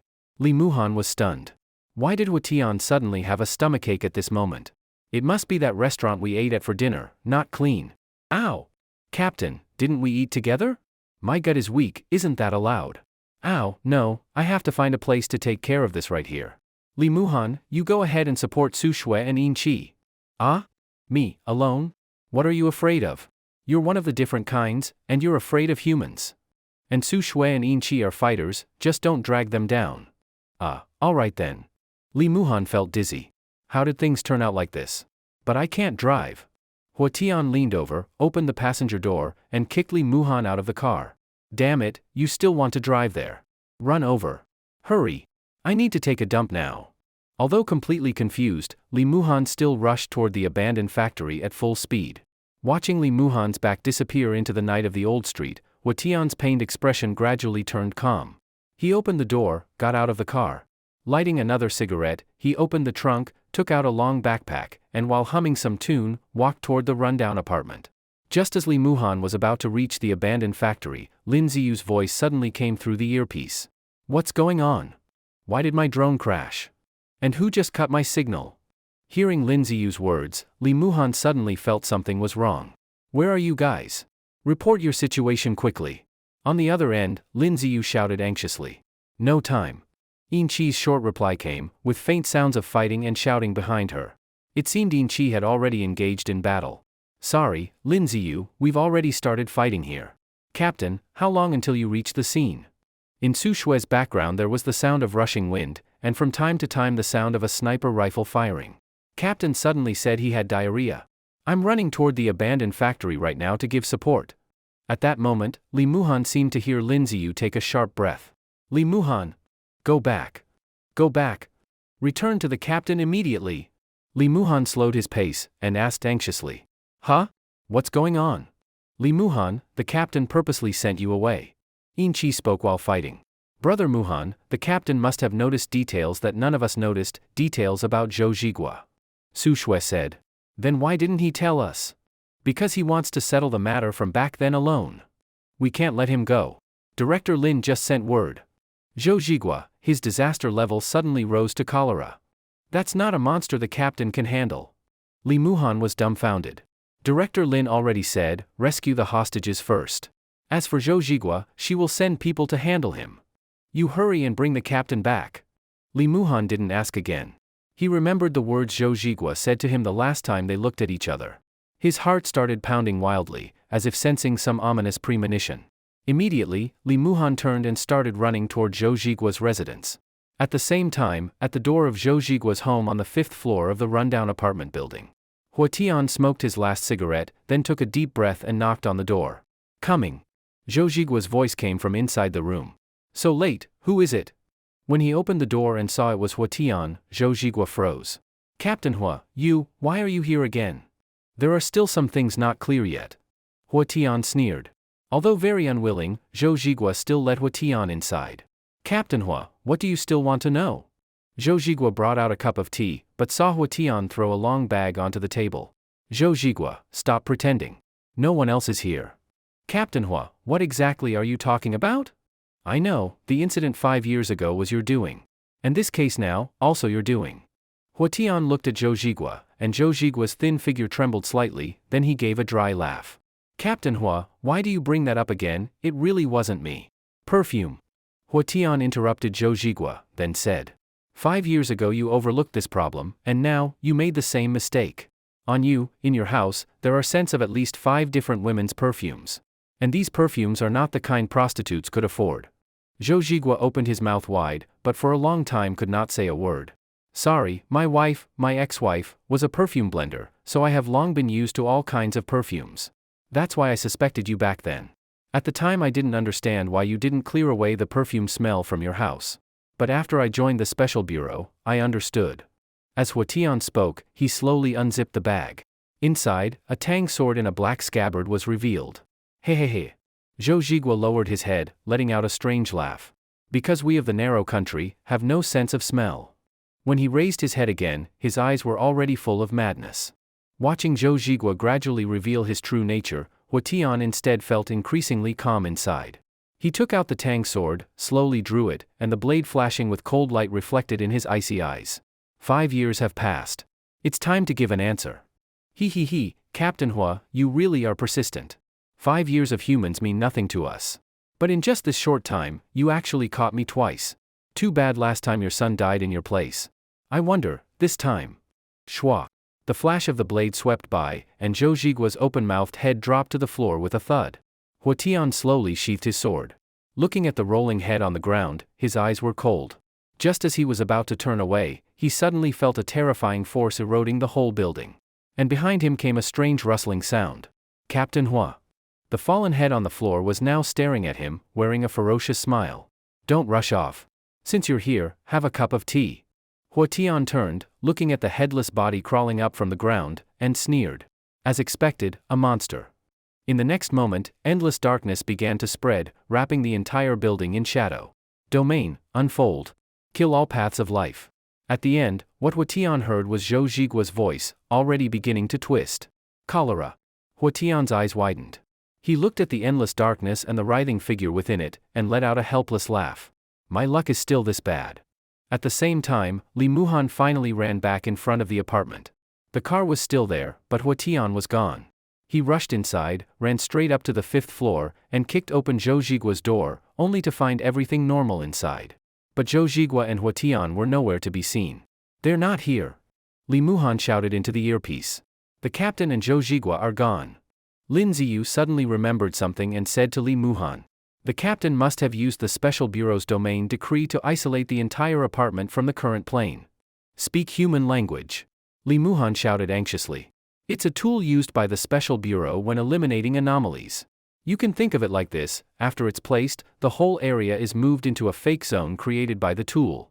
Except for anomalies and Bureau personnel, all ordinary people are excluded.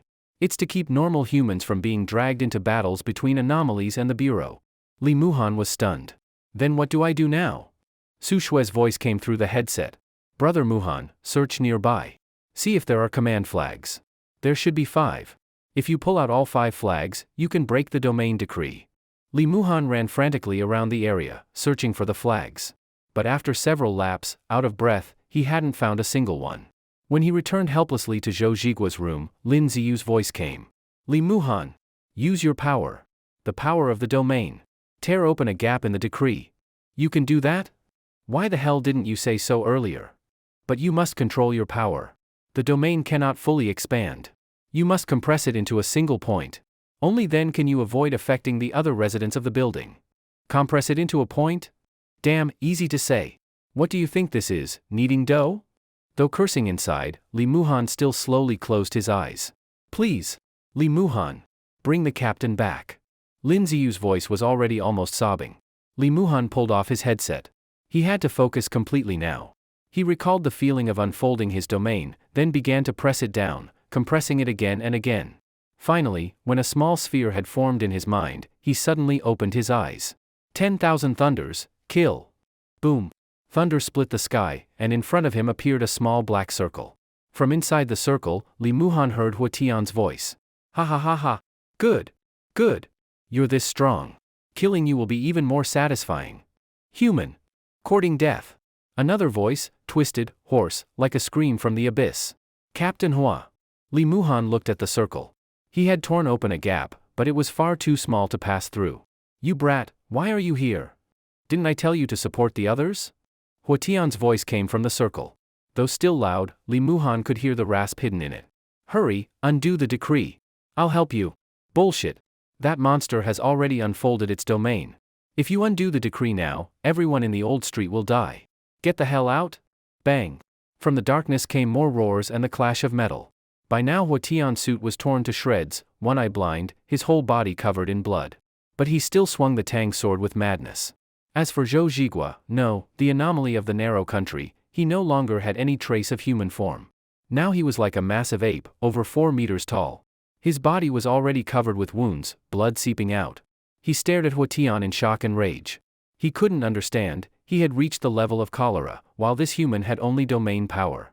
Why couldn't he kill him? Why had he instead been cut to this state? The pain your son suffered before he died, I'll make you feel it all too. I'll return those words to you. Hua Tian spat blood, glaring at the creature. The next moment, man and monster clashed again. Li Muhan could only hear the sounds of battle, but could not see inside, and grew increasingly desperate. He tried desperately to widen the circle, but it was extremely difficult. The power of the domain was too strong, and mastering it with freedom was many times harder. Li Muhan focused with all his strength. Finally, he grabbed the edge of the circle and tried to tear it open with brute force. To his shock, it began to rip apart bit by bit, but so slowly. The pain it brought him was immense. At last, he could see inside. His pupils glowed gold, his body entering its demonic form. Through the circle, he saw Hua Tian and Zhou Zhigua had once again pulled apart. But that last clash had cost Hua Tian both his eyes. Now he gripped the sword with both hands, barely using it to support himself. As for the narrow country monster, he wasn't much better off. One arm had been severed by Hua Tian, and he was in a frenzy of rage. Human! Human! I only like women. Why? Why do you want to kill me? Because Hua Tian spat blood, but still stood, slowly straightening. Though blind, he still faced the raging creature. Because I am a member of the Special Bureau. And behind me is everything I must protect. He did not say he was a father, nor that he sought revenge for his son. In the end, Hua Tian chose his identity as a Special Bureau member. And those words seemed also spoken for Li Muhan to hear. Kid, you look down on us Bureau fighters, don't you? Hua Tian tilted his head slightly, his blood-covered eyes closed. Now let me show you, even as humans, as long as we have responsibility and faith, we are no worse than these anomalies. I'll smash you into pulp. The monster of the narrow country lunged at Hua Tian in madness. Captain!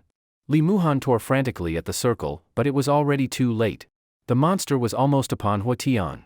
Watch closely, kid. This is the last thing I can teach you as captain. Li Muhan then saw Hua Tian slowly raise the blade before him. A powerful aura spread around his body. As it touched the monster's body, every wound on it burst into sprays of blood. Domain, unfold, subjugating general suppresses demon.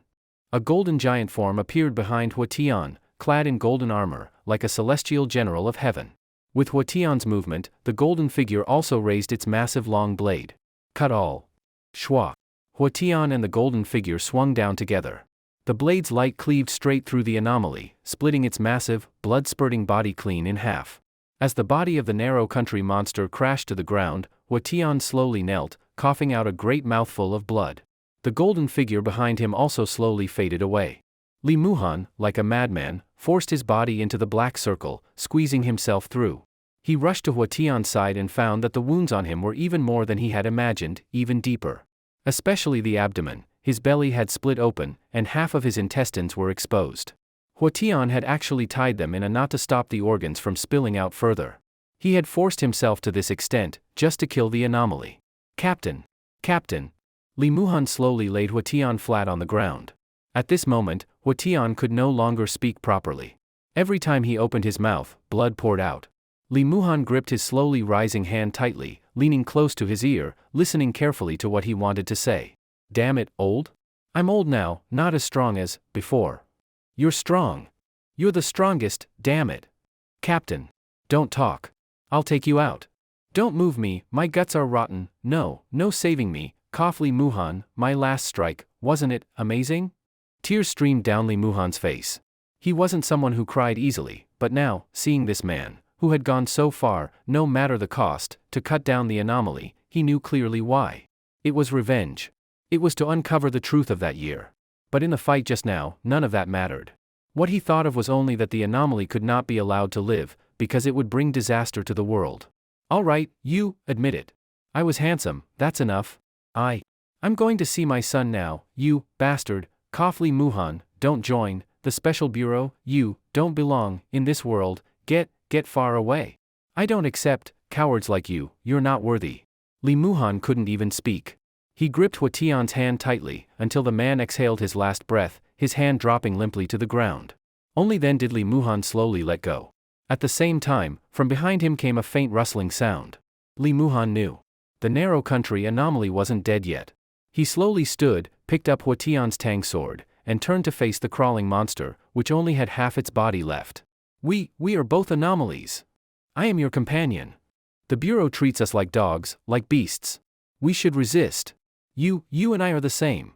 The creature begged as it saw Li Muhan approaching. I know one very powerful anomaly, no, a god. It gave me power. I can let you be granted power too. You and I, together. Before it could finish, Li Muhan walked past its body to its head. No. You are an anomaly. We should be allies, we should. Shwa. The flash of the blade ended it. Li Muhan crushed what was left of the babbling head into pieces. Soul of Cholera level anomaly harvested. Soul name, Narrow Country. Current ball soul repair progress, 10. You have obtained new domain power. Inside the domain 10,000 Thunder's execution, your strength, speed, mental power, and recovery are increased 15-fold. Inside the domain 10,000 Thunder's execution, you can enchant any weapon with lightning. The enhanced weapon will become a blade of thunder, damage increased 5-fold, with attacks gaining lightning attribute. Li Muhan ignored the voice in his mind. Covered in the monster's blood, he stepped back to Hua side, lifted his corpse, and once again passed through the black circle. Domain, release. When he returned to Zhou Zhigua's home, Li Muhan released 10,000 Thunder's execution. At the same time, the black circle disappeared. He gently laid Hua cold body on the floor, then sat down himself. He stared blankly at the tang sword in his hand, as if deep in thought. Only when he noticed the headset he had thrown aside earlier did he slowly get up, pick it up, and put it back on. Li Muhan. Where are you? Lin Ziyu's anxious voice came through the earpiece. Here. Li Muhan replied faintly. Hearing his voice, Lin Ziyu's heart sank. He seemed to sense something. The abandoned factory has been suppressed. Bureau reinforcements have arrived. Yin Chi's voice came through. Brother Muhan, how are things on your side with the captain? Su Shui also spoke. Li Muhan turned and looked at the cold body. The battle is over. The anomaly Zhou, Narrow Country, was slain by Captain Hua. Hearing that Hua had killed an anomaly that had evolved to the cholera level, Su Shui and Yin Chi were shocked. Only Lin Ziyu asked in a hoarse voice. And the captain? Li Muhan slowly lowered his head, gripping the tang sword tightly. Captain Hua fell in battle. Half an hour later, led by Squad 7, with reinforcements from the Special Bureau, a group entered the factory. Under Yin Chi's guidance, they reached a storage room deep inside the abandoned warehouse. Li Muhan's eyes showed exhaustion, but as several bureau members forcefully smashed open the iron door. He couldn't help but feel nervous. From inside came broken sobs and cries. Along with the sounds came a smell. That smell made everyone present frown. Even In-chi silently looked into the warehouse. Because that smell was the stench of rotting corpses. When the dim light overhead shone into the secret room, everyone froze. Then almost all of them showed anger on their faces. Because what they saw was a group of girls huddled together in a corner like livestock. Except for one girl who seemed unhurt with her clothes intact, the rest were all half naked, their bodies marked with wounds of varying severity. Even more horrifying, in another corner of the room lay two completely naked, heavily decayed bodies. The stench came from them. Fuck. One bureau member cursed. Lee Muhan slowly walked into that place full of sin and torment. When the girls noticed someone entering, some began trembling all over, closing their eyes tightly, muttering prayers. Others only stared blankly, raising their heads like cattle to look at Lee Muhan. Only one, the girl who had not been harmed, suddenly stood up and rushed to Lee Muhan. She clung tightly to him and began to cry. "Thank goodness, Muhan, thank goodness, you came to save me." Lee Muhan lowered his head in a daze, looking at Gu Ruashi's tear-stained face, saying nothing. Then his eyes slowly swept across the other girls, fear, despair, numbness, until he softly said, We are here to save you. You are safe now." At those words, Lee Muhan thought he saw a faint light flicker in their eyes. If I had never seen sunlight, I would not fear darkness. If I had never seen darkness, perhaps I would not long so much for the light. Half an hour later. With solid evidence, the city police, along with several subordinate units and even the armed police, marched into the old street. Almost all the gangs were wiped out. In the face of the true machine of the state, these thugs who thought themselves kings of the streets felt, for the first time, how small and ridiculous they were. And Zhou Zhigua the anomaly was the real boss behind these gangs that had plagued the old street for years. Gu Ruashi sat outside an ambulance wrapped in a blanket, as doctors checked her condition. But her eyes kept searching for a familiar figure. Lee Muhan stood alone in a dark corner of the ruined factory, watching police escort each girl out, cover them with clothes, and comfort them. But inside he felt no joy. Because soon, police carried out two corpses covered with white sheets. These two, 119, 122, resisted the hardest. So besides being violated, they suffered the cruelest torture. Lin Ziyu had arrived, standing beside Lee Muhan, holding a necklace pendant, Huatian's pendant. "Sorry," Lee Muhan said softly, to Lin Ziyu, and perhaps also to blame himself. Lin Ziyu slowly turned his head to glance at him. That old man, in the end, he still tried to look cool, didn't he? Lin Ziyu suddenly asked. Lee Muhan recalled Huatian's final domain, the Golden General, and that strike. He lowered his head with a bitter smile. He was trying to act cool. But he really was cool. The coolest man I've ever seen. Lin Ziyu chuckled twice. When he brought me out of the detention center, I thought so too. I had no father since childhood, my mother didn't want me either. To me, he was my father. Captain Huatian had an ex-wife? Even as an ex-wife, she will still receive a large pension. That's the Bureau's final duty to those who sacrificed. Hearing this, Lee Muhan felt a bit more at ease. This mission, we succeeded. Lin Ziyu finally said. Succeeded? Lee Muhan murmured. Does this count as success? We captured the anomaly, stopped the rest of the girls from being harmed, even helped police wipe out the cancer of the old street. That is success. But the scars on those girls would never disappear. They would always remain in their minds. And the two dead girls would never return. And Huatian, the man who liked smoking, spoke bluntly, never fought gently. Yet always cared for every member of Squad 7 like his own children. He would never return. Hard to feel at ease, right? Lin Ziyu seemed to read Lee Muhan's thoughts. He patted his shoulder. Then keep this feeling in your heart. Remember it firmly. This is what we must bear. Only then can we stay clear-headed. Only then can we feel the difference between us and the monsters. After saying that, Lin Ziyu flicked away his cigarette, waved his hand, and walked toward the vehicles. These were words the captain often told us. Lee Muhan, you haven't joined the Bureau yet, so maybe it's not my place to say this. But no matter what path you choose, don't forget our captain. Lee Muhan looked at the tang sword in his hand and sighed deeply. Then he lifted his head and saw Gu Ruashi. She had not been harmed. Thanks to their timely action restraining Zhou Zhigua, In-chi and Su Shui had nearly single-handedly held back all the gangs of the old street until reinforcements came. Now Gu Ruashi still seemed frightened. She searched around, looking for someone. Lee Muhan knew she was looking for him, but he did not appear.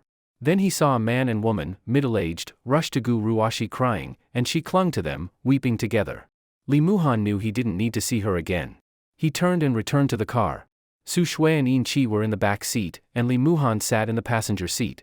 This time, Lin Ziyu was driving. No one spoke. Su Shui's eyes were wet, Yin Qi stared out at the night, lost in thought. I remember the first time I met the captain, it was strange. My best friend was killed by an anomaly, and I was in danger too. The captain saved me. He even tried to act cool in front of me, but ended up chased through the whole building by the anomaly. Su Shui said with a sob. At that time the captain had just become a fighter, still couldn't control his power well. But he still protected me. Yin Qi said nothing, but she remembered 3 years ago, being hunted by her organization, scavenging food from trash, targeted by an anomaly. In the end, it was the captain who saved her. He brought her home, fed her well, and bought her new clothes. Thinking of this, Yin Qi's nose stung. For Squad 7, though Huatian seemed unserious on the surface. At critical moments, he always stood forward to protect them. To them, he was truly as reliable as a father. The atmosphere fell into silence again. All right. Mission successful. Everyone worked hard. Lin Ziyu suddenly shouted. It startled them. What the hell are you yelling for? Yin Qi complained. Ha ha ha ha, I just think, if the captain were still here, he'd definitely roar like this. Don't keep crying. If the captain knew, he'd laugh at us. Our little brother Ziyu, are you already preparing to take the captain's place? Maybe because of Lin Ziyu's outburst, for a moment they were freed from their grief. The death of the fallen always brought pain, but pain would not stay forever. Because on their shoulders still rested their missions, their duties, their responsibilities. Li Muhan smiled faintly, looking out the window at the city's bright lights. Behind this prosperous world, there are always those who walk against the light, silently bearing everything. They hold no complaints, count no sacrifices, because they have already accepted it as their burden. And at this moment, Li Muhan also silently made up his mind. Afterward, they returned to the bureau to report. When they heard that Huatian had died in battle, Lin Zhe, who was always gentle and smiling, now looked a little serious. After comforting the members of Squad 7, she left Li Muhan alone.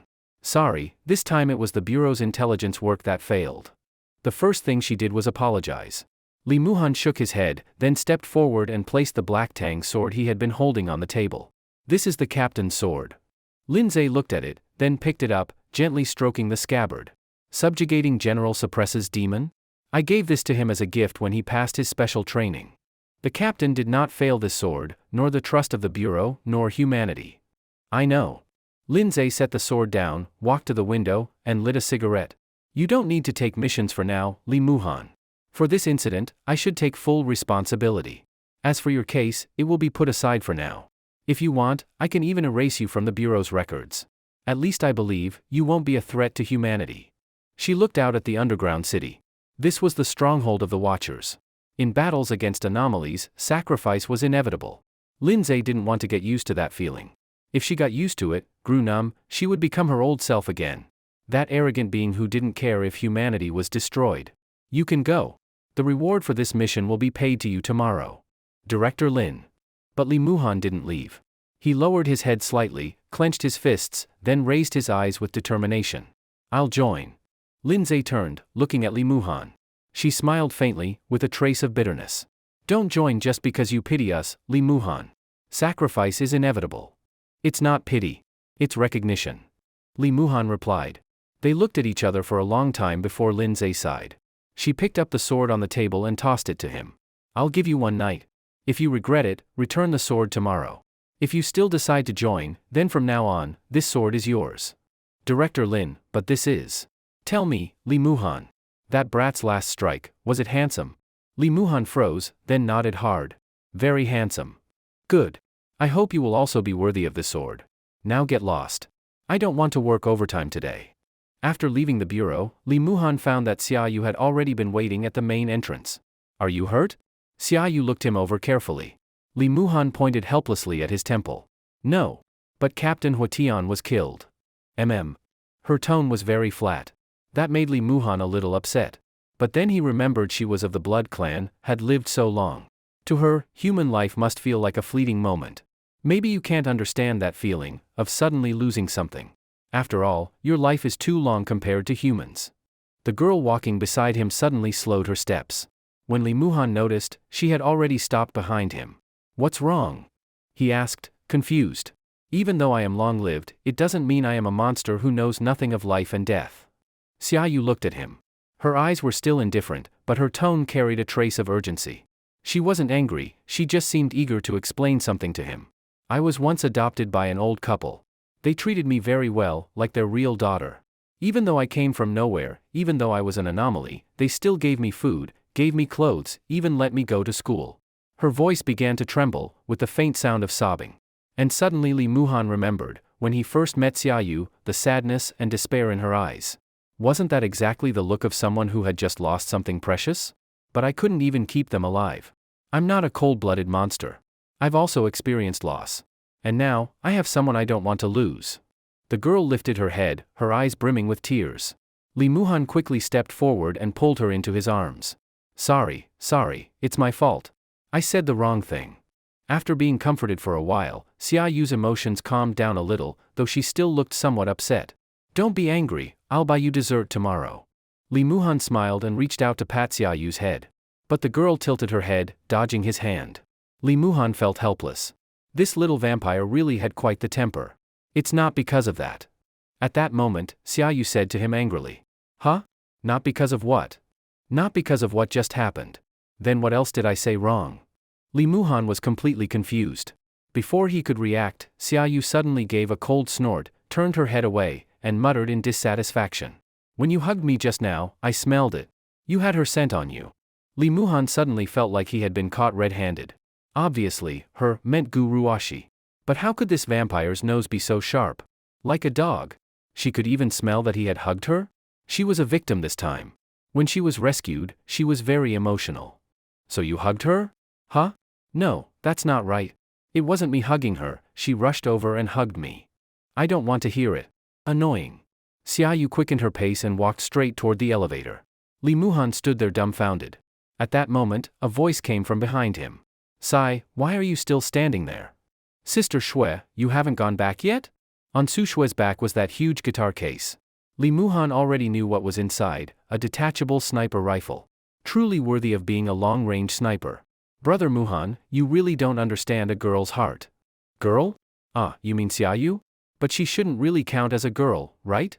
Su Shui covered her forehead and sighed, then lightly knocked Li Muhan on the head. "All right, don't just stand there, go after her." Li Muhan seemed to realize something and ran in the direction Xiaoyu had gone. Just as the elevator doors were closing, he shoved his hand in and forced his way inside. Xiaoyu obediently stepped aside, as if making space for him, but actually keeping her distance. "Today was my first mission. It felt amazing. Yesterday I was still sitting in a university classroom, but today I was like some kind of secret agent from a movie. Do you know how many people surrounded us today? There were hundreds of them, all with weapons. Damn, that scene, have you seen Kung Fu? You know the Axe Gang?" Li Muhan kept talking nonstop, but Xiaoyu didn't respond at all. In the end, he couldn't stand it anymore. He grabbed Xiaoyu by the shoulders, forcing her to face him. "What are you doing?" Xiaoyu's eyes dodged as she asked. "So what if there's her scent? Just cover it with yours." With that, Li Muhan hugged her petite body tightly. She was so small that her feet almost left the ground. "Let go." "No. I can't touch the floor." "It's fine, I'll hold you." All right, I'm not mad anymore, let go." Li Muhan didn't let go. Instead, he leaned close to her ear and whispered. "Now is the scent covered?" All he got was a cold snort, but Li Muhan knew she wasn't angry anymore. In the cramped elevator, he held the small body tightly. At that moment, he wanted to cry, to scream, to release everything. Because in his mind he still saw the desperate faces of the imprisoned girls. And Huatian's final gaze at him. And that tang sword, heavy in the long bag on his back. Too heavy, because of what it represented. Sorry. This sorry was for Xiaoyu. Maybe also for the girls he couldn't save. And maybe also for Huatian. "Captain, you said I wasn't worthy. You said I didn't belong to this world. But I'm sorry, now I have someone I must protect. Now I have a responsibility to bear. So this sword, I will inherit properly." When he got home, Li Muhan was utterly exhausted. Maybe from the battle. After a shower, he lay down on the sofa. In a blur, he felt something slip into his blanket, curling up in his arms. He didn't need to think to know it was Xiaoyu. Li Muhan sighed helplessly. Then what was the point of sleeping on the sofa? Wasn't this just wasting a bed? Might as well just share the same bed directly. Thinking like this, he unconsciously hugged the figure in his arms and fell into deep sleep. Meanwhile, in the deputy director's office of the bureau, Lindsay handed a cup of coffee to Lin Ziyu in front of her. Not bad. Even after so long without a mission, Squad 7 hasn't gone rusty. Lin Ziyu took a sip, but quickly put it down, clearly not used to it. He had never liked dealing with big shots. Rather than being called to the office to drink coffee, he preferred staying in a dark room tinkering with computers, hiding himself in the virtual world of the net. You flatter me, Director Lin. My proposal earlier, do you accept it? Lindsay sat back in her chair, stirring the coffee with a spoon, smiling as she asked. Lin Ziyu gave a bitter smile. Director Lin, thank you for your trust. But I can't be captain. For Squad 7's captain, I have a recommended candidate. Let's hear it. Lindsay's smile didn't change. Until Lin Ziyu said the name. Li Muhan. Lindsay was a little puzzled when Lin Ziyu mentioned Li Muhan's name. She tilted her head slightly, looking at the genius boy who had just turned 18. You don't want to inherit your captain's will? Lin Ziyu lowered his head, staring at the coffee in his cup, and said with a bitter smile. Maybe the one who can best inherit his will is Li Muhan. The one who witnessed the captain's last strike, it was also Li Muhan. Lindsay nodded slightly. She glanced at the appointment letter for Squad 7's captain she had just signed, then asked again. Are you sure? Once you sign, I won't go back on it. Don't ask again, Director Lin. I don't have that ability. And actually, this was your intention too, wasn't it? Otherwise, you wouldn't have given subjugating General Suppress's demon to him to keep. Lindsay gave a bitter smile. Who knows, maybe he'll return it to me tomorrow morning. He won't. Lin Ziyu's voice was firm. It seemed to be the most resolute thing he had said in his entire life. I know. He won't. So Lindsay no longer insisted. The rest would be handled, and now it was up to Li Muhan's choice. Early the next morning, Li Muhan was summoned to the bureau by Lindsay. I didn't expect you to call me personally. Sitting in her office, he felt awkward. He thought she had asked him to return the sword, so he deliberately carried the long blade in the bag on his back. He had even taken the service elevator at the back of the bank, because carrying a sword in public would have been impossible to explain. So, have you decided? It's only 9 in the morning, just starting work, and you're already this anxious? Lindsay smiled faintly, joking, of course. You're talented, and I value talent the most. After a few brief words, Lindsay went straight to the point, tossing a document onto the desk. Take a look. If you have no objections, sign it quickly. Heavy dark circles hung under her eyes, it was clear she hadn't slept last night. Li Muhan picked up the file. Just reading the title made his hands tremble.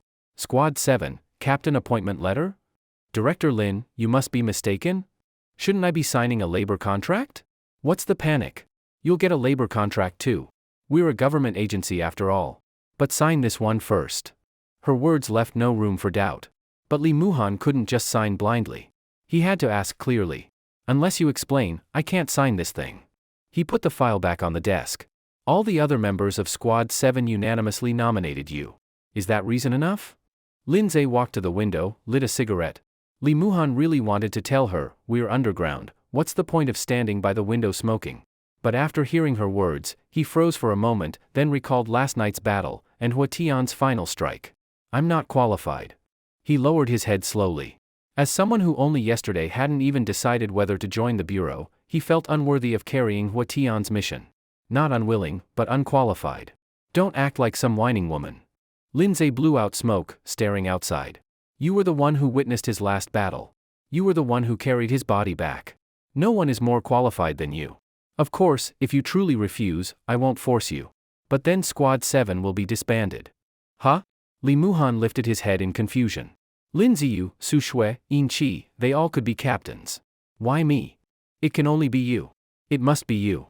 Li Muhan, yes, they are more experienced, and their bonds with Hua Tian are deeper. But in the end, this sword is in your hands. If you think you're not qualified, then work to become strong enough to bear the expectation. Understand? Li Muhan fell silent. He felt the weight of the black tang sword on his back. At that moment, it seemed to radiate warmth, as if Hua Tian were still patting him lightly on the back. And in that familiar smoker's tone, saying, Kid, I'll leave it to you. Silently, Li Muhan picked up the document and signed his name. I can't guarantee I'll do it well. But I'll try my best to live up to everyone's expectations. Lindsay turned, stubbed out her cigarette, and smiled. You only need to live up to your own heart. After that, she took him to complete the formal entry procedures. From that moment, Lee Muhan officially became a member of the bureau. But unexpectedly, right after joining, he already had new work. His position as captain wasn't even warm yet, when Lin Zhe handed him an external assignment report. Squad 9 needs to borrow you for a while. Squad 9 was not part of headquarters, but belonged to the Department of Supernatural Management. It was also known as the Special Paranormal Response Squad. As the name implied, they handled supernatural incidents, usually hauntings caused by ghosts. In this world, besides anomalies like the legendary monsters, there also existed spirits and phantoms beyond human understanding. The Bureau had a department specifically for dealing with malevolent spirits, the Department of Supernatural Management. Under it were 5 squads, and the most representative among them was Squad 9. Why borrow me? Doesn't Squad 9 have its own assigned anomaly? Squad 9 has run into some trouble lately. Their anomalies' emotions have been unstable, so they need members from other departments to assist. And right now, looking around, only your Squad 7's new member has no task at the moment. You're the captain now. An anomaly becoming captain, this is the first time it has ever happened. Take this chance to connect with members of other squads. That's only natural, understand? Lin Zhe spoke at length. Lee Muhan barely understood, but a new captain had to make some noise at the start. All right, Director Lin, I'll listen to you. In the end, Lin Zhe took the file. But when he walked out, he noticed many staff glancing at Lee Muhan with strange looks. Their conversations were all about him becoming captain. Lee Muhan gave a bitter smile. This was the downside of being parachuted into position. The next morning, Lee Muhan was woken by the ringing of his phone. Looking at the screen, he saw it was Gu Ruashi's mother calling. Xiao Han, it's me, Aunt Jiang. Gu Ruashi's mother's surname was Jiang. She had once been the daughter of a wealthy family, but after the family declined, she married Gu Ruashi's father. I know, Aunt Jiang. What's the matter so early? Lee Muhan was still a little groggy, maybe because he had just woken up. For a moment he forgot he had saved Gu Ruashi's life the night before. Xiao Han, I'm at the hospital now. Ruashi did some tests last night. Oh, was she hurt? Lee Muhan's tone was flat, as if he didn't care much about Aunt Jiang's reaction. No. Thanks to you, Xiao Han. Ruashi said you saved her. She was just badly frightened. The doctor said she should stay for 2 days for observation. And the police will also be coming to ask her some questions. As long as she's fine. Xiao Han, I already know about what happened between you and Ruashi. Those words made Lee Muhan fall silent. He didn't know what to say. After all, both of her parents had always treated him kindly. What had happened between him and Gu Ruashi wasn't their fault. It's fine, Auntie. You and Uncle Gu are like parents to me. What happened between me and her won't change that. Xiao Han, I shouldn't interfere in you two's matters. But couples fight. Young people quarrel, it shouldn't be handled so impulsively. Lee Muhan almost laughed. He understood why she was saying this. Clearly Gu Ruashi hadn't told her mother the truth, that she had dumped him for a rich man. It wasn't just a fight, Auntie. It's fine. We've ended things. It was a peaceful breakup. Xiao Han, Uncle Gu and I would like to invite you to a meal. Could you? Lee Muhan scratched his head, sat up straighter, and then noticed Xia Yu still lying on top of him, asleep under the blanket.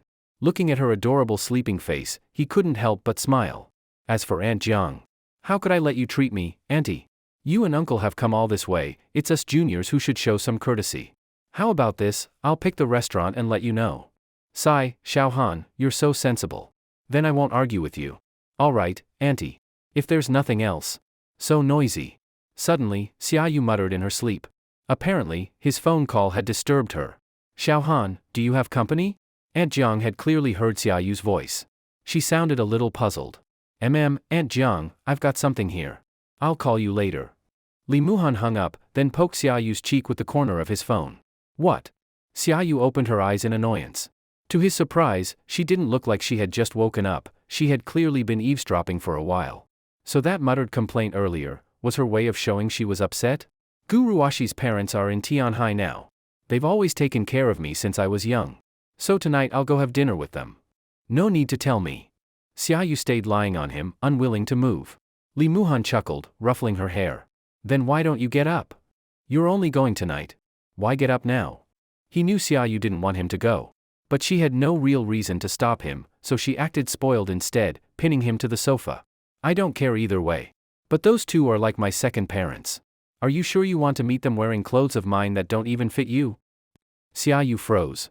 Then she slowly rolled onto her back, her bright eyes looking up at him. What do you mean? I mean I want you to come with me. Why would I go? You're my guarantor. Our relationship is special now. If I leave you for 24 hours, the bureau will hunt me down. Lee Muhan pointed at the pendant on his chest. Not going. Xiaoyu turned her head, twirling her messy hair with her fingers, pouting. Too bad. I was going to book a luxury restaurant. Unlimited fancy desserts. Her ears twitched. Clearly, that got her attention. Of course, Lee Muhan knew she was a glutton. From the first time he brought her home and saw her devour fried dough sticks, he could tell.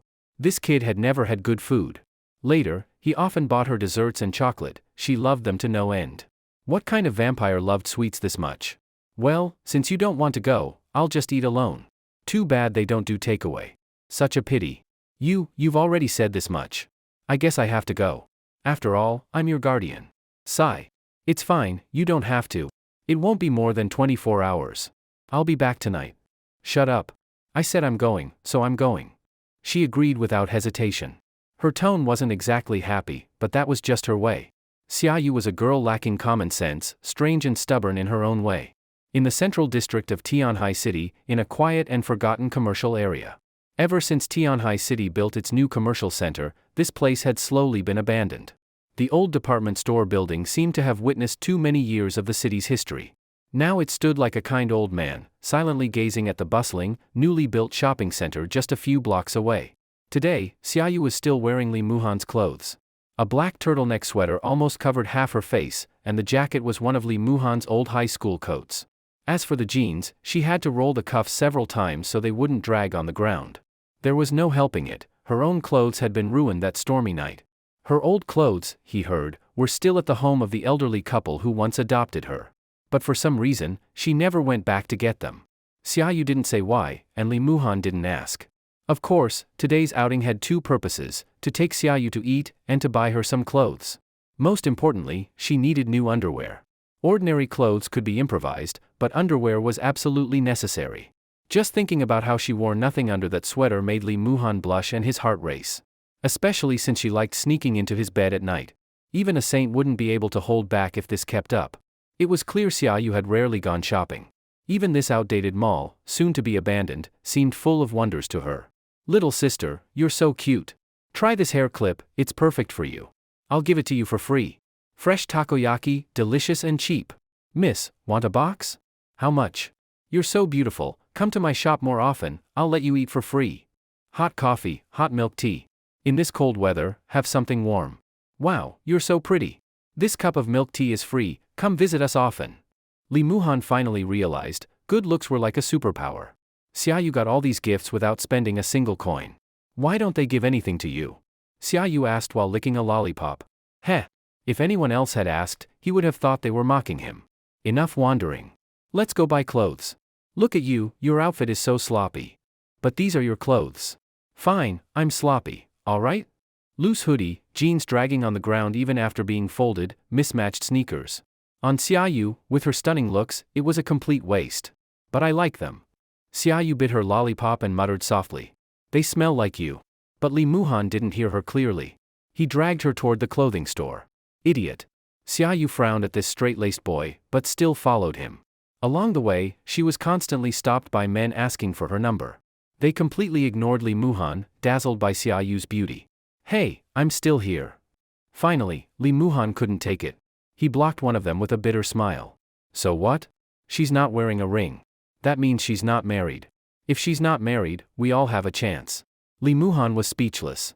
Luckily, Xiaoyu ignored everyone but him. To others, she always wore a cold expression, saying as little as possible. Miss, can I get your WeChat? No. Miss, can I have your number? I'm a talent scout from a film company. No. By the time they reached the clothing store, Lee Muhan felt like crying. At last, after much trouble, they reached a women's clothing store. Since buying underwear first would make trying outfits easier later, Lee Muhan led her to a lingerie shop. But when they reached the door, he froze. It was a women's underwear shop. For him to go inside felt improper. What, you're not going in? Xiaoyu turned to him. Wait a sec, I need to prepare myself mentally. His face was red. Even when he dated Gu Ruashi, their intimacy never went beyond kissing. He had never even seen her underwear.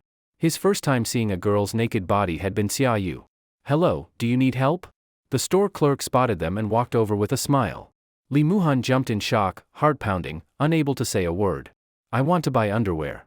If I don't wear it, he gets upset." Xiaoyu spoke first, pointing at Li Muhan. "Eh?" The clerk looked surprised, then glanced at Li Muhan with a strange expression. No, it's not like that. She's my sister. From the countryside. She's not used to wearing underwear." "Sister?" Xiaoyu glared at him, squeezing his hand hard. Her grip was strong. Even that little squeeze hurt him. Yes, a country girl. But now she's in college, she can't go without underwear anymore." The clerk gave a wry smile. Strange as they seemed, the girl was really beautiful. "All right then, young man, wait outside. I'll help her pick. Do you know your size, little sister? Mine's very big." "Ah ha ha ha ha." The clerk awkwardly laughed as she led Xiaoyu inside. Relieved, Li Muhan nearly collapsed from the tension. He waited outside, playing on his phone. Then suddenly the clerk returned. "Excuse me, sir?" He turned. It was the same clerk, looking apologetic. "Your sister insists you see how it looks on her." "What? Me? Just let her try it." But the clerk looked even more troubled. "To be honest, she almost ran out just now to show you herself. Please, just take a quick look." Li Muhan wanted to cry. He couldn't escape this fate. Uneasy, he followed her to the fitting room. The other clerks blushed. It wasn't common for a man to see a girl in lingerie. And he had said he was her brother, not her boyfriend. That made it even stranger. Li Muhan felt suffocated, as if he were some pervert caught in the act. And then the fitting room door opened. Xiaoyu stepped out, wearing white lace lingerie, standing right before him. Li Muhan swallowed hard, his face red to the ears. "Does it look good?" Xiaoyu didn't seem to care at all. Without her clothes, her figure was even clearer. Except for being rather flat, her body's curves were nearly perfect. Her skin was as pale as snow, delicate and flawless, making the store clerks both envious and amazed. "Good. It looks good. Then I'll take this one." Hearing only that short compliment from Li Muhan, Xiaoyu's expression softened. Clearly, his opinion mattered to her. In the end, Li Muhan asked the clerk to pack up all the sets Xiaoyu had tried on. After all, underwear couldn't just be one set, she needed spares. "That'll be 1,680, sir." Li Muhan had heard that women's underwear was expensive, but when it came time to pay, it still felt absurd. He couldn't help thinking of his own 20 yuan for 3 pairs boxers.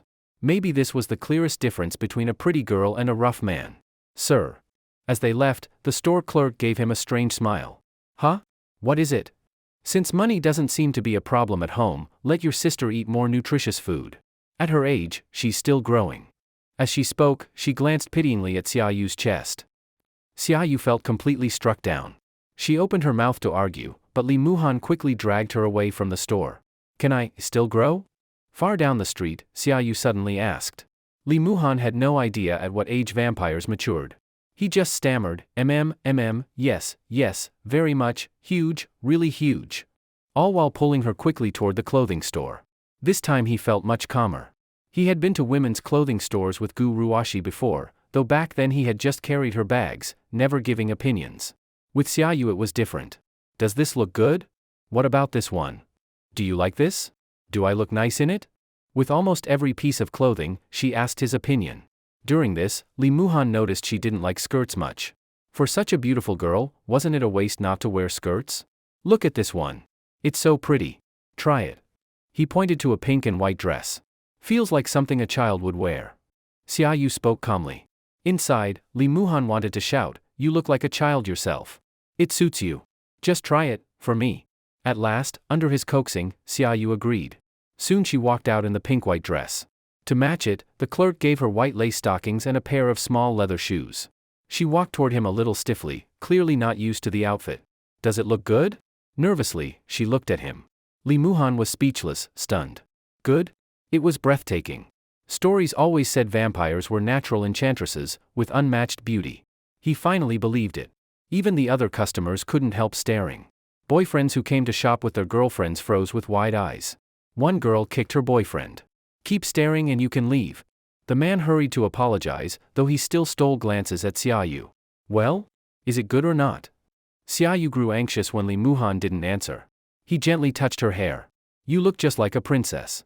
Hearing that, a faint smile appeared on her lips. "Do you like it?" Of course I do. Do you like the clothes, or me? The sudden direct hit caught Li Muhan completely off guard. I like both. He scratched his head with a bitter smile. Xiaoyu puffed her cheeks, not fully satisfied, but said no more. Just as Li Muhan tried to lead her to the register, she hesitated. Maybe, change to something else. What's wrong? Don't you like it? It's not that. I do like it, but... She trailed off. After his insistence, she finally whispered. It's too expensive. Li Muhan understood instantly. He had once told her he could barely pay rent. She was trying to save money for him. No wonder she had been eyeing the cheaper, plainer pants. It's fine. If you like it, we'll buy it. The bureau's pay is good. He smiled at her. Though she still hesitated, he simply pulled her to the register and bought it, along with the stockings and shoes. He also bought a few cheaper skirts and pants. Total, 5,200. Women's clothes were truly expensive. Of the 30,000 Lin Zhe had given him, after rent he only had 20,000 left. When broke, people were frugal. With money, it vanished like water. But seeing Xiaoyu's faintly happy smile in the outfit, he felt it was worth every coin. By then, it was almost time for dinner. He glanced at Xiaoyu, who sat on a kiddie ride nearby, then stepped aside and made a call. Hello, this is Tianhai Tingfei Hotel. How may I help you? Hello, I'd like to book a table for tonight. Do you have a VIP card? No. Sorry, we only accept VIP guests.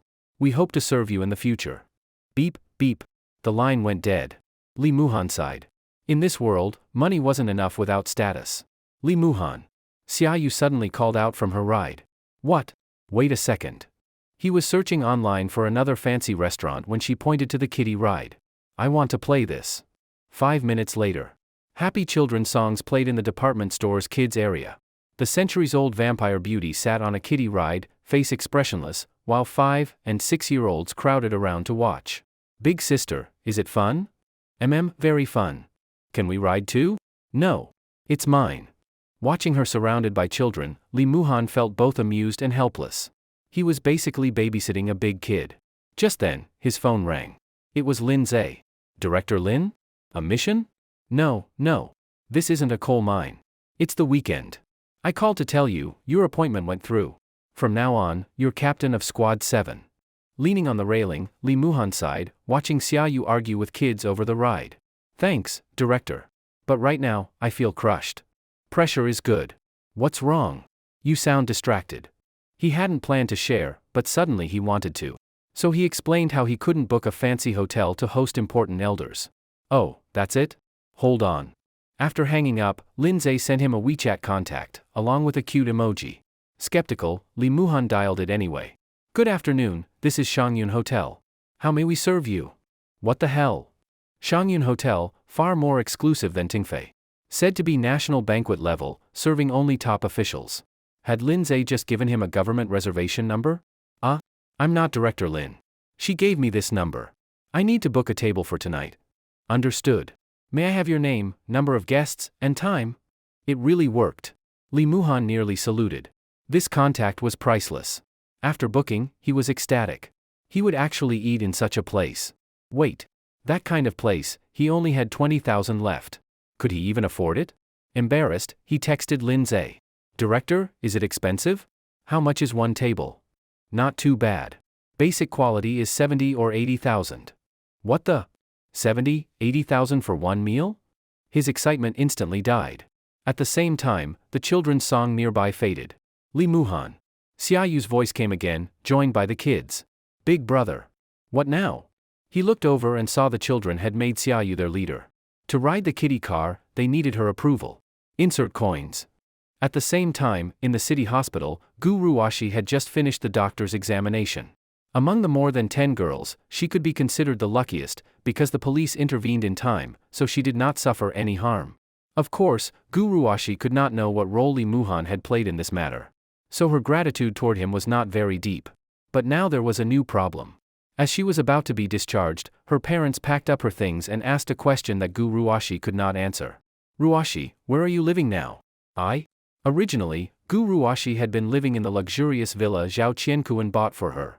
But now the villa had been taken back by Zhao Qiankuan, she could not even go back to get her luggage. All her cards were frozen as well, since that money belonged to the Zhao family. As for her own money, she had always been careless and extravagant, never paying attention to money. She thought that after relying on Zhao Qiankuan she would have nothing to worry about. Now she only had 2,000 yuan in her card.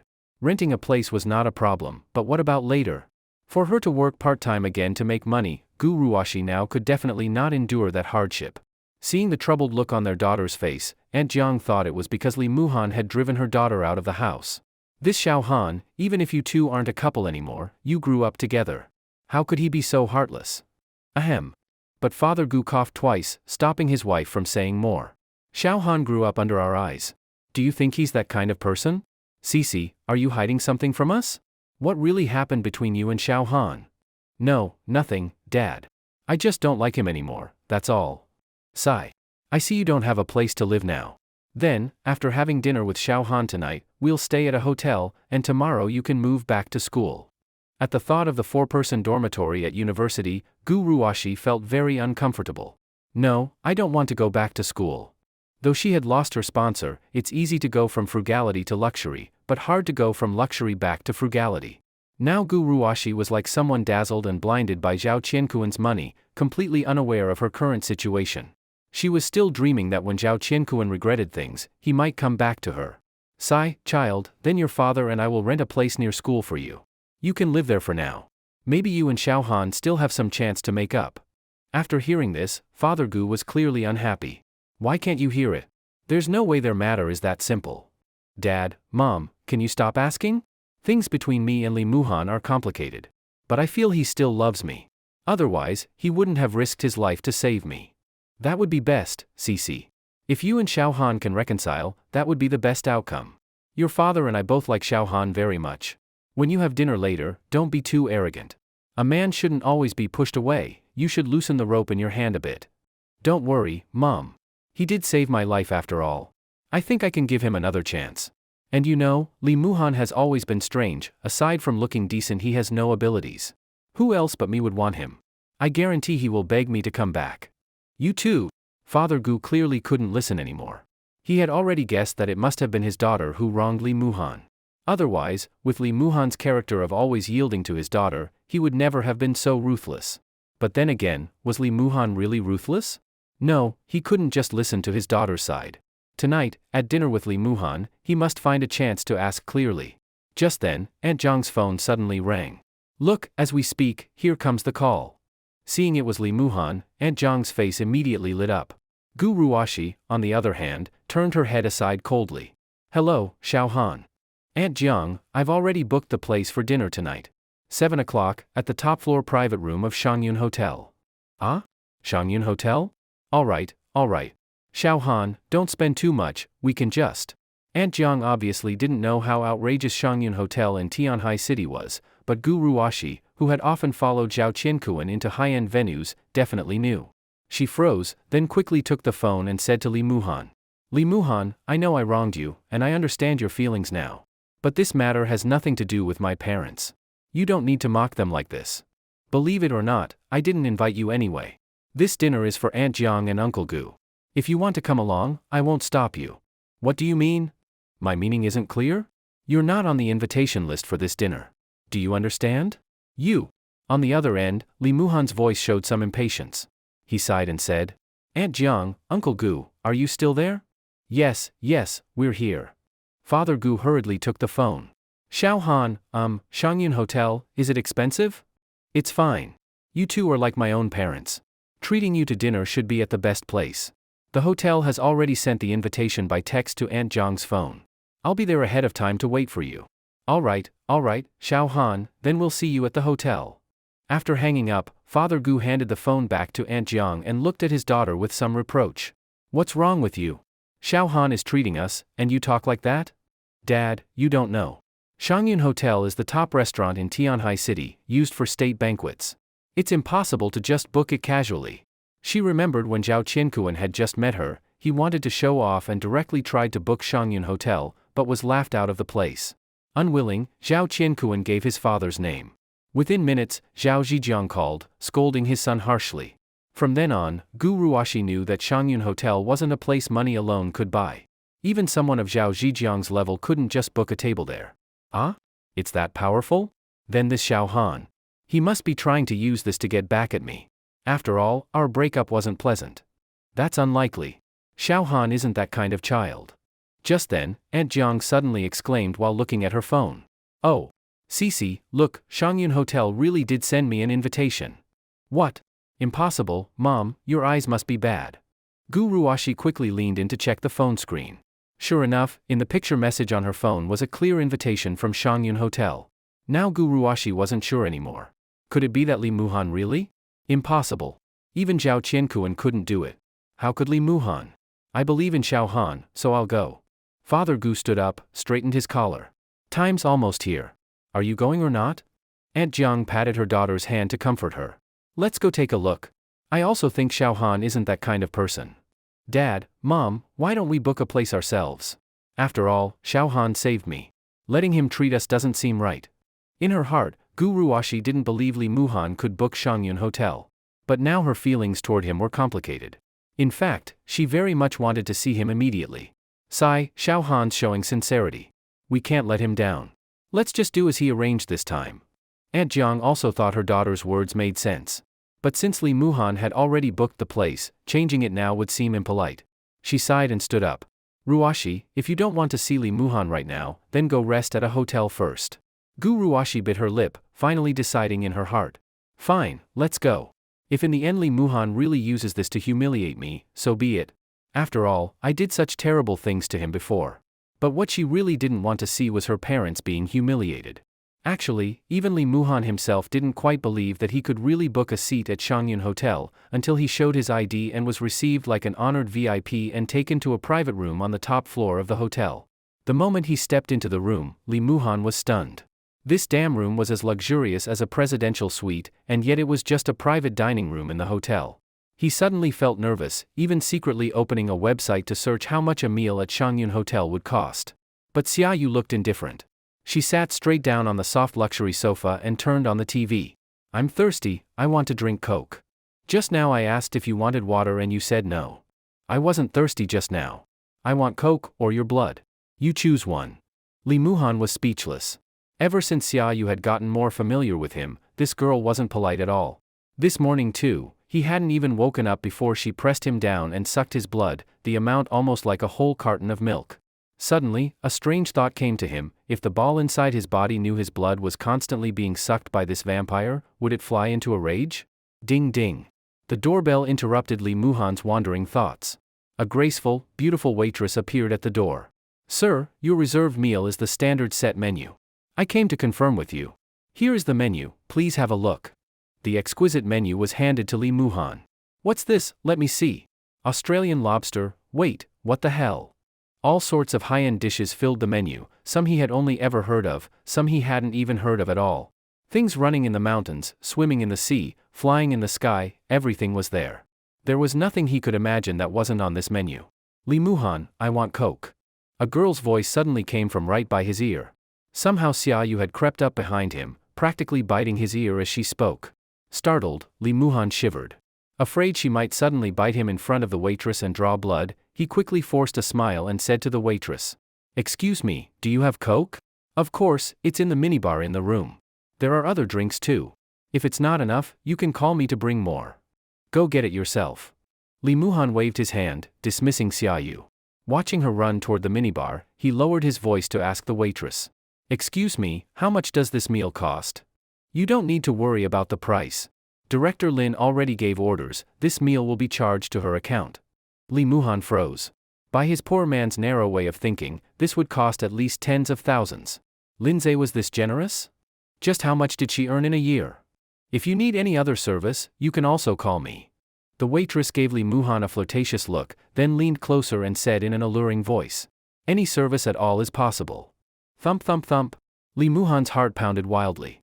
How could such a high-class place also offer this kind of service? He was certain the other service she referred to had to mean something erotic.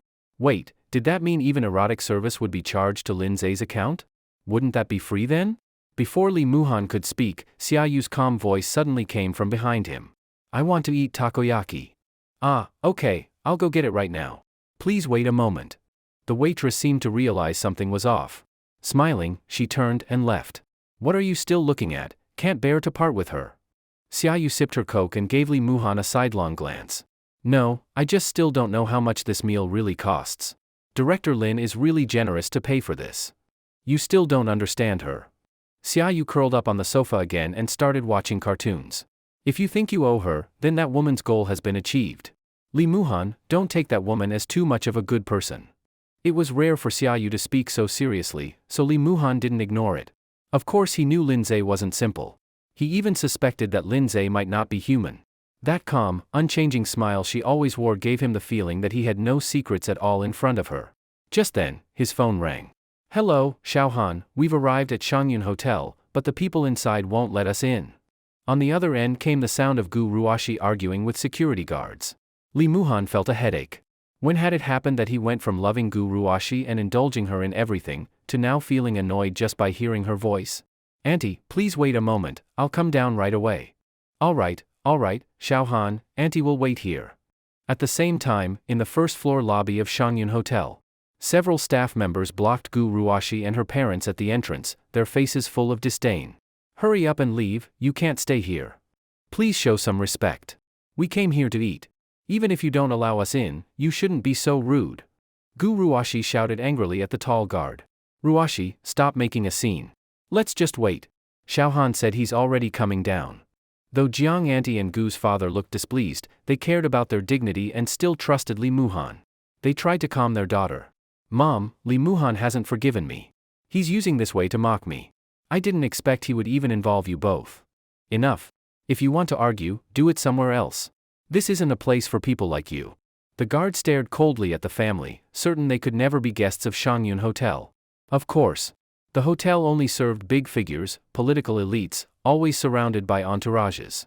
Ordinary people like this had never come in. You! Gu Ruashi was furious but speechless. Her father was also angry. He took out his phone. I'll call Xiaohan again. Even if we don't eat, we won't swallow this humiliation. Put that phone away. You think I don't remember you? The guard looked at Gu Ruashi with disdain. What do you mean? Gu Ruashi stared at him, stunned. Weren't you the one who came here last time with the Zhao family's young master? You think just because you hooked up with the Zhao family we'd open the door for you? You were just a toy for Zhao anyway. Did you really think you were important? Gu Ruashi's face flushed red. You're talking nonsense. My daughter never hooked up with anyone. Stop slandering. Her father shouted, pointing angrily at the guard. The guard just sneered. Your daughter is just someone who can be played with for money. Old man, you didn't know? That Zhao brat has already had his fun with your daughter from head to toe. I even bought a video at a high price. Want to see? He pulled out his phone. Gu's father, furious, lunged at him. I'll make you shut up. But at nearly 60, how could he match a strong young guard? The guard easily shoved him to the ground. Old fool, trying to snatch my phone? He rolled up his sleeves, raising his foot to kick. Gu Ruashi and her mother stepped in front of him.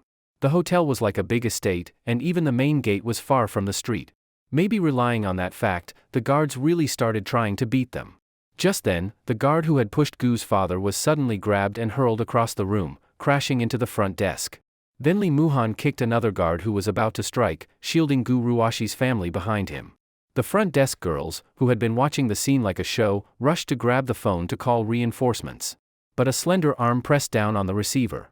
Quiet. Xiaoyu was suddenly sitting at the counter, coke in hand. Just one look from her made the girl's legs turn weak with fear. You brat. How dare you barge into Shangyun Hotel? Do you know who you're messing with? The first guard climbed back up, cursing at Li Muhan. Li Muhan walked toward him silently. The guard swung a punch, but Li Muhan struck first, a straight punch to his face, sending blood spraying from his nose. Ah! The guard screamed, clutching his nose and rolling on the floor. Soon the other guards surrounded Li Muhan. Kid, you've really done it now. How bad can it be? I want to see. Li Muhan sneered coldly at them. Gu Ruashi's family was stunned. They were shocked by Li Muhan's skills, and also by the situation. Especially Gu Ruashi. For the first time, she saw a side of Li Muhan she had never seen before. Just when the situation was almost out of control, a tall man in a suit with hawk-like cold eyes walked out of the lobby elevator. He glanced at the scene, adjusted his cuffs, and said in an indifferent tone, "Who dares make trouble in Shangyun Hotel? Tired of living?" The guard whom Li Muhan had kicked over crawled desperately to the suited man's side, as if he had found his lifeline. Manager Zhong. This guy. And these people. They came to cause trouble. We didn't let them in to eat, and they started hitting people. Heh, I really didn't know, in Tianhai City, someone would still dare run wild here. Kid, it's you. Manager Zhong narrowed his eyes at Li Muhan. Seeing that he was dressed plainly, not like someone wealthy, he sneered. Young man, maybe you don't understand the rules of Shangyun Hotel. We only receive special guests here. I can overlook you injuring my men, but I hope you stop here and don't cause more trouble. I thought such a high-class hotel would be special. Turns out even your information spreads the same. Li Muhan scratched his head and sighed helplessly. If I say I am your guest, and that I already booked a private room on the top floor, would you believe it? Manager Zhong looked Li Muhan over again. No matter how he looked, this young man didn't seem like someone with such status. There is only one guest tonight, and that is a lady. Stop making a scene. I don't want to dirty the lobby. A young man like you should do something meaningful, not embarrass yourself and your family here. Xiaoyu, who was sitting at the counter, had finished her Coke. She looked at one of the waitresses. That waitress was no longer panicked, but rather looked like she was waiting for a show. The guards were the same. Clearly, this man in the black suit gave them great confidence. Hey! Xiaoyu looked at a waitress. Ha! What? The waitress looked at Xiaoyu with annoyance. Li Muhan was one thing, his strikes had been fast and decisive, taking down the guards in seconds. But this petite girl?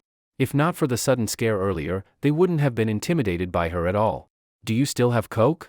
Heh, I'm afraid the Coke here is too expensive for you. The waitress looked coldly at Xiaoyu. We have money. Xiaoyu turned her head toward Li Muhan, her clear eyes showing no emotion. He has money. Then she raised her hand and pointed at Li Muhan, who was still facing off with Manager Zhong. Li Muhan was speechless. He hadn't even wanted her to come, but Xiaoyu insisted, saying she was his guarantor and had to watch him so nothing happened. You wait. When we go upstairs, you can drink as much as you want. At that moment, Gu Ruoshi also noticed Xiaoyu. She was shocked. Why was Li Muhan still involved with this woman? Could it be he really didn't know about the rumors at school? Being with a woman like that, how filthy. Then hurry and finish this, I'm hungry. After saying that, Xiaoyu sat back at the front desk again. The waitresses were angry, but since Manager Zhong hadn't spoken, they didn't act. The only guest you mentioned, that's actually me. Li Muhan didn't really want to clash with them. After all, Gu Ruoshi's parents were there, and they were elderly. It wouldn't be good to scare them. So he still wanted to solve things with words. But Manager Zhong clearly didn't believe him. He sneered. I really don't know what to say about you. To put it nicely, you're fearless like a newborn calf. To put it bluntly, you're seeking death. Do you know what happens if you offend people at Shangyun Hotel? You're too rigid. Can't you check? I should have already left my contact information. Manager Zhong hesitated a moment, then turned to the front desk. The receptionist immediately said, no, there was no such thing. Today only Director Lin called to reserve a table. No one else. Enough. I've lost patience with you. Manager Zhong sighed, pulled on white gloves, and his eyes suddenly turned sharp. He stepped forward toward Li Muhan. Gu Ruoshi's parents realized how serious this was. They quickly tried to persuade him. Xiaohan, maybe let's just eat somewhere else. Yes, Xiaohan, it doesn't have to be here. Even Gu Ruoshi bit her lip and said to him, Li Muhan, you don't need to insist on eating here just for me. You saved me, we should be the ones treating you. Let's go eat somewhere else. Li Muhan gave a bitter smile. How had he ended up in such a situation? He reassured the two elders. Aunt Jiang, Uncle Gu, I already opened a private room. Don't worry, I can clear this up soon. But just as he turned to say something more to Manager Zhong, he suddenly saw the man flash right up in front of him, fist swinging straight at his face. Kid, looks like I'll have to teach you a lesson. No one else had time to react. Of course, Li Muhan was not included. He knew this Manager Zhong wasn't ordinary. A golden light flickered in his eyes. The manager's speed, too fast for others to see, appeared to him as if in slow motion. But just as he was about to strike back, a figure moved even faster, suddenly pressing a hand to Manager Zhong's face from the side and slamming the big man to the ground. I can handle it. Li Muhan looked at Xiaoyu, who had pinned Manager Zhong to the floor, and spoke helplessly. Everyone was stunned, the guards, the waitresses, Gu Ruoshi, and her parents. Wasn't this girl just sitting at the counter? How did she appear at the suited man's side? And how did she throw him down instantly? Manager Zhong was even more confused. He had been certain he could knock the young man out with one punch and teach him a lesson, show him not every place could be messed with. But where had this girl suddenly come from? And how had she pinned him down? Blood was already flowing from his nose onto the floor. That slender arm pressed him as if with the weight of 1,000 pounds, he couldn't get up at all. Lindsay said, try not to attack ordinary people. So you can attack them? No. Then what difference is there between you hitting him and me hitting him? Xiaoyu thought for a moment, then, unable to answer, simply turned her head away, ignoring Li Muhan. You just said Lindsay? Is that Director Lin? Manager Zhong, who had been furious, instantly cooled down at the mention of that name. It was like a bucket of cold water had been poured on his head. At this moment, a waitress walked out of the elevator. When she saw Li Muhan, Manager Zhong, and the scene before her, she was stunned. Then she seemed to immediately understand something. She gasped sharply, as if realizing the danger too late. Manager Zhong. The waitress ran to Manager Zhong, first shocked that he had been pressed to the ground, then even more shocked that the one holding him down was such a petite, delicate girl. Mr. Li, I'm sorry. It was my mistake in not passing the information properly. Please, everyone stop now. Li Muhan waved his hand at Xiaoyu. Let him go. Xiaoyu suddenly released her hand. The waitress helped Manager Zhong up and used a handkerchief to wipe the blood off his face. What is going on here? Manager Zhong looked unhappily at the waitress. Sorry, Manager Zhong, this Mr. Li is Director Lin's guest. Tonight's reservation was actually made by Director Lin on his behalf. Gu Ruashi and her parents were stunned. What? Director Lin? A bureau director? What director? Whatever kind of director, how could Li Muhan have such connections? Of course, the most shocked and frightened ones were Manager Zhong and the guard who had first pushed Gu Ruashi's father. At that moment, the guard collapsed onto the floor in fear. He knew well that anyone able to book a table here was no ordinary person. And he had just assaulted the family of such a guest. He was already imagining how Manager Zhong would deal with him afterwards. As for Manager Zhong, he took a deep breath, turned, and looked at Li Muhan with an apologetic smile. He bent deeply at the waist. I am very sorry, Mr. Li. It was our negligence that caused today's unpleasantness. The hotel will fully compensate you. Li Muhan didn't want to make things bigger. He waved his hand. Forget it. But you, are you hurt badly? Of course, he knew how strong Xiaoyu was. If she wanted to drink blood to the point of frenzy, even if he activated his demon power, he would only end up pinned under her and humiliated. But she had clearly held back. Now she stood with her hands behind her back, like nothing had happened, murmuring softly. I'm hungry. Manager Zhong quickly forced a smile. It's fine, it's my fault. I didn't understand the situation. I only hope Mr. Li will say a few good words for us to Director Lin. We will make sure to properly compensate you. No need for compensation. Can we go upstairs to eat now? Of course. Please, this way. Manager Zhong personally escorted Li Muhan and his party to the private room on the top floor, humble to the extreme. Li Muhan couldn't help but sigh. Indeed, this was a manager trained to serve special guests. Even after being beaten so badly, he showed not a trace of anger. Of course, perhaps the name Lindsay was simply too frightening for them. Li Muhan also remembered Xiaoyu's words, don't underestimate Lindsay. As soon as they entered the private room, Gu Ruashi and her parents were dumbfounded. Even Gu Ruashi, who had often followed Zhao Qiankuan to high-class places, had to admit, Shangyun Hotel truly lived up to its name. Its luxury was far beyond anything she had seen before. Xiao Han, isn't eating here too expensive? You're just earning money from work, you really don't need to spend like this. Aunt Jiang looked uneasy, until Li Muhan personally helped her into her seat. What do you mean expensive? Aunt Jiang, you and uncle are like my own parents. Spending money for you two is worth it. Xiao Han, I still feel this is not right. This place is too luxurious. Uncle Gu frowned, looking around. He wasn't rich, but he had seen enough of the world to know eating here might cost Li Muhan a whole year's wages. It's fine. We have money. At that moment, Xiaoyu also sat down, holding a bottle of Coke. Don't drink so much. We're about to eat. Li Muhan sighed helplessly. Now the two elders really looked at Xiaoyu. They saw a girl so delicate and beautiful that even their proud daughter couldn't compare to a tenth of her. But what puzzled them more was, who was she? Why was she speaking to Li Muhan so intimately? Just then, the door of the private room was knocked. Manager Zhong stood outside. Mr. Li, excuse me. This is tonight's menu. Please take a look. I already saw the menu before, what the?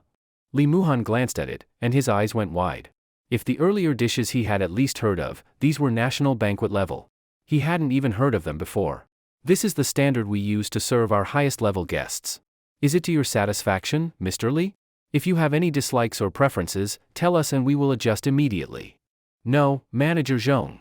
This menu is different from the one I saw earlier. I clearly asked for the standard set. Li Muhan whispered to him. But Manager Zhong only smiled, deliberately raising his voice so everyone inside could hear. This is a special upgrade for all of you. Director Lin is our esteemed guest, and you are Director Lin's honored guest. Earlier we treated you rudely. Tonight's banquet will be completely free. We hope this will make up for our mistake. What? Free? Everyone in the room was stunned. How much would this meal cost, Manager Zhong? There's no need for you to know. All that matters is that you enjoy tonight. We also arranged violin and piano accompaniment by well-known performers, if you'd like. No. That's not necessary. We're just a family gathering. Quiet is better. Understood. Then when would you like the dishes served? Li Muhan turned to Gu Ruashi's parents. Now, or later? Before they could answer, Xiaoyu spoke. I'm hungry. Since this young lady is hungry, then please serve the dishes now. Aunt Jiang, raised in a scholarly family, remained polite. Please serve now, Manager Zhong. And no more surprises, please. Understood. I wish you a pleasant meal. After leaving the room, Manager Zhong returned to the first floor. He turned a corner and entered a sealed room. The moment he entered, his face turned murderous. Inside, the guard who had acted earlier was kneeling on the floor, trembling. Manager Zhong. Manager Zhong. I didn't know. I really didn't know. I was just following the rules. I heard others say you had indecent videos of that young lady on your phone? You even thought to play them publicly? Interesting. Zhao Dazhuang, you're bold. Just because Zhao Qiankuan is your distant relative, you think you can do as you please? To treat Changyun Hotel guests with such disrespect. Zhao Dazhuang felt bitter. Who could have known those people were true VIPs? And wasn't Manager Zhong also ready to fight them? But now Zhao Dazhuang could only kneel and beg for mercy, not daring to say another word. Finally, Manager Zhong crouched, grabbed his hair, and spoke word by word. Tonight, all of Mr. Li's expenses, you will pay. Understand? Manager Zhong. I may be related to the Zhao family, but I'm just a security guard. No matter. You earn 12,000 a month. That's already very high for a guard. I calculate, just 3 years of working for free will cover this meal. Not unfair, right? Zhao Dazhuang was bitter to the core, but he remembered Li Muhan's name. He had heard from his cousin Zhao Qiankuan. That slut Gu Ruashi's ex-boyfriend was called Li Muhan. But after seeing him today, he realized Li Muhan was nothing like his cousin described, a useless orphan. He even had powerful people behind him. But no matter what, this matter still had to be reported to his cousin. When one exquisite dish after another was brought to the table, dishes so fine that they left Li Muhan speechless, he couldn't help but sigh that the difference between people was greater than the difference between humans and pigs. Some people could eat in a single meal things that an orphan like him, without any background, relying only on part-time work to pay tuition and living expenses, could never even imagine in his whole life. At this moment, he even felt a kind of guilt. Eating so well, didn't it feel like a nouveau riche showing off? Wouldn't heaven punish him? As for Gu Ruashi, she had at least followed young Master Zhao into some high-class places before. Her surprise was not at the food itself. Her surprise was at Li Muhan, who had arranged all this. She and Li Muhan had grown up together since childhood. If Li Muhan had any background, she would have known. He was clearly an orphan who even needed help paying high school tuition, without a single relative. How could he suddenly transform into what he was now? Xiaohan, this table of food must cost so much money? Aunt Jiang was already dumbfounded. After staring blankly for a long while, she finally asked this. Li Muhan gave her a rough number. Uncle Gu, who had just picked up his chopsticks, quietly put them back down. This wasn't eating food, this was eating gold. Every dish was soft gold. The banquet fell into an awkward silence, until a voice broke the atmosphere. I'm hungry. Can we eat now? Xiaoyu's eyes were fixed on the food. Aunt Jiang, Uncle Gu, let's begin. Normally, the order of dishes was very important. Guests were supposed to taste them in sequence for the best experience. But at this table, everyone had just been staring, and no one had moved their chopsticks. Now the table was piled with countless exquisite dishes, and Li Muhan had swallowed hard several times already. Xiaoyu's words saved him. So he quickly echoed her, saying to the elders. If it gets cold, it will be wasted. All right, let's eat then. Uncle Gu also picked up his chopsticks. From this point, the meal finally began in earnest. While eating, Gu Ruashi kept sneaking glances at Li Muhan. She wanted to wait for him to say something. Li Muhan did speak, but only to casually chat with her parents. He didn't even look at her. This made Gu Ruashi feel stifled. She had already decided to give Li Muhan a chance. He had formally invited her to such a luxurious place. But what was this now? Did she really have to speak first? Men really were too proud. Gu Ruashi snorted softly, then put down her chopsticks and interrupted with a gentle voice while Li Muhan was chatting with her parents. Muhan, don't you have something to say to me? Huh? For the first time, Li Muhan looked at Gu Ruashi. Then, as if realizing something, he lowered his head, chuckled, and said, "You're welcome." This time it was Gu Ruashi's turn to say, "Huh?" She had expected Li Muhan to pretend to be distant, to deliberately ignore her. But she hadn't expected him to say this. Before she could ask further, Li Muhan continued. "Shouldn't you be the one who needs to say something to me? This time I saved you, so you should be thanking me. But I already said you're welcome, so this topic is finished." After speaking, Li Muhan wasted not another second on Gu Ruashi. He immediately turned to Uncle Gu with a smile. "Uncle Gu, I remember you like to drink. How did I forget that?" "Ahem, it's fine, it's fine. A family gathering, no need to drink." Because his daughter's conversation with Li Muhan had been so blunt, almost like saying directly, "Who are you? Do I even know you?" Uncle Gu also felt a little awkward. But Li Muhan stood up, walked to the door, and opened it. A waiter was already standing outside. "Sir, if you need anything, you can call me through the device." The waiter bowed to Li Muhan. Normally, there should have been several waiters inside to serve them. But Li Muhan didn't want it too formal and didn't want the gathering disturbed, so he had told manager Zhong they would call when needed. "Could you please bring us a bottle of liquor?" "Of course, sir. Do you have a preference?" Li Muhan turned and asked Uncle Gu. "Uncle Gu, do you prefer white liquor?" "Yes, white liquor then." "No need for the trouble, Xiao Han. Please wait a moment."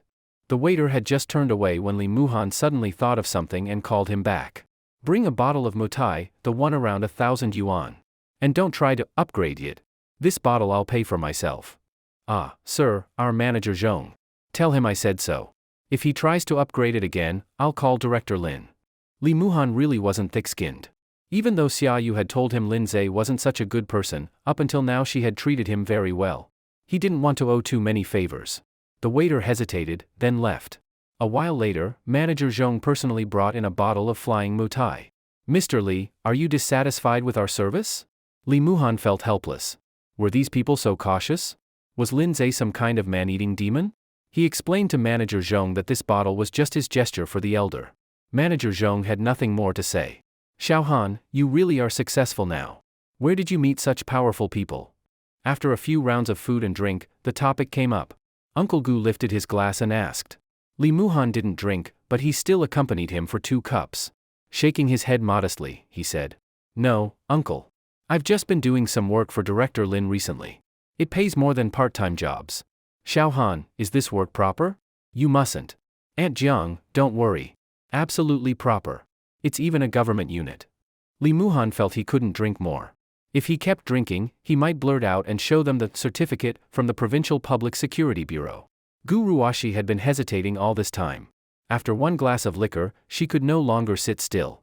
She suddenly stood up and said to Li Muhan, "Li Muhan, what exactly is your relationship with her?" The atmosphere was broken again. And of course, the her she meant was Xia Yu, who had been quietly eating all along. "Ruashi, what's wrong with you?" Aunt Jiang tugged her daughter's sleeve. "You've eaten his food and taken his hospitality, how could you turn on him now?" "Mom, you don't know. This woman is no good." "Ruashi, what are you saying? She's Xiaohan's friend. How can you talk like that?" Uncle Gu was angry too. After drinking, he stood and glared at his daughter. "Dad, Mom, believe me. This woman is called Xia Yu. She's famous at our university." Li Muhan said nothing, only silently watching Gu Ruashi's performance. "Li Muhan, I already told you before to respect yourself. Maybe now you've made connections and improved a little. But that means you should keep your distance from women like her. She only wants your money. She's just a vampire." Clatter. The chopsticks in Xia Yu's hand dropped to the floor. She turned, looking at Gu Ruashi with surprise. "You, how do you know?" "How do I know? Your stories have long spread through the school. Tell me, how much blood have you sucked from Li Muhan?" "I didn't drink that much. About 200 milliliters a day." Li Muhan didn't know whether to laugh or cry. What were these two even talking about? It was like they weren't on the same server. Seeing Xia Yu's flustered expression, Li Muhan couldn't hold back anymore. He raised his hand, cutting off Xia Yu, who wanted to speak again, and then looked at Gu Ruashi. "She is my friend. I hope you'll show her some respect when you speak." Gu Ruashi's parents also didn't know what was happening, but it was clear that Li Muhan was standing up for that girl. "Ruashi, don't make trouble." Aunt Zhang's face didn't look very good either. Mom, the whole school knows about this. This girl, she does that kind of business. What? Aunt Zhang's eyes widened, and then she couldn't help but look at Xiaoyu. As for Xiaoyu, she seemed to think that her identity as a vampire had been seen through by a human, and she panicked a little.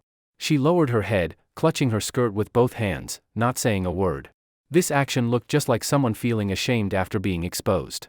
Now Uncle Gu also felt that something wasn't right. Muhan, is this true? Uncle, Auntie, do you think she looks like that? Li Muhan looked coldly at the three across from him and spoke lightly.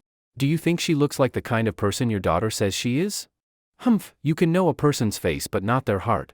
Li Muhan, I'm saying this for your own good. Don't let yourself be deceived by this kind of woman. Know a face but not a heart? Deceived? Gu Ruashi, to be honest, I originally wanted to leave you some dignity. After all, we were childhood friends. But you just don't know what's good for you. Li Muhan was clearly angry. This sudden turn of events left the two elders not understanding how things had suddenly torn apart. You haven't told your parents yet about the Zhao family, have you? At the mention of the Zhao family, Gu Ruashi's face instantly went pale. Right, how could she forget? She was the one who betrayed Li Muhan first, who sold her body for money, who broke her promise first.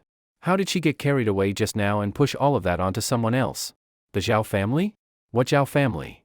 Uncle Gu looked confused. But Aunt Zhang's face suddenly changed. Her hand trembled as she grabbed Gu Ruashi's hand.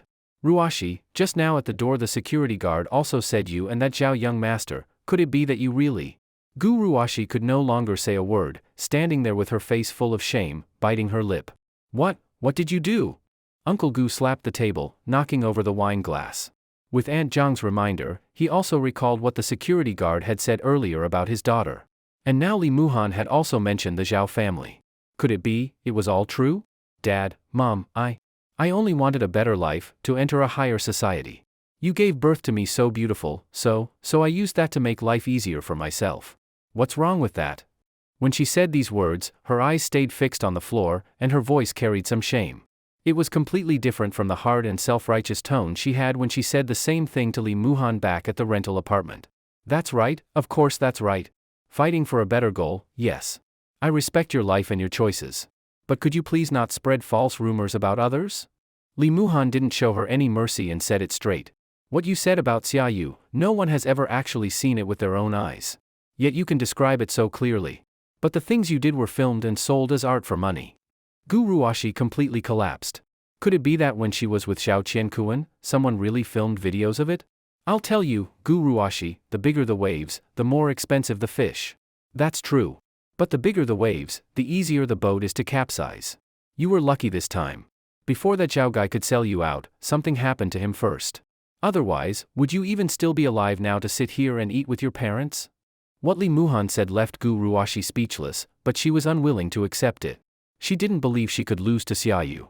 And after being with Li Muhan for so many years, she couldn't imagine him standing beside another woman. Muhan, calm down for now. This matter is our Ruashi's fault, and we two elders feel ashamed as well. But you two have been together for so many years. Aunt Jiang still wanted to persuade a little more. But Uncle Gu's face was already dark. He cut off Aunt Jiang and looked at Li Muhan. Muhan, Uncle will just ask you one thing. Are you together with this Miss Xia? Li Muhan knew that if he said no, then these two would definitely keep trying to match him with Gu Ruashi. So he directly pulled up Xiaoyu, who was still sitting there not knowing what to do, wrapped his arm around her shoulder, and said to the three of them, Uncle, my house only has 2 keys. And the other one is in her hand. Ah?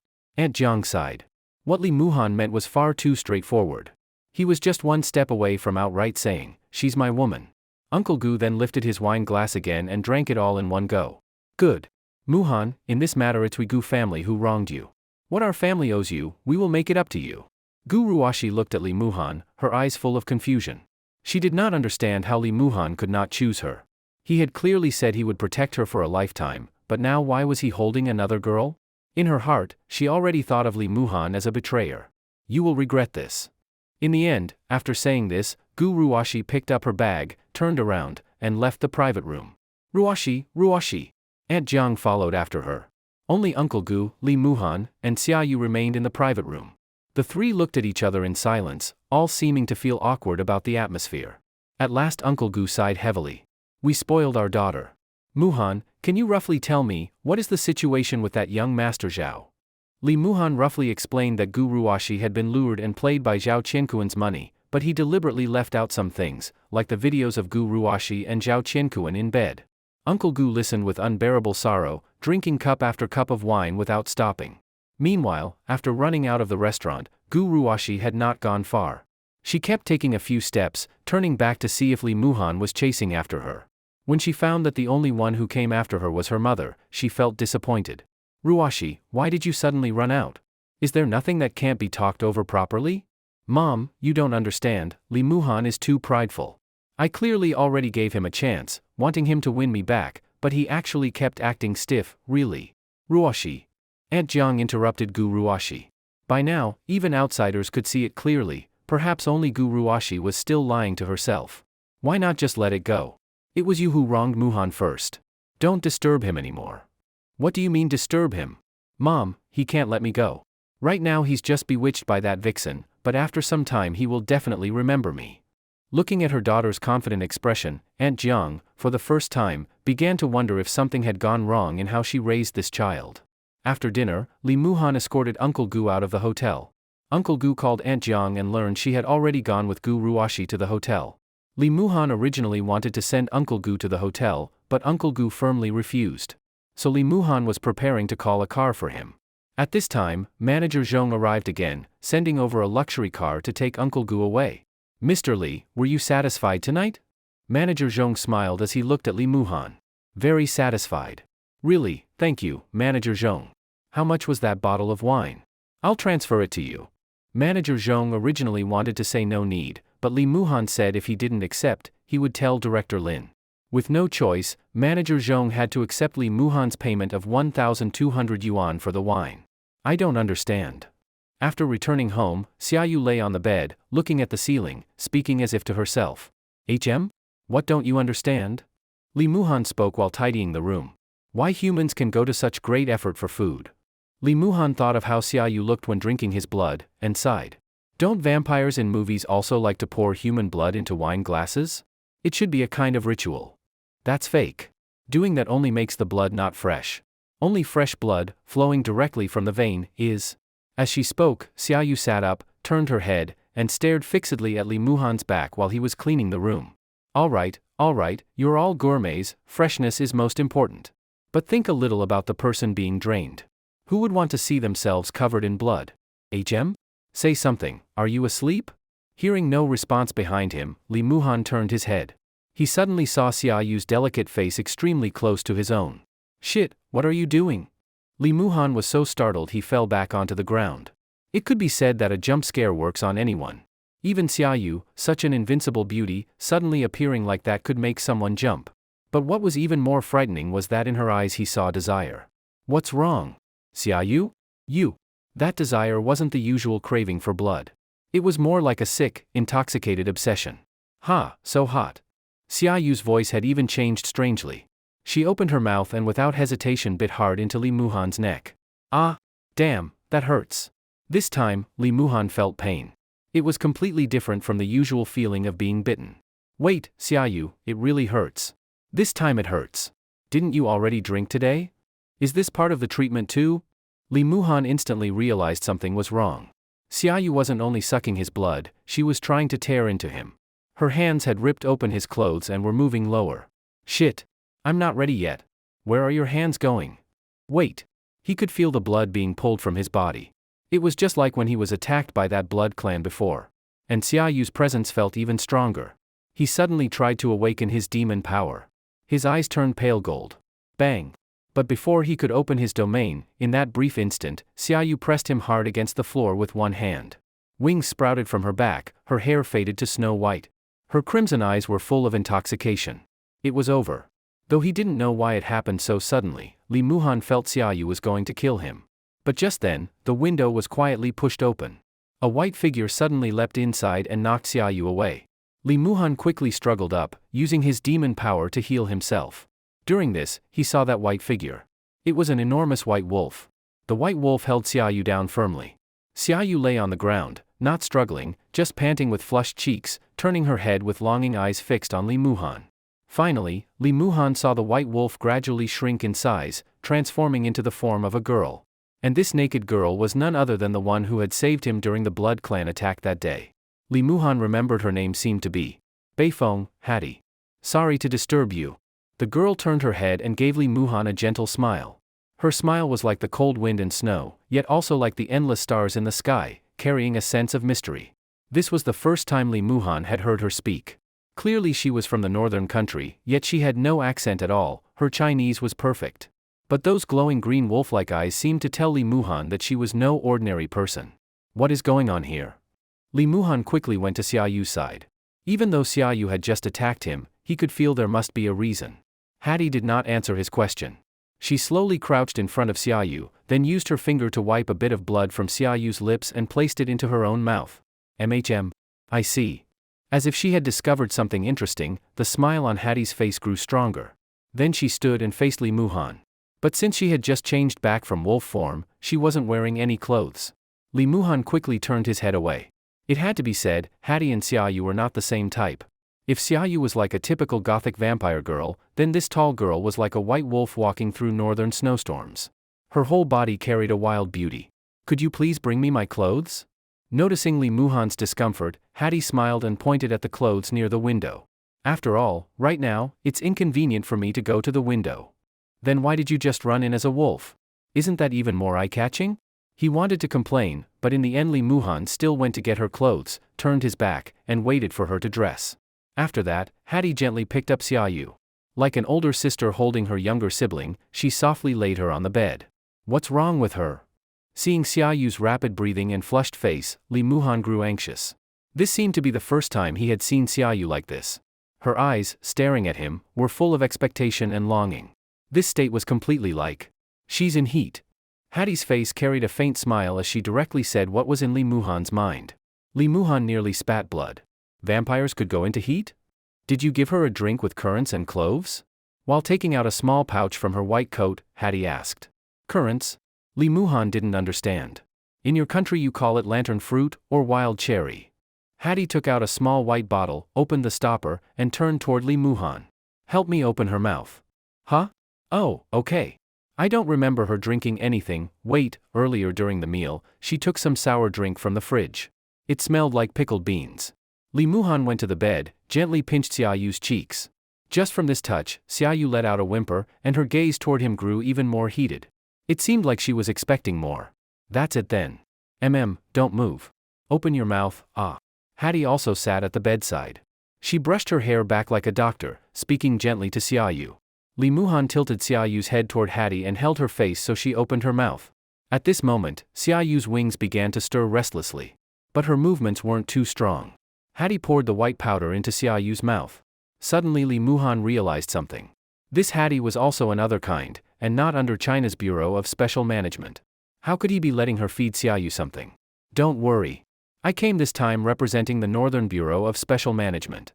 As if she had heard his thoughts, Hattie explained while feeding Xiaoyu the medicine. After pouring in the powder, Hattie wet her finger with her saliva, touched it to Xiaoyu's tongue, then softly chanted a few words in a language Li Muhan could not understand. Slowly, Xiaoyu's restless body began to calm down. Her breathing eased, and in the end her vampire form faded, returning to human form. Xiaoyu, how do you feel? Li Muhan crouched by the bed, worried. Just now, I attacked you, sorry. It's nothing. Just don't eat random things again. Hattie put the pouch back in her pocket and stood. Currants mixed with cloves form a very strong aphrodisiac for blood clans. But normally, blood clans are very sensitive to that smell and won't touch it. She looked at Xiaoyu on the bed, and her eyes showed a hint of mockery. Of course, a vampire princess who has lived too comfortably may have lost that instinct long ago. Why did you come here? With Li Muhan's help, Xiaoyu sat up. Counting today, I've saved your beloved twice. Won't you thank me? Hattie leaned on the wall by the door, arms crossed, as if waiting for something. About last time, thank you for saving me. It was Li Muhan who spoke first. No need to thank me. I didn't plan to save you. I was just selling a favor to the Bureau, since this time I came to China needing their help. I already told you before, ask the Bureau. This has nothing to do with me. I won't help you. Xiaoyu's tone was clearly hostile. The two seemed to have a grudge. Li Muhan noticed, but for now he stayed quiet. Then I'll just do things my own way. By the way, Hattie walked to the window, then turned back to Lee Muhan. I'm very interested in you, student Lee Muhan. Student? As Lee Muhan wondered why she called him that, Xiaoyu was already getting off the bed, ready to lunge. You lustful wolf. Get out. Hattie leaned back from the window frame and disappeared. Outside, a wolf's howl and a neighbor's startled cry rang out. Damn, wolves howling at night? Half an hour later, Xiaoyu had calmed down completely. She explained to Lee Muhan about Hattie. She's an other kind like me. Disaster class. Oh wow, this little Tianhai city has both of you, like Crouching Dragon and Hidden Phoenix. We are neither dragon nor phoenix. Lee Muhan had wanted to joke, but seeing Xiaoyu didn't understand, he dropped it. Then why did she come to China? To look for her brother. Xiaoyu told him that Hattie was a descendant of the legendary Fenrir of the northern country. She had an older brother named Skoll. Skoll chased the sun, Hattie chased the moon. Legend says, when they devour both sun and moon, Ragnarok will come. Lee Muhan knew that Norse myth, especially the famous Fenrir. But usually only from games and stories. This was exactly the kind of thing the Bureau found most troublesome. Beings that existed in myths, but actually had true divinity. To think gods from myths are real, it feels unreal. Lee Muhan sighed. But then he remembered, the Thunder General inside his body. Maybe it wasn't so strange. Perhaps all myths had their roots in truth. People back then didn't understand such powerful beings, so they created myths. And though myths differed across cultures, careful study showed many similarities. So what's your grudge with her? While traveling in the north, she mistook me for the moon and tried to devour me. So I fought her. Oh, that explained it. Lee Muhan imagined it in his mind.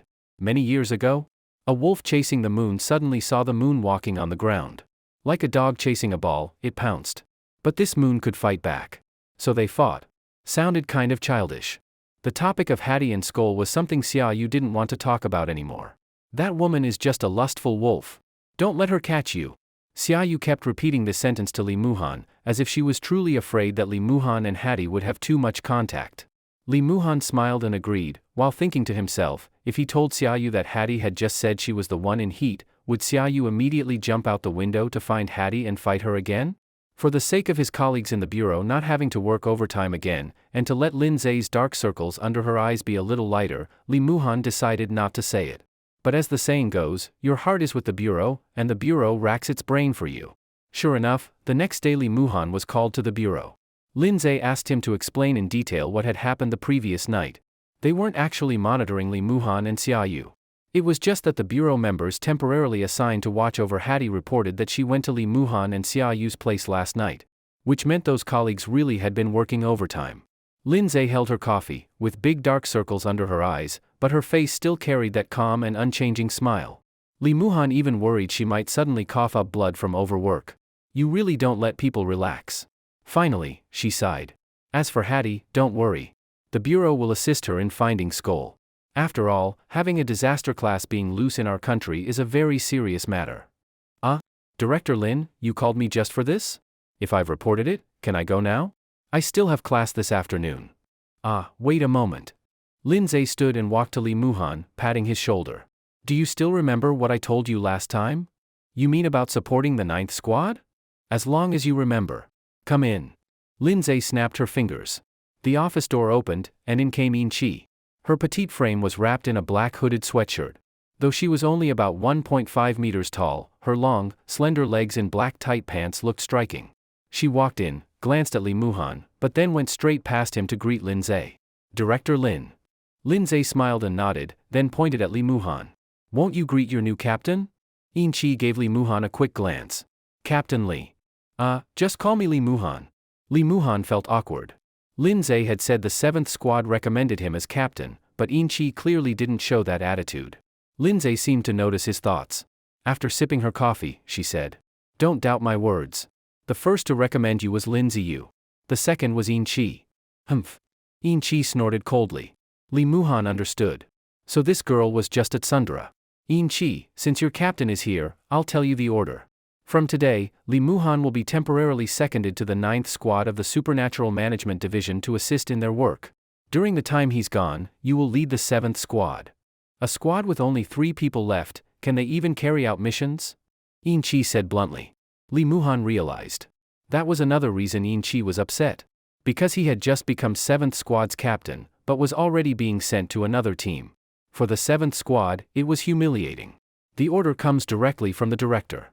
You will obey. Lin Zhe's tone grew cold. Yin Chi slowly turned her head aside, still showing her dissatisfaction. All right then, Li Muhan, I'll explain the bureau's structure. The Tianhai Bureau is under the Nanling Province Bureau. The Tianhai Bureau itself is divided into many branches and divisions, 12 in total, including research institutes. Director Lin, I still have class this afternoon. Li Muhan wasn't a top student. He had barely made it into Tianhai University for Gu Ruashi's sake. Long explanations like this made him sleepy. Lin Zhe didn't continue. She just patted his shoulder. Fine, you'll get familiar with it during work. Go to the Supernatural Management Division tonight after class. Someone there will receive you. She didn't say, you're with the bureau now, forget school. That made Li Muhan feel touched. But he still asked with some doubt. So urgent? Since you're being sent over temporarily, it's to handle a very tricky case. Yin Chi gave another cold snort, and Lin Zhe glared at her. Don't worry, he's only seconded, not taken away as your captain. Who cares? I just don't want the 7th squad to have no missions again. Enough, you may both leave. After leaving the bureau, Li Muhan went straight to school. Surprisingly, Xiaoyu was also at school today, and the two met at the gate. Though many students stared at them with suspicion and disdain, Li Muhan no longer cared. Let others say what they wanted. After sending Xiaoyu to her teaching building, Li Muhan ran into old Luo. Muhan, that girl at the barbecue last time, she really was Xiaoyu? Yeah. You two are really dating? No, not really. Old Luo clearly didn't believe him, pestering Li Muhan for the truth. Li Muhan was speechless. How could he explain? Should he say Xiaoyu was a vampire and he was her walking blood bag? As the two walked toward the building, a voice suddenly called out to him. Student Li Muhan. Huh? Who?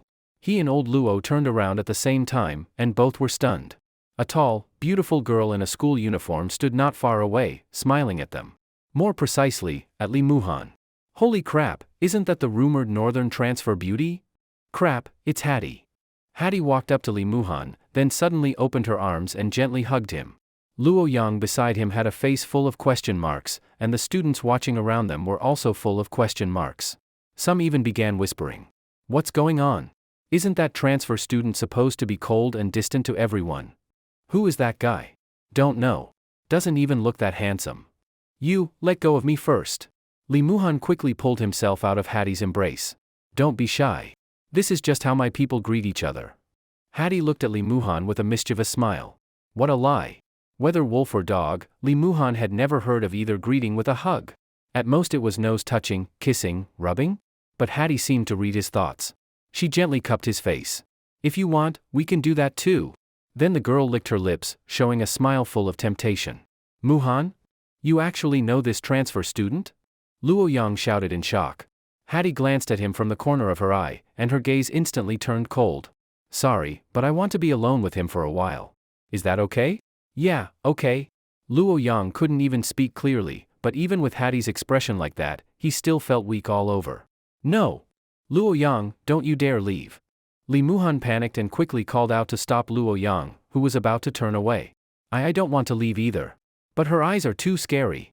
Are you still my brother or not? Yes. But brothers don't block brothers' chances with girls. I'm out. Then Luo Yang turned and sprinted off. This was the first time Li Muhan had ever seen him run so fast. Just as Hattie's lips drew closer and Li Muhan could almost feel her breath, she suddenly felt a wave of killing intent behind her. When she turned her head, a figure slammed into her, knocking her to the ground. I already told you, stay away from him, you stupid wolf. Xiaoyu was now pressing Hattie down hard. Her fangs, like her fury, were already almost impossible to hide. But Hattie didn't struggle. She only looked at Xiaoyu with a smile. So the little moon also guards her food? The more you do this, the more I want to devour him. Shut your mouth. Now the crowd around them boiled over even more. Xiaoyu. Hattie. Two of the most talked about figures in the school were clashing, and for a man? What kind of Mary Sue story was this? This wasn't how things were supposed to develop. What's going on? Come look. Xiaoyu and the transfer student are fighting. No way, is Xiaoyu really like this? That's not what I've heard about her. Luo Yang's jaw had dropped. Oh my god, Li Muhan, you've been hiding deep, huh? Li Muhan rushed forward and grabbed Xiaoyu. Stop it, don't fight here. This perverted wolf. I'll kill her. 300 years ago you couldn't kill me, and you can't now. Hattie also slowly revealed her fangs, her smile turning crazed. Oh my god. Lee Muhan was dumbfounded. Sure, women fighting might look good. But if these two really opened up their domains and fought here, not a single student would escape unharmed. And then, he would surely face Lin Zhe's wrath. Thinking of this, Lee Muhan nearly used all his strength to drag Xiaoyu off Hattie. Hattie slowly got up from the ground, dusted off her slightly dirted uniform, and with a calm smile said, "Still as wild as ever." Wild? No one can beat you, stupid wolf. Watch your mouth, little bat. I don't mind continuing what we left unfinished, right here. No problem, let's go. Go my ass. Lee Muhan couldn't hold it anymore. He scooped Xiaoyu up in a princess carry and bolted out of the school gates. Class was over for today. Left behind were only stunned faces and waves of chatter. What's going on? Did that guy choose Xiaoyu? Xiaoyu is pretty, but I think Hattie is better. And isn't Xiaoyu supposed to be a slut? Who knows, maybe that's just his type. Hattie folded her arms, looking at Lee Muhan's back as he ran off. On her face appeared another strange smile. The more you treasure something, the more I want to take it. In the top-floor luxury ward of Tianhai First Hospital, Zhao Qiankuan had already passed the danger period and had woken up from his coma, but that hand was gone forever. Every day he was jolted awake from nightmares. In his dreams, that terrifying monster kept chasing him, breaking his arm again, and then laughing at him. Lee Muhan. That monster. Click. The door to the ward opened, and in came Zhao Zhijiang. Seeing his son trembling in bed, Zhao Zhijiang frowned deeply. Next month you'll be sent abroad for a prosthetic surgery. Don't bother coming back. Zhao Zhijiang said coldly. Dad, that night, I really saw a monster. Enough. Shut up. Isn't it embarrassing enough already? Zhao Zhijiang's mood was also very unstable. During this time, he had already tripled the bounty on Lee Muhan. But not only had no one taken the job, several powerful figures he couldn't afford to provoke had called him, telling him to stop. That strange call he got earlier must have been just a prank. Foolish of him to have even a sliver of hope. Dad, why won't you believe me? That Lee Muhan, he's a monster, a monster. Seeing his son so useless only made Zhao Zhijiang angrier. Shut the fuck up. He kicked over the chair by the hospital bed, pointing at Zhao Qiankuan's nose and cursing. You spend your time screwing women, doing drugs. I didn't care, because I felt guilty toward your mother. I thought, fine, let you waste your life in luxury. But this time? Do you know how much trouble you've caused me? I don't know, Dad, I just wanted to teach that orphan a lesson. There are so many people, so many women. Why did you have to mess with his woman? At this moment, Zhao Zhijiang still thought Lee Muhan hurt his son because of Gu Ruashi, the ex-girlfriend. He didn't know it was because Zhao Qiankuan himself went looking for death. Of course Zhao Qiankuan didn't explain. He knew his father was cursing him, but his father's hatred toward Lee Muhan was no less than his own. Dad, can you kill him? Kill him? Don't you get it? We should be praying that man stays alive. If one day he gets hit by a car and dies, then 10 minutes later your old man will probably be found dead in the wilderness too. Zhao Qiankuan was stunned. He knew it was serious, but he didn't expect even his father couldn't handle it, that it might even threaten his father's life. Dad, just who the hell is this Lee Muhan? Who? Nobody. No background, an orphan. And yet for some reason, all these big figures are protecting him. Like if I so much as touched a single hair on him, 10,000 heavenly soldiers would come to wipe out our whole family. Zhao Qiankuan tried to comfort his father. Dad, what if we hire killers? You think I haven't tried? Do you know how much his bounty is on the underground list? 30 million. And not a single person will touch it? This was the first time Zhao Qiankuan had seen his father this angry. Suddenly, Zhao Qiankuan's eyes lit up. He said to Zhao Zhijiang, Dad, if we can't touch him, then what about his family? Has your hand been taken off or was your brain dug out too? He's an orphan, don't you know that? Zhao Qiankuan sneered. Dad, that's what you don't know. He may be an orphan, but that bitch's parents are like foster parents to him. Oh? The bitch you mean is that woman you played with before? Yeah, that orphan's ex-girlfriend. We can use her. Grab that bitch and her parents, let's see if Lee Muhan still dares to go against us. Zhao Zhijiang thought for a while, then shook his head. Forget it. Do you think you can walk away in one piece after touching them? We can just deny it later. It's not that simple. Enough, drop it. Next month you go abroad. Don't come back. But, Dad. I said enough. This ends here. Zhao Zhijiang stood up in anger. Of course he wanted revenge. Not for his son, but for his own pride that Lee Muhan had trampled these past days. But weighing the pros and cons, even if he killed that bitch and her parents, what would it change? Later, when the reckoning came, would he put his life on the line? Who was Zhao Zijiang? How could he make such a losing deal? Since his father said so, Zhao Qiankuan didn't argue further. But his eyes turned, clearly thinking of his own plan. After his father left, he used his only remaining right hand to pull out his phone. Hey, Da Zhuang. Last time you said the ones who went to Shangyun Hotel were really Li Muhan and Gu Ruoxi? Cousin, when have I ever lied to you? It was exactly that woman from the video you sent me. Same slutty look, I swear. Enough bullshit. Do something for me. A ruthless gleam flashed in Zhao Qiankuan's eyes. Meanwhile, in a DQ ice cream shop on the shopping street, everyone was staring, dumbfounded, at a boy and girl. On their table were at least 10 big ice cream bowls. Even more shocking, the tiny, delicate-looking girl was the one eating all of them. All right, still not calmed down yet? Li Muhan propped his chin on his hand, watching Xiaoyu, unsure if she was sulking or really liked ice cream that much. Why won't you stay away from her? I told you she's dangerous. Xiaoyu glared at Li Muhan, very dissatisfied. If I don't use my domain, I'm just a normal guy. She suddenly hugged me, how could I escape? Crunch. The metal spoon broke easily in her mouth, the ice cream chewed to mush and swallowed down. The taste I worked so hard to put on you is now all covered with that wild wolf stink. Li Muhan didn't defend Hattie, she was indeed strange, and he had no idea why she wanted to get close to him. But seeing the clearly flustered Xiaoyu now, he understood. Hattie had only approached him to deliberately provoke Xiaoyu. And compared to Hattie's cunning, this vampire's intelligence hadn't developed nearly as much, so she was being played. In any case, just don't see her again. Li Muhan wanted to say yes, but suddenly he felt like teasing her. Why not? I think Hattie's not bad. She saved me twice. Oh, right, the second time, it was you who attacked me. That's because, anyway, I can protect you too. You don't need her shelter. Oh, what should I do then? What should I choose?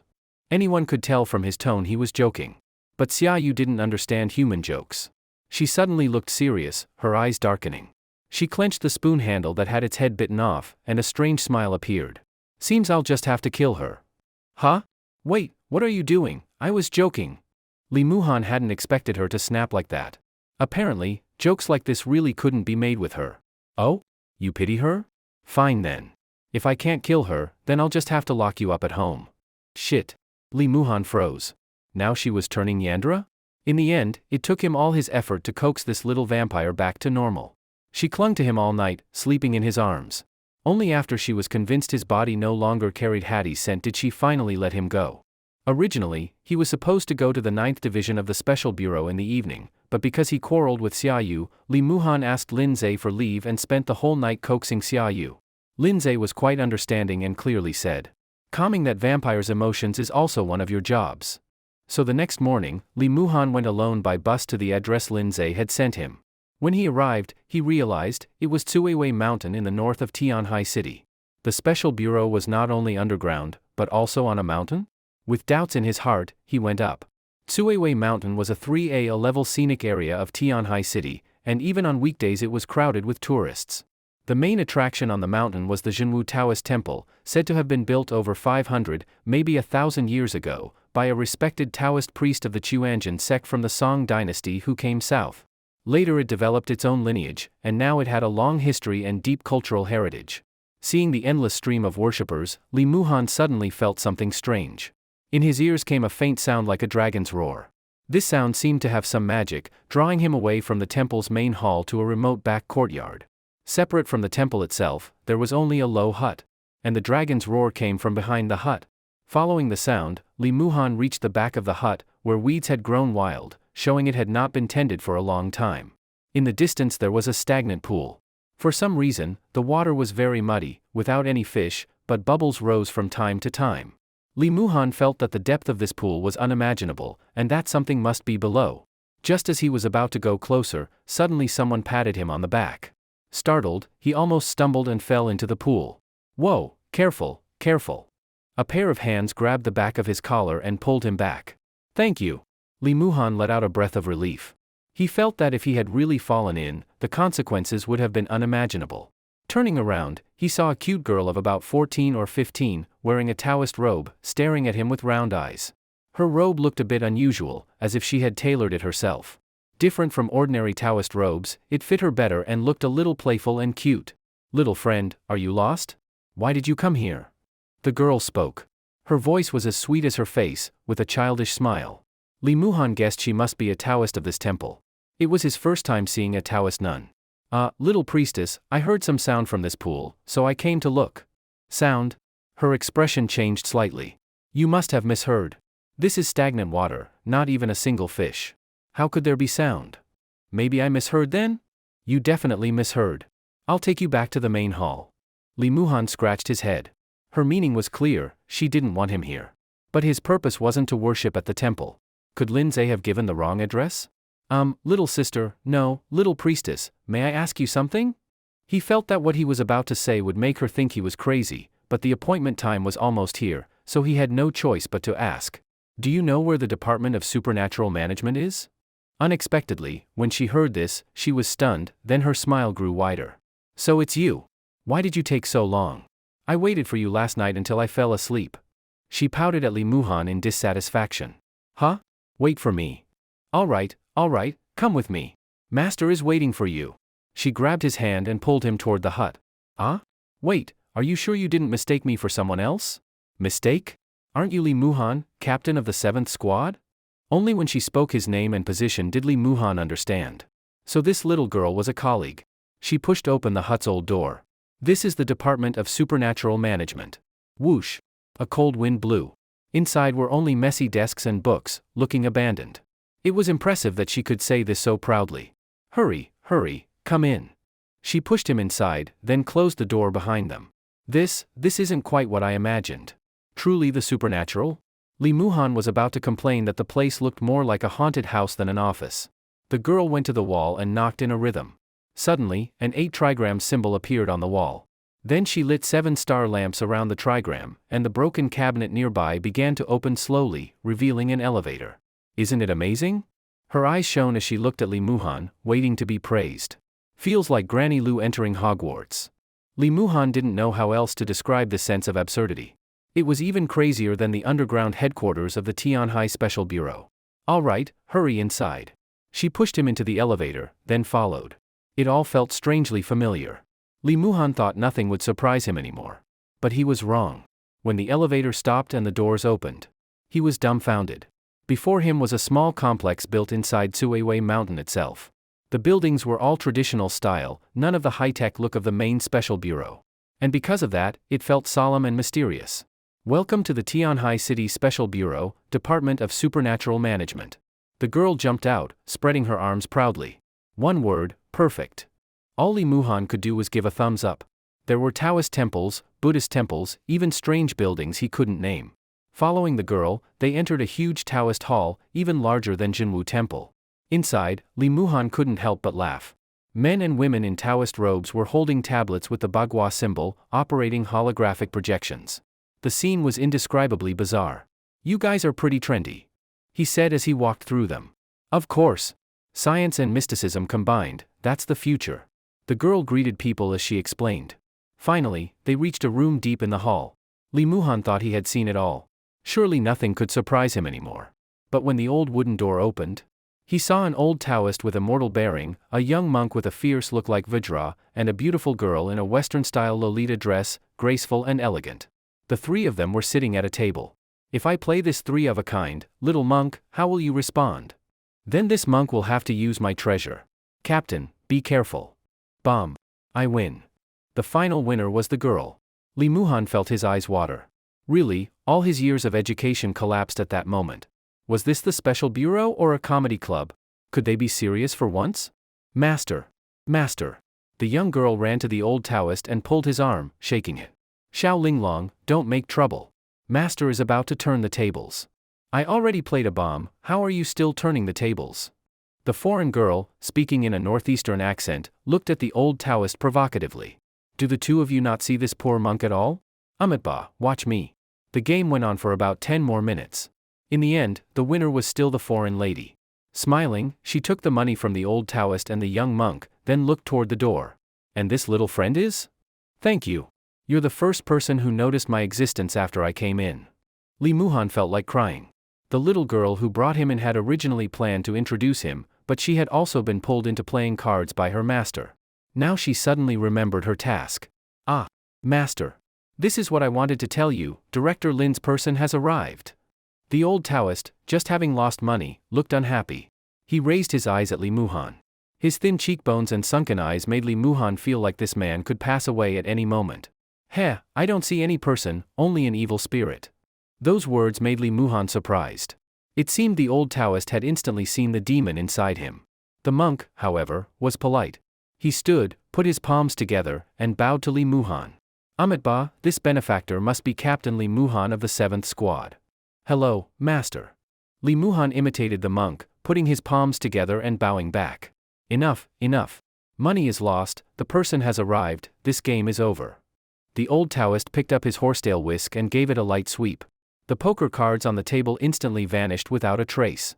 Xiao Linglong, go brew a pot of good tea, it's time to talk about business. The little Taoist girl skipped out of the room. Soon she came back, carrying a tray with a steaming pot of fragrant tea and 4 cups. What are you standing there for? Come sit, Captain Li. The old Taoist waved his whisk, and suddenly a chair appeared in front of Li Muhan. It was truly amazing. Scratching his head, Li Muhan sat down, thinking this old man must have been a magician in the past. Better just call me Li Muhan. The way you say it makes me feel like I'm Japanese. First of all, thank you for coming to support our 9th Squad. As you can see, the whole Tsuiwei Mountain belongs to the Department of Supernatural Management, and the 9th Squad is the main combat team here. The old Taoist stroked his beard.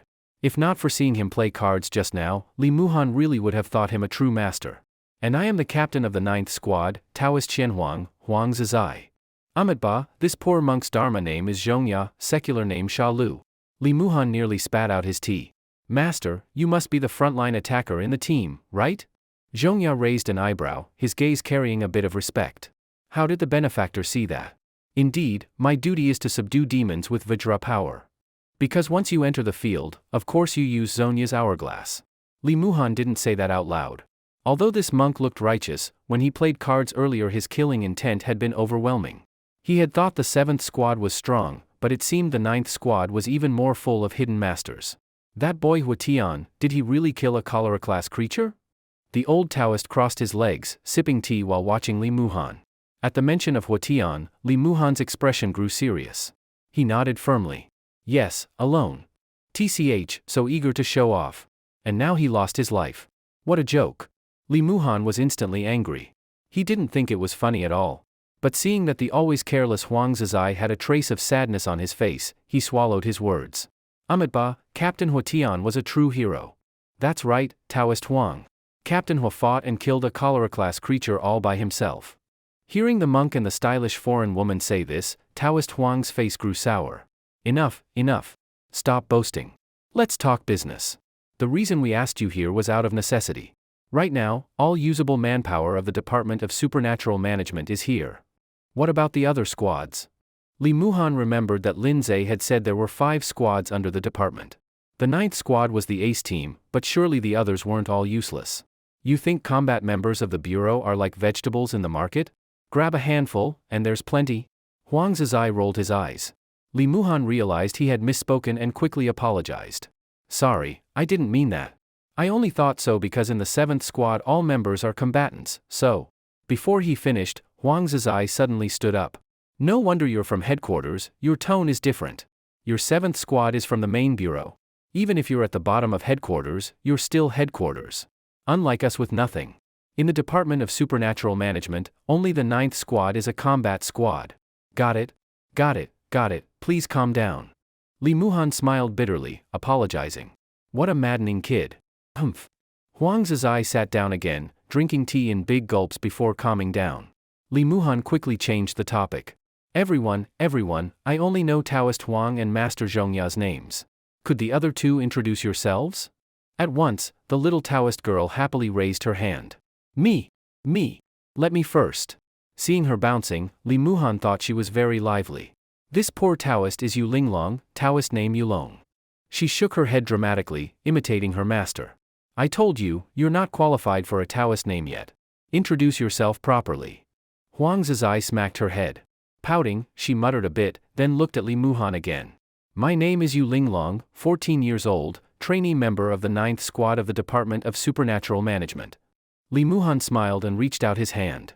Nice to meet you, Linglong. but instead of shaking his hand, she leaned forward and sniffed him. Such a strong smell of blood, and also a zombie scent. No, wolf scent. Wait, there's another strange smell I don't know. Huh? Zombie? Bat? Wolf? What? Lee Muhan was stunned. From her words, his body sounded like a zoo. Smack. Huang Zizai hit her head again. Not zombie, that's vampire. After all, his guarantor is that calamity-class vampire. The one speaking was the foreign girl, covering her mouth as she laughed. Her long light golden hair was slightly curled, her features exotic, especially her sapphire blue eyes that shone like lost jewels of time. My turn. My name is Sasha, Sasha Crossed. As you can see, I'm not from Huaxia. I'm from the Eastern European Special Bureau, here on exchange. My profession is astrology. A Taoist and a monk together wasn't too strange. But now an astrologer too. Lee Muhan felt like an old man on the subway staring at a phone. Hello, Mississippi. He greeted her like on TV, and her smile grew. You're really cute. Alright, now that introductions are done, do you have more questions? If not, I'll start talking about the mission. As the backbone of the squad and head of Zhenwu Temple, Huang Zizai carried on the true lineage of Taoism. A genuine master of Taoist arts. Now his gaze at Lee Muhan was different than before. As if staring through his body, straight at the demon power inside. It made Lee Muhan's hair stand on end. Because these people weren't supernatural beings, they were all human. Yet the pressure they gave off was stronger than that cholera-class monster from before. I do have a question, Taoist Huang. Lee Muhan slowly raised his hand. This isn't school. If you want to speak, just speak. Huang Zizai impatiently shook his leg. His image of a refined Taoist hadn't even lasted 10 minutes, and he was already back to looking like an old gambler. I heard Director Lin say that your supernatural teammate had an accident, so they let me come to fill in. I want to ask, was she injured in battle? After Lee Muhan's words, everyone looked at each other. Finally, Yu Linglong rushed to speak. I'll answer. Answer, my ass. And raise your hand before you speak. Huang Zizai smacked the back of the little girl's head again. Lee Muhan couldn't help but sigh, this master was really double standard. Amitba, Benefactor Lee's question, is it because you're worried the mission is too dangerous? To be honest, yes. After all, I don't really understand this supernatural stuff. You probably also know, I'm just a chaos class being, not very strong. Huang Zizai sneered, picked up his teacup, downed it, and then said mockingly. I thought you were some big deal. Headquarters treats you like a treasure, even gave you a captain spot, but turns out you're this timid. Lee Muhan didn't get angry. He was good at reading people, and this Taoist Huang, regardless of his skills, clearly had a bold, childish personality. Amitba, let me explain instead.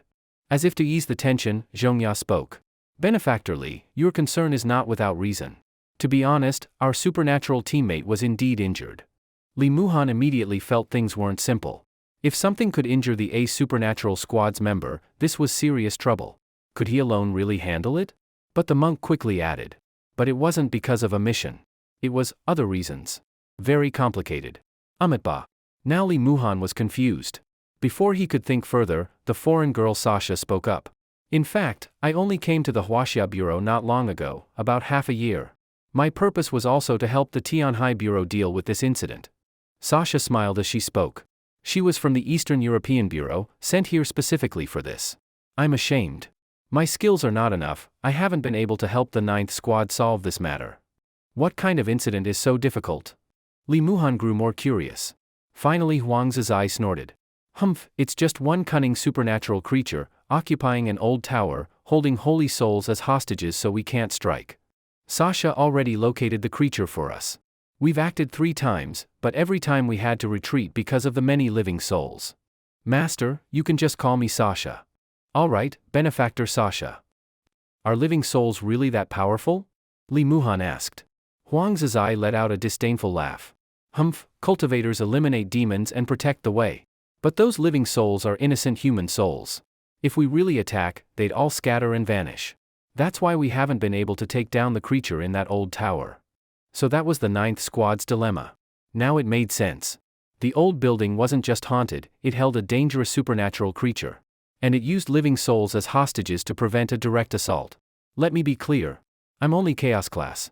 I don't have confidence that I can contribute much to your operation. This wasn't modesty. Lee Muhan knew his strength. If it were another cholera class like that one, he couldn't guarantee victory. He couldn't even do what Hua Tian did, dying together. Don't worry. We'll handle the living souls. Your only target is to rush to the top of the old building and finish that creature. Huang Zizai continued. One last question. Li Muhan glanced around at them. Is your supernatural teammate so badly injured she can't fight alongside me? If she joined, the odds would be much better. At his words, everyone fell silent. Yes, very badly hurt. Sasha smiled bitterly, looking away. Seriously injured, yes. Monk Zhongya pressed his palms together and lowered his head. Sister Qiyuan is injured? Why didn't I know, MMM? Poor Yu Linglong was smacked on the head again before she could finish. Huang Zizai held down his disciple's head and spoke to Li Muhan. Fine. To show you we're not lying, we'll let you see for yourself. So Li Muhan followed them to the far end of the temple side hall. The room looked very girlish, with pink paint on the door and a famous toy doll hanging on it. The doll held a sign that read, "Do not disturb." This. Looking at the door, Li Muhan could hardly imagine what kind of supernatural being lived inside. In any case, she's truly badly hurt. Huang Zizai patted Li Muhan's shoulder. If you don't believe, you can go in yourself. Should he go in? Li Muhan hesitated. Finally, he decided he should. If he could convince this Qiyuan to fight with him, their chances would rise. He swallowed, slowly raised his hand, and the instant he touched the door, he felt a terrible pressure, like something was warning him, "Don't come in." He turned to look at the others. They all looked away. Sasha even sighed. I'll go in anyway. The mission matters. Actually, survival mattered. If someone could fight with him, that was twice the strength. Go, then. Huang Zizai nodded and patted his shoulder. Li Muhan grabbed the handle, twisted it, click, and the door opened. His figure was swallowed by darkness as the door shut with a clack. Sasha was the first to laugh. Then the others joined in. Even the monk smirked. Only Yu Linglong stayed quiet. Amitba, Puhaha, Benefactorly really went to find Qiyuan. Ha, now there'll be a show. Place your bets, place your bets. Huang Zizai rolled up his sleeves and pulled out a few 100 yuan notes. I bet this kid won't last 5 minutes. Amitba, 10 minutes. Then I'll bet 30 minutes. Yu Linglong blinked her big eyes and finally raised her hand. I think brother Li Muhan can bring sister Qiyuan out. Oh ho, such a little one, already ready to lose money. Tonight's bill is on my disciple, ha ha ha. Meanwhile, inside the darkness, Li Muhan's eyes locked forward. In the center of the room was a sofa. In front of it, a TV. A slim figure curled up on the sofa, staring at the TV. Li Muhan stepped closer, and realized the TV was playing a famous Japanese drama that always made people cry. Hello? He tried greeting the figure on the sofa. At his voice, her body trembled. Slowly, she turned her head. Li Muhan gasped. He saw a face no less beautiful than Xiaoyu's.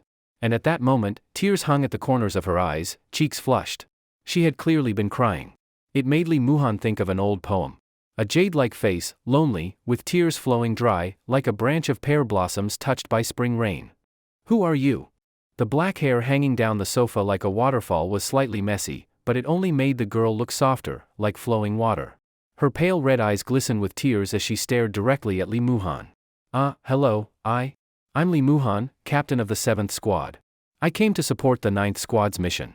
I heard you were injured, so I wanted to see if there's anything I can help with. Injured? Yes, I was injured. Very deeply injured. As she spoke, tears like pearls welled up and fell from her eyes. Don't cry, don't cry. Where are you hurt? Li Muhan quickly grabbed a few tissues and handed them to her. The girl took the tissues, wiped her tears, then looked at him again. Do you worry about me? Of course I worry about you. If you recover, you can fight with me.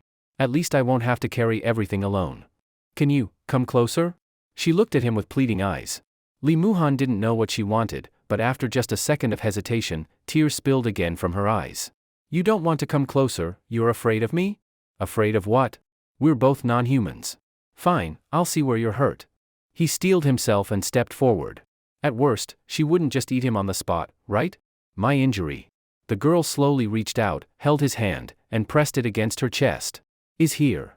What the hell? Li Muhan tried to pull back, but her grip was shockingly strong. No matter how he struggled, he couldn't move. Why? We loved each other so much. Why did he betray me? Her tears fell like pearls, and Li Muhan panicked. Wait, what's going on? Calm down, big girl. Why? Why betray me? Wait, the injury you meant, is heartbreak? Heartbreak, yes. Such pain is like a knife stabbing the heart, unforgettable, carved into the bones. Heart not matching words. Li Muhan was speechless and started spouting nonsense idioms. Heart not matching words, yes. He was a liar who said one thing and did another. That bastard swore we'd be together forever. Why lie to me? So basically, you met a scumbag, huh? Look, everyone meets a few scumbags in life. Why get stuck on it? No. He loved me. He said it, he even wrote eternal love into the end of a poem. But why did he leave me and marry someone else? Wait, these lines sound familiar. He told me he couldn't sleep if he couldn't see my smile. But now, why? Tears dripped onto Li Muhan's hand. Seeing her crying so pitifully, he could only curse in his heart. Let me ask bluntly. Your boyfriend, his surname isn't Joe, is it? Damn, so you're just some delusional fangirl.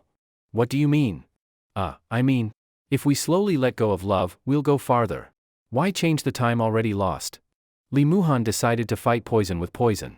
If she was delusional, he'd use her delusion against her. You sound so much like him. Ugh, should I let go? How do I let go? Easy. Just find a new one. The girl's tear-clouded eyes suddenly began to clear. You mean, there are so many good men in the world. Why hang yourself on one tree? You're so beautiful, you'll definitely meet someone who belongs only to you. The girl sniffled, then gripped his hand tighter. You think I'm beautiful? Beautiful? You're beyond beautiful, like a fairy. I guarantee, girl, if you stand on the street, there'll be a chain car crash. Why? Because every driver will stick their head out just to look at you. Too beautiful. Her cheeks flushed slightly. What's your name? I think I already introduced myself. I'm Li Muhan. The girl slowly lowered her head, and in a voice that made his bones weak, said, My name is Chi Yuan. From today on, you are my everything. My world. My universe. My lover. Li Muhan froze, then slowly stood, though she still held his hand. Wait, hold on. You mean, you've shifted your target to me? No, this isn't shifting. This is true love. Everything I went through was so I could meet you. Only with you did I finally feel the world full of color. No. Sister, I can't. I'm just an orphan. It sounded abrupt, but it was true. I'm the same. My mother is alive, but I've long since lost her. From today, I'm your family. What? It's only 3 p.m., still time. Let's go to the Civil Affairs Bureau right now. We'll get married. You can propose to me later and give me a ring. We'll be happy, we'll have lots of children. I love you. Chi Yuan threw herself into his arms. Li Muhan rolled and crawled into a corner in fright. Don't come. Calm down. How can you meet someone and just say, love? Do you even understand love? Of course I do. Why avoid me? Don't you want to hug me? Men like that, right? Or, do you want me without clothes? I'm shy, but if you want it here, I'll do it. Darling, for you, I'll give my body right now. She started unbuttoning her clothes. Li Muhan jumped up and shouted. Hey! Stop! You know what?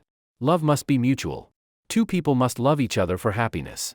Yes, and we do. I love you. But I don't love you. At those words, the room fell silent. Then flames began to rise around Chi Yuan. When she lifted her head again, the tenderness in her eyes was gone, only coldness remained.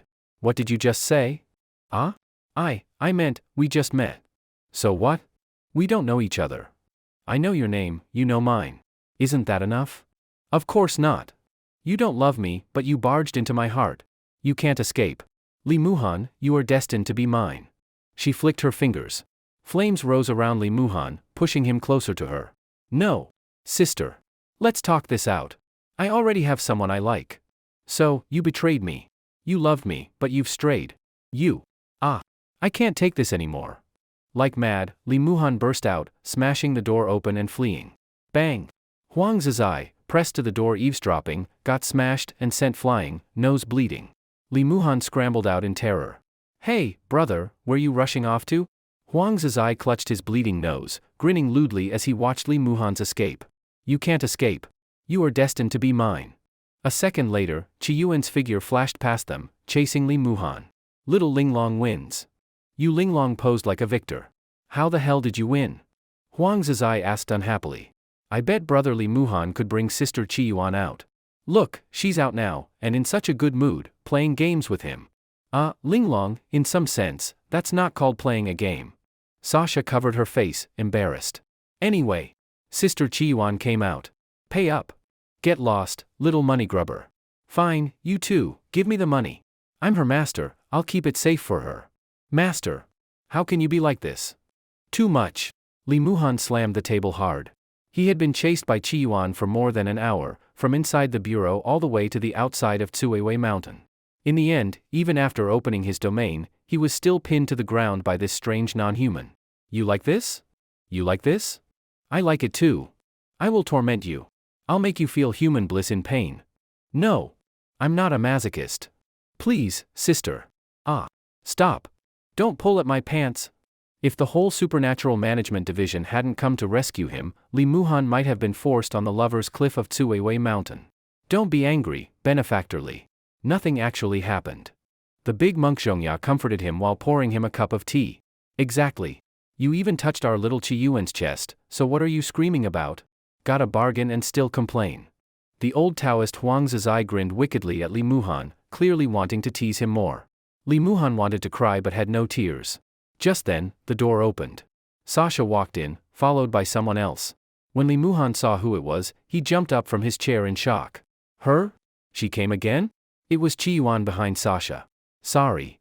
But this time, Qi Yuan looked very downcast, like a child who had done wrong, hiding behind Sasha and not daring to look at Li Muhan. It was me who offended you. What's wrong with her? Li Muhan looked at her now, completely unable to connect her with the crazed girl who had chased him over several mountain ridges. Little Qi Yuan's mind is not very stable. The bureau gives her regular treatment. Once she's provoked, she suddenly becomes like another person. Sasha gently pushed Qi Yuan forward, making her face Li Muhan. Truly, I'm sorry. Forget it, nothing really happened anyway. Then Li Muhan learned from the others that Qi Yuan was a descendant of the Chongming bird. The Chongming bird was an ancient divine bird in Huaxia. Because it had twin pupils, it was called the Chongming bird. In legend, this bird had great strength, could move mountains and fill seas, and could drive away demons and beasts. So in ancient times, it was regarded as a divine bird to ward off evil and guard homes. But with the passing of time, fewer and fewer people knew of it, until it faded away. And Qi Yuan was one of the children left behind in this world. At first, she feared humans.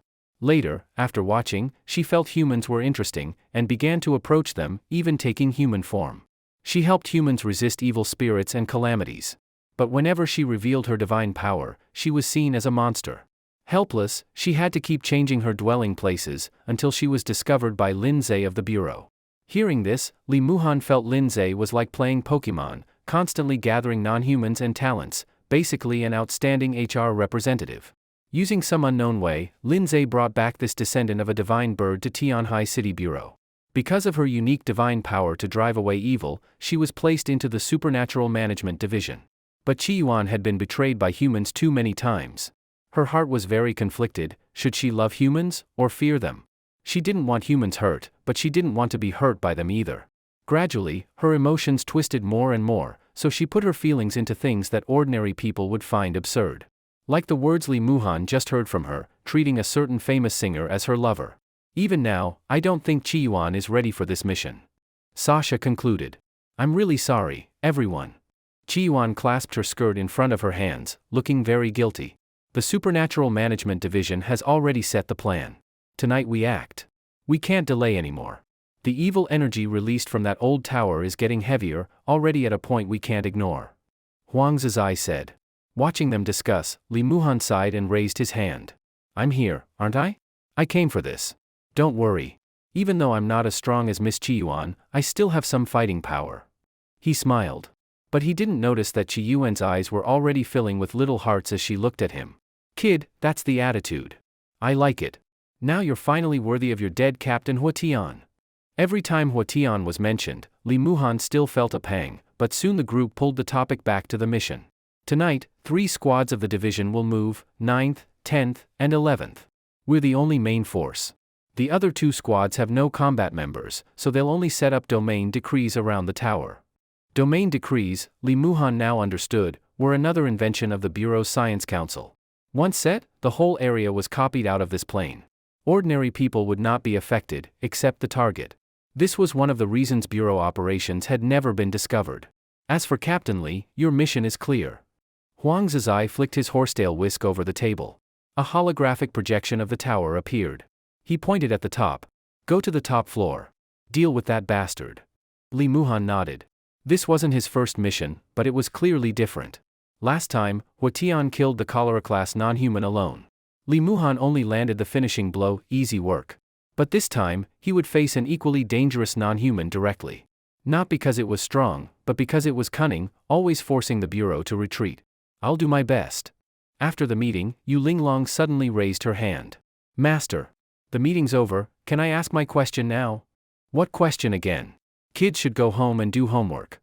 Master, I'm just curious. Why did Sister Qiyuan act strange when she saw Brother Li Muhan, but when she saw you and Master Zhongya, she had no reaction at all? Amitba. Huang's eyes face darkened, Zhongya's too. Why is that? Linglong pressed. Maybe because my aura is too strong. Maybe because this monk stays far from women. But the one who answered was Qiyuan herself. She glanced shyly at Li Muhan, then whispered something that crushed both Huang's eye and Zhongya. I judge by looks. That night, around 10 p.m., Li Muhan followed Huang's eye and the others to the old tower in the suburbs. It stood alone among low houses, like a lonely lighthouse. Only the carved rails and eaves told of its past glory. Now, only a sinister aura remained. Li Muhan had heard of this tower's legend. Luo Yang once told him never to wander here at night, it was haunted, terribly haunted. Years ago, the city government tried to demolish it. Every time, accidents happened, workers injured, excavators broken. So it became a historical leftover problem. Bah, nonsense. That was us. Huang's eye scoffed from the back seat when he heard Li Muhan mention the tale. Think about it. If people really tore it down, everything inside would escape. Would Tianhai City survive? So those ghost stories were your doing? Not all. There were shops and homes here.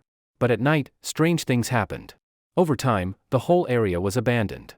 Amitba. That only shows the things inside are no longer satisfied with the tower. They want more territory. So tonight, we must end it. Since the operation was set for midnight, Li Muhan was now with the members of the 9th Squad making preparations near the tower. This was also the first time Li Muhan had seen a large-scale operation of the Bureau. Unlike the small-scale infiltration and hostage rescues of the 7th Squad, the Supernatural Management Division this time was determined to resolve the matter. Several nearby suburbs had been completely sealed off. More than 10 disguised Bureau buses drove into the empty lot near the tower. Li Muhan saw that the people getting out of the buses were almost all monks and Taoists. He knew these monks and Taoists were not like combat members. They did not have the ability to directly face non-humans. They relied more on the mysterious wisdom passed down from their ancestors. Xiaoyu did not come with him. He heard it was Lin Zhe's request. After all, Li Muhan needed to get used to the Bureau's workflow. As a captain, he couldn't let Xiaoyu clean up his mess every time something happened. And Lin Zhe had secretly told him on the phone, Xiaoyu's condition was very special. Because she hadn't drunk fresh blood for hundreds of years, her power had greatly declined. To recover her full strength might take a long time. For this reason, Lin Zhe even approved a special nutrition allowance for Li Muhan as payment for giving Xiaoyu fresh blood every day. 10,000 a month, is my blood really that valuable, or is the Bureau just too rich? Li Muhan looked at his bank account on his phone. In just half a month, he had already received tens of thousands. He thought inviting Gu Ruashi's parents to dinner would cost several tens of thousands, but Lin Zhe reimbursed all of it. After Xiaoyu's daily expenses and clothes, he still had 20,000 left. Looking at the money in his account, Li Muhan sighed. He no longer had that first-time thought of, this money comes too easily. Because he had personally seen Captain Hua sacrifice. Whether it was Hua or other members of the Bureau, they were fighting non-humans that humans could almost never resist. Earlier that day, Sasha told him the situation in Eastern Europe was even worse. In Huaxia, there were many powerful non-humans who possessed wisdom and chose to stand with humans. But in foreign countries, it was different. Most non-humans were powerful and evil. They toyed with the world just to satisfy their desires. In fact, Huaxia's bureau could be said to be the best in the world at managing non-humans. Li Muhan couldn't help but sigh. Huaxia was vast and rich, and many powerful non-humans were intelligent, capable of telling good from evil. Compared with the chaotic, evil hellscapes elsewhere, they were more willing to help humans build an orderly nation. Amitba, benefactor, your flash move looked just like a disabled person playing. Inside a small house, the 9th Squad members were preparing. The big monk Zhongya was playing a mobile game with someone intensely. Judging by his words and serious face, he was very dissatisfied. Amitba, benefactor, monks do not lie. You're not fit for this game. With that paralyzed hand operation, I fear you'll have a seizure mid-game and suffocate. You should put down your phone and become a Buddha on the spot. No, wrong, my Buddha does not save idiots. Li Muhan was speechless. This monk not only had a gaming addiction, but also the dirtiest mouth. Hey, little sister, I really am a Taoist, the abbot of Wuzhuang Temple on Suiwei Mountain. I saw your photos on Moments, you've got a big chest, a big omen. Looks like fate. How about we meet, have dinner, and I'll help you understand it deeply. Meanwhile, Taoist Huang Zizai was lying on a bench in the corner, crossing his legs, flirting with some girl on WeChat. His intention was obvious, either to scam money or sex. Only Sasha seemed serious. She sat at a table with a deck of tarot cards spread before her. Li Muhan, curious, sat opposite to watch. Sit down. Want me to read for you? Sasha looked up and smiled. She was a little older than Li Muhan, so he called her Sister Sasha. Sister Sasha, sorry, I don't really believe in this stuff. Don't believe in mysticism, or don't believe in fate? Well, Li Muhan scratched his head. It sounded too blunt, so he just forced a smile. Come on, just keep me company. Well, fine. I've never played this. What do I do? Draw 3 cards. Her fingers were nimble. The cards seemed alive as she shuffled them. Soon a neat stack lay on the table. Any card? Yes. But while you draw, think of the question you most want answered.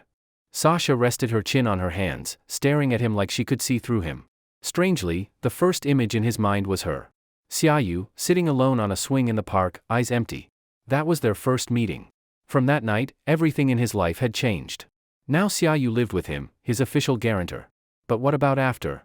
He joined the bureau thanks to her. But what would come next? Where would their future go? It was like Sasha could see it all in his eyes. Her smile softened. She gently touched the back of his hand. Don't be nervous. Follow your heart. He took a deep breath. He was nervous now, even though he didn't believe in this Western stuff. He randomly drew 3 cards. Sasha placed them in a triangle. Then she flipped the first. The Hanged Man, upright. Sacrifice. What you want will require paying a price. But it reminds you, only by giving can you gain. Temperance, reversed. Purification. You and Miss Xia are both in a healing process. It may not go smoothly, but your actions will greatly influence it. Li Muhan felt it was just a con. This could apply to anyone. But then he realized something was off. Wait, how do you know I was thinking about? The cards tell me everything. When you touched them, I already knew your question. Sister Sasha, you're messing with me, right? Believe, and it exists. Don't believe, and it doesn't. Isn't that one of your Huaxia sayings? And another, better to believe it exists than to believe it doesn't. Li Muhan smiled awkwardly. He couldn't ruin the mood, so he said. Sister Sasha, please flip the last one. I want to see the result. Sasha touched the last card, but didn't flip it. She sighed softly, smiling helplessly. Looks like time's up. As she spoke, Huang Zizai sat up, and Zhongya put away his phone. It's midnight. Time to begin. Sasha smiled at Li Muhan. Helpless, he followed Huang Zizai outside. After they left, Sasha's smile vanished. How interesting. I can't see the future of those two. That ruins my reputation. She flipped the last card. The tower, reversed. At midnight, cold winds blew around the tower. Li Muhan could even faintly hear some strange crying sounds coming from the tower. Looks like these things are very active. Huang Zizai stroked his beard, flicked his long sleeve, and took out a walkie-talkie. He spoke to the Taoists and monks who were already in place according to a formation pattern. Everyone, be ready. Tonight is important. I'm telling you, don't mess up. The Chongming bird is the last suppression method. If we fail, even with our dear Captain Li here, only then can we use the Chongming bird. Li Muhan understood, the so-called outside support meant him. But being called Captain Li like that, especially from Huang Zizai's sly mouth, just sounded wrong. He glanced at Qi Yuan beside him and saw that she was still timid, hiding behind Sasha, with no intention of acting. The tower is not only imprisoning evil spirits but also the souls of innocent people. Their spirits are locked inside, forced and oppressed by the non-human at the top of the tower. Zhongya seemed to notice Li Muhan's doubts. He pressed his palms together toward the tower and then continued. And the power of the Chongming bird represents great exorcising force. But this power does not distinguish between good and evil. Last time it was used, many innocent souls inside the tower were destroyed forever. That is something we never want to see again. So it's up to me to deal with the source. Let me ask you all first, masters. Li Muhan holstered his gun at his waist as he spoke. He was now wearing a suit with suspenders, a bureau uniform designed to carry weapons easily. Without the jacket, just in shirt and suspenders, his build stood out, so much that even Sasha let out a quiet laugh. No wonder Qi Yuan had fallen for him at first sight. He then strapped on a long backpack. Inside was Hua Tian's demon-suppressing sword. If I kill that non-human, won't the spirits inside go out of control? Yes, Huang Zizai said. Even though that demon keeps absorbing power from the spirits, it also gathers them together. If the demon suddenly disappears, all that centuries-old resentment could flatten Tianhai City. Then, why are we doing this? It doesn't seem like it's done anything evil. As soon as he asked, he knew he had said the wrong thing. But Huang Zizai just sneered. In Huaxia, good and evil have never coexisted. If I do not go to hell, who will? Don't worry. Why do you think so many people came tonight? Ever seen the Great Passage Formation for the Dead? Li Muhan shook his head. Huang Zizai stroked his beard, gave him a sly sideways look, and said, Then tonight you'll see. You just deal with that bastard. We'll handle the rest. Li Muhan was about to think more when he suddenly felt a gaze from behind. He turned sharply. By the corner of a wall near an empty house, a head was peeking at him. When it saw him notice, it quickly shrank back. After a while, half the face peeked out again, reluctant to leave his sight. Qi Yuan? Li Muhan looked at her in confusion as she hid in the corner, secretly watching him. She probably wants to speak with you. Go ahead. There are still about 10 minutes before we're ready. Monk Zhongya gestured for him to go. Li Muhan knew Qi Yuan's strangeness wasn't her fault. She had been betrayed by humans too many times, yet deep down she still loved humans, so her feelings had become twisted. He felt sympathy for her. After all, despite all the hurt, she was still willing to join the Bureau to help humans. That must come from a love so deep it defied reason. So he nodded. At least for that kind of love, he would listen to what she wanted to say. What do you want to tell me? He walked to the wall, where Qi Yuan stood with her hands folded in front, uneasy. I also want to fight with you. I really, truly love you. I understand. Li Muhan knew her love was a great love. A love for all humans, without distinction. But now she couldn't tell the difference. She thought she loved Li Muhan deeply, that he was her everything. But it was only because he had said what she most longed to hear. If someone else had said it, maybe it would have been the same. Well, not Huang Zizai or the monk. After all, Qi Yuan cared about appearances. I used to control my power. But now, I don't know why. I can't control it anymore. I always end up hurting the people I love. Then, blushing, she quickly added. But the one I love most is you. You're special. It's fine. Taoist Huang already told me your situation is special. Thank you for understanding. I can repay you. I can make it up to you. If you want, I can do anything. Huh? You want it now? Here. But we're about to go. Fine. Even though I have no experience, I'll do my best to satisfy you. What the hell? Deja vu. When Xia Yu first came to his home, she was the same. Do all these non-human girls have persecution delusions? Li Muhan quickly grabbed her shoulders. Listen. You don't need to repay or compensate me. Just promise me one thing. I will. Qi Yuan looked at him seriously, eyes full of sincerity and expectation. No, not marriage. Oh? She lowered her head, a little disappointed. Then what is it? If I fail and can't kill that non-human, you must finish it for me. Qi Yuan stared blankly at him. She was willing to do anything, yet he was asking something so obvious. Even if you didn't ask. What I mean is, my power might lose control. If I'm pushed that far, I might harm Bureau members. So before that happens, you must kill me. Qi Yuan froze. What was he saying? Not a proposal. Not asking for her body. But begging her to kill him? Tears slowly slid down her cheeks. Looking at the man before her, countless feelings surged inside. And most of all, her most sincere and pure love for humanity. I promise you. The time has come. Huang Zizai stood in front of the tower. At this moment, all around the tower, the Supernatural Management Division's people had already been positioned according to a special formation. Li Muhan even saw a few people in suits who clearly looked like leaders. But Huang Zizai was the commander-in-chief tonight. His face no longer had that shameless look. He suddenly flicked his horsetail whisk. The white whisk shook in midair with a snap. Open the gate, form the array. At his order, Li Muhan heard the tower, or rather, the entire block, suddenly covered by a Buddhist chant. Countless monks pressed their palms together, sat cross-legged on the ground, and began reciting scriptures. These chants should have brought peace of mind, but to Li Muhan they sounded unbearably harsh. He pressed his forehead, struggling to suppress the nausea. An inexplicable anger kept rising from deep within. At that moment, a hand gently held his arm. Don't worry. Qi Yuan held his hand. A warm energy flowed from her palm into his body. That power calmed him, as if suppressing the unrest of the demon within. What did you do? Li Muhan looked at Qi Yuan in confusion. Qi Yuan lowered her head slightly, her face flushed, not daring to meet his eyes. I will help you suppress the restlessness of the demon power inside you. Hearing this, Li Muhan understood. Buddhist scriptures indeed calmed the mind. But for Baal inside him, they were the most terrifying noise in the world. Thank you. He thanked Qi Yuan, then put on his suit jacket. It was specially made by the Bureau, bulletproof, cut-resistant, and able to withstand some blasts. But now, he was facing souls that defied common sense. A month ago, if someone had told Li Muhan there were real ghosts and demons in the world, he would have laughed and stayed away from that person. But now, he was about to enter a tower full of ghosts, with a non-human waiting at the top. What a cruel joke. Kid, according to Lin Zhe's orders, before the mission starts, you must report to your guarantor and get her permission before you can act. Huang Zizai stroked his beard as he said this. Li Muhan nodded.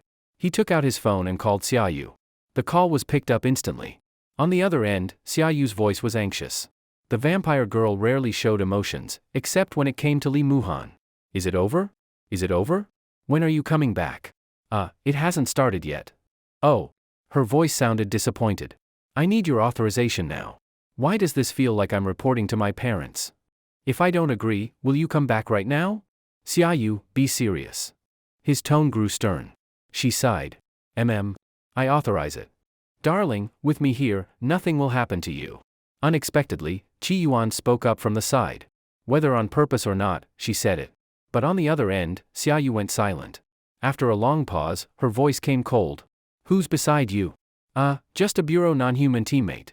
Give her the phone. Knowing Xiaoyu's tone, Li Muhan dared not disobey. He handed the phone to Qi Yuan. Turkey, stay away from him. No can do. I have to use my power to help him. That's also my duty. Qi Yuan twisted her hair with a finger, speaking in a mocking tone. If you don't want to end up as a dead chicken, then stop trying to take him. Why? He has nothing to do with you either. You're just his guarantor. I can be that too. I might not be calamity level, but I'm still a divine beast of Huaxia. Not necessarily worse than you. You. Li Muhan quickly snatched back the phone. What nonsense are you spouting? I don't go flirting with every girl I meet. Xiaoyu only answered with a cold snort. I'll come over. I don't trust you. I don't trust this mission. Enough. I'm not a child, and you're not my parent. You can't follow me on every mission. Stay home. I'll bring you breakfast. I want McMuffins. Fine. Wait at home. After hanging up, Li Muhan saw Qi Yuan looking at him with despair. So I really am extra, you really won't choose me?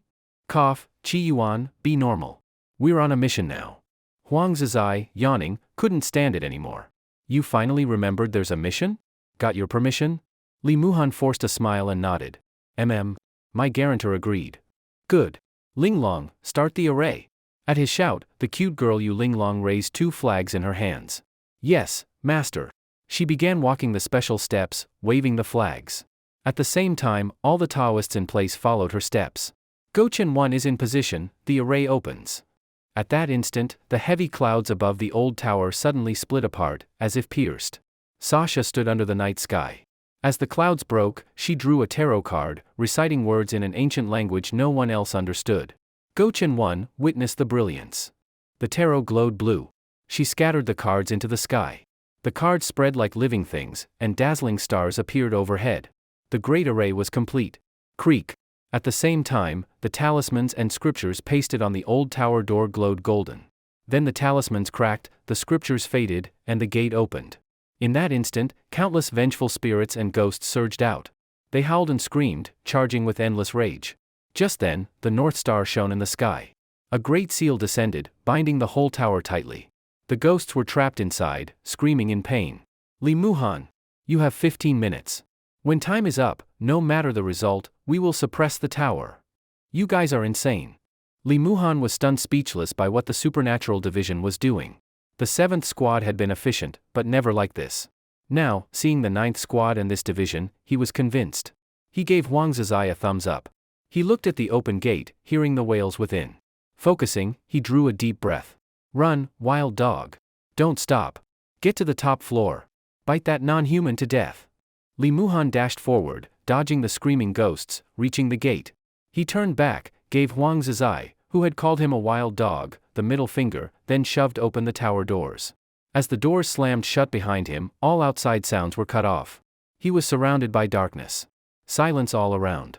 And yet, it felt like countless eyes were watching him. It was just like being back in the demon's opera house. Deathly silence and endless darkness wrapped around Li Muhan.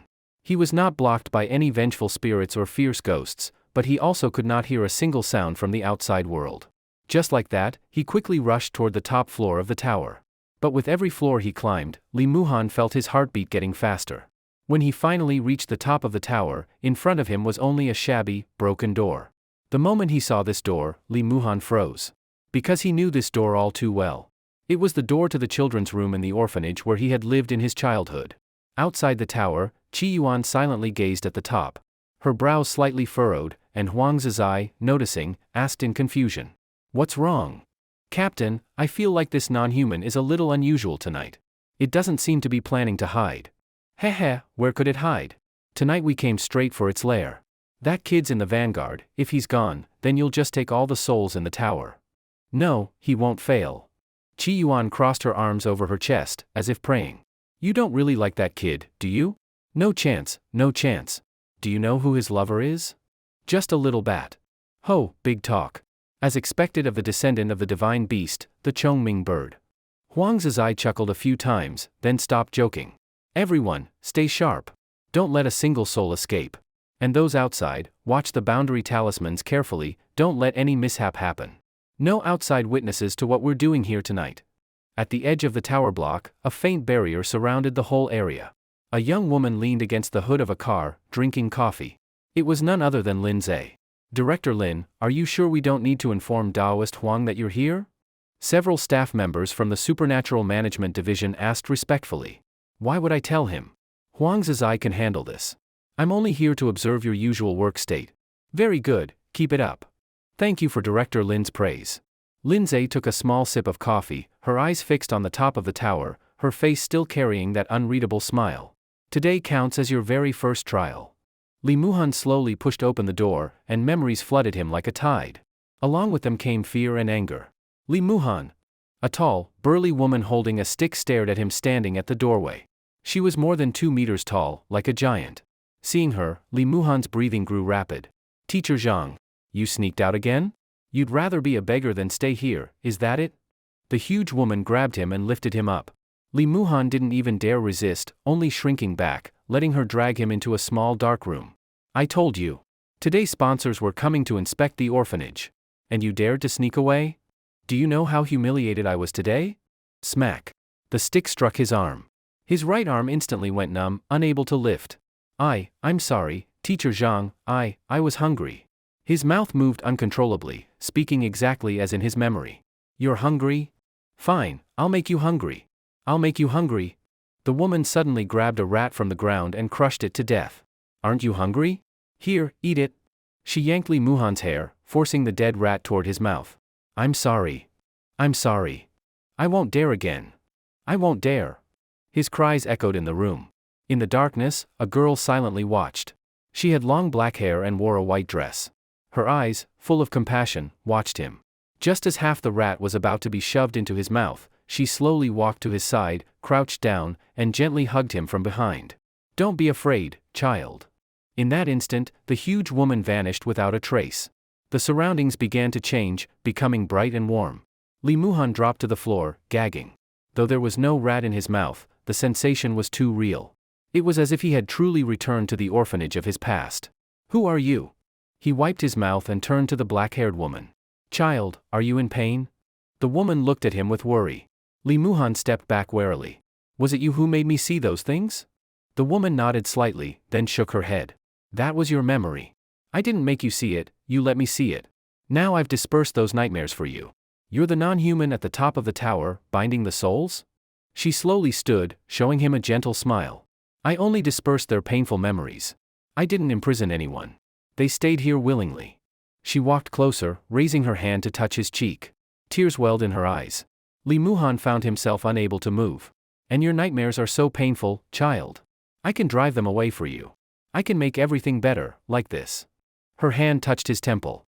At once, the scene around him changed again.